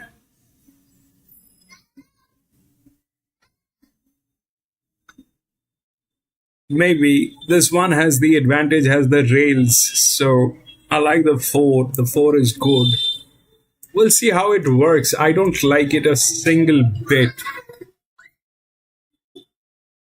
Beat Chidiac, a key rival today, and beat home Husk as well, who's come out of that race in 1 cent. So the form looks decent, speed looks okay on paper, and I thought she could sit midfield and be really strong mate here. 11, 14, 7, and 8 my numbers. Chidiac, the danger, just got held up at a key stage last time. I thought should have finished a fair bit closer to my top pick. So the concern with her is she does have a bad habit of missing the jump and getting out the back. 7 Polyglot, yeah, the gate's a little bit of a concern. I thought was short enough in early betting, but obviously a horse going well all the same. And James McDonald would probably give it an absolute peach and get the chocolates in the last. And 8 Rosalind Star. I thought the first up run was terrific with wide no cover, and then the second up effort was just way too positive, too aggressive on speed, and they just overcooked it. And is certainly a sitting duck in the straight. So can improve their run back with a nice tick over trial between runs. Let's have a look at what's happening late with the bookies, who have the favourite Polyglot going 340 to 390. Body Supreme popular everywhere. $6 into 4, back to $4.20. Rosalind Star and Dovo's mix, $6.50 out to 7, back into $6. Some firming at longer odds. Let's start with Zubi, who has fans everywhere. Dovo, horse number 4 from Braith Knot. $18 into $14. It's won a trial as it resumes. And all three of her runs were in stakes grade last campaign, including a first up second in the list at Mick Didman behind a talented horse, Spicy Martini. Yeah, trialled nicely, I thought, Marto, and was in my quantity, but unfortunately that's didn't make it to the last leg. She ran well behind Spicy Martini there, first up in the Mick Didman last prep. The horse that can roll forward with a good claim with Braith Knot here in the last. And even though it hasn't been an advantage really to be on speed today, it's been a pretty fair track. You can make good ground. It's still, always a positive in any race, getting forward and making your own luck. The support for Benita Queen. Yeah, do that thing right at the gates. That is very important. Changing the shoes at the gates. Without that, how can we race? Yeah, she's been improving in 2 runs back. That's a brilliant thing. So, look at them. Quite hasn't hit her strap so far this time in, but another one that'll roll forward here with a good climb and give some cheek. On Bojangles, blinkers are back on as it returns for Kim Wall, placed in both trials. Just second at Hawkesbury in the most recent, 26 into 21 for those trying to dig out. Yeah, he's a horse that's got a good sprint on his day, and I wouldn't be surprised if he shows up here fresh. Blinkers go on again. His trials have been solid enough. I just wonder whether the 1100 might be a little bit sharp for him, but he did win at this distance first up 3 preparations ago. Body Supreme was 6, Robert and Luke Trice, unbeaten 2 from 2 for last race, Bjorn Baker. Going really well, and no surprise to see some good support in. What's an open race? It's been one of those days, hasn't it? It's just been open race pretty much every event on the 10 race program. But a tricky program, and looking forward to hopefully that form all coming together in the next few weeks. Pleasure as always, Dovo. I will catch you midweek. Look forward to it, Marto. As we wrap up Golden Rose Day, and here's Darren Flindell to call him home in the last. So, here's the last race favourite, $4 the call, in front of number 11, Body Supreme, has been really well back today. $4.20, and Chudiak given a great chance as well. Didn't have much luck last time out, $4.80.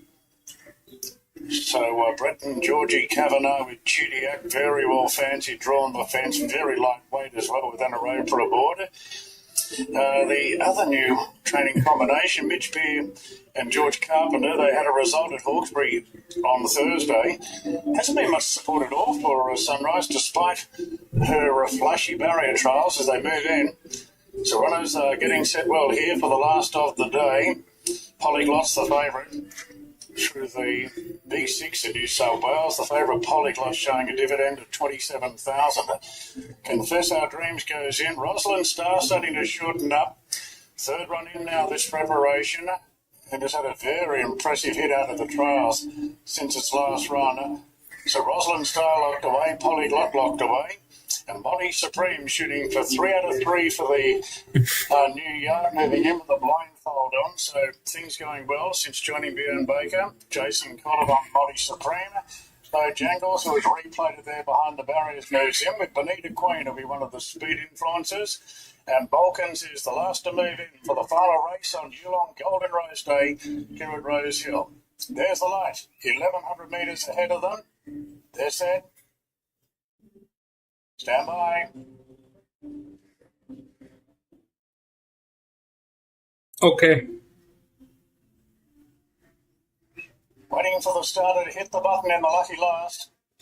That's brilliant. Now he does so, and they're off and racing. No speed at all by Zoo Baby, and Confess Our Dreams came out fast. Together with Sunrise, Tickle Belly moving up on the outside. Bonita Queen wasn't great out, but she is starting to muster now behind them, followed by Sammy Conquers All. Rosalind Star camped in behind her. A gap of 4 lengths further back to Chidiac from Bojangles. Monty Supreme 3 wide into the first bend, followed by Zoo Baby well back on the rails. Polyglot and Balkans are the last two. 600 to go. Confess Our Dreams by length on Bonita Queen. She's done too much work to get there. Followed by Sunrise the outside. Sammy Conquers All. Rosalind Star fifth as they spring for the run home. Confess Our Dreams by a length and a half to Bonita Queen. Sammy Conquers All. Rosalind Star a bit of a pocket.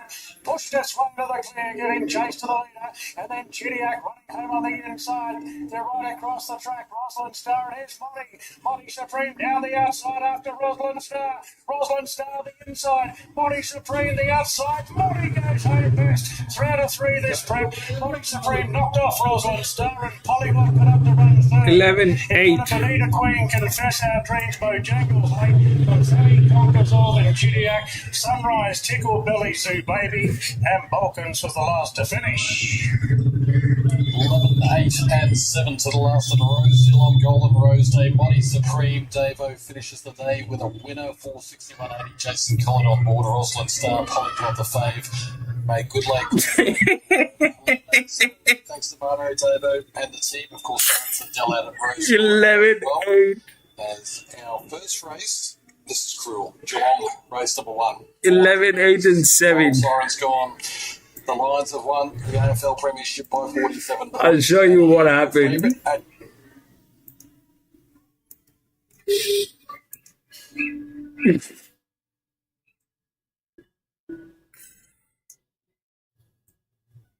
They both had the physics, alright? That's the first thing. 11-8. Then came in the 7.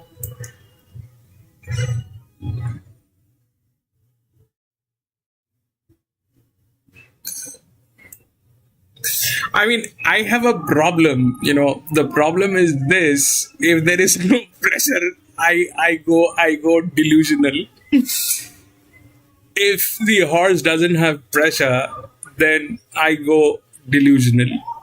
But that happened. I mean, it's an 1100 meter. You see, both of these horses, they failed. Both of them. 11, 8, 7, and God knows what. I don't know, but it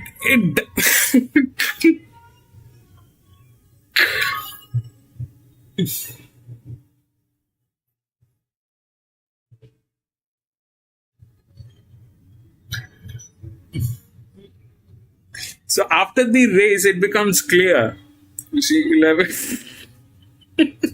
body weight, 11, 8.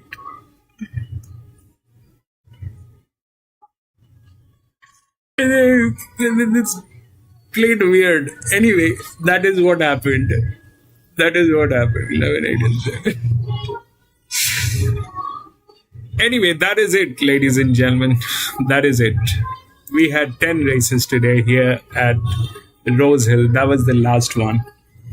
But I'm going to be racing back again on... let me just check.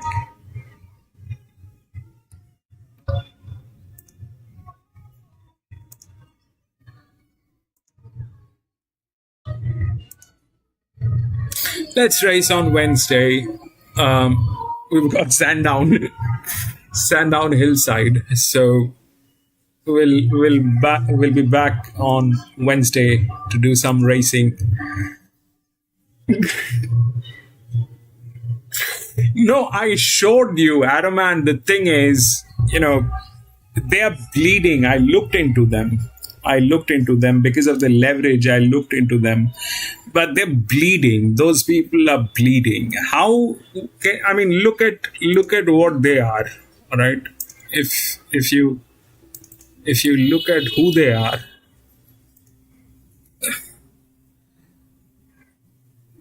you're talking about 5, all right? Because of the leverage, I I looked into it. First of all, it's not doing great. Secondly, they're the highest defaulters. These people, they don't deliver. They don't deliver much. I had a clarity on these two that they are not getting, but who will get was delusional because there's no pressure play on any of these. The 13 had the pressure. The 13 had the pressure, but I was not confident. Did not have the rails. Plus, it is going down. Here, if you see, now it is a clarity 811 because they had the rails. Because they had the rails. And the 4 just failed. That's a moron who failed. But they had the rails, and that's how things are.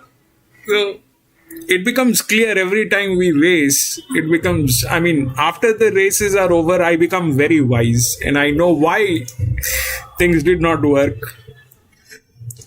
But thank you so much for being there. William, thank you so much for being there, my friend. Adaman, thank you so much for being there, my friend. John, thank you so much for being there. Ascot, thank you so much for tuning in. Thank you so much for being there. Daos, my friend, thank you so much for being there. Vishwa, thank you so much for being there, my friend. Gatekeeper, thank you so much for being there. Lee, thank you so much for being there, my friend. Lewis, thank you so much for being there, my friend. I think that is it. That is it, ladies and gentlemen. I'll see you on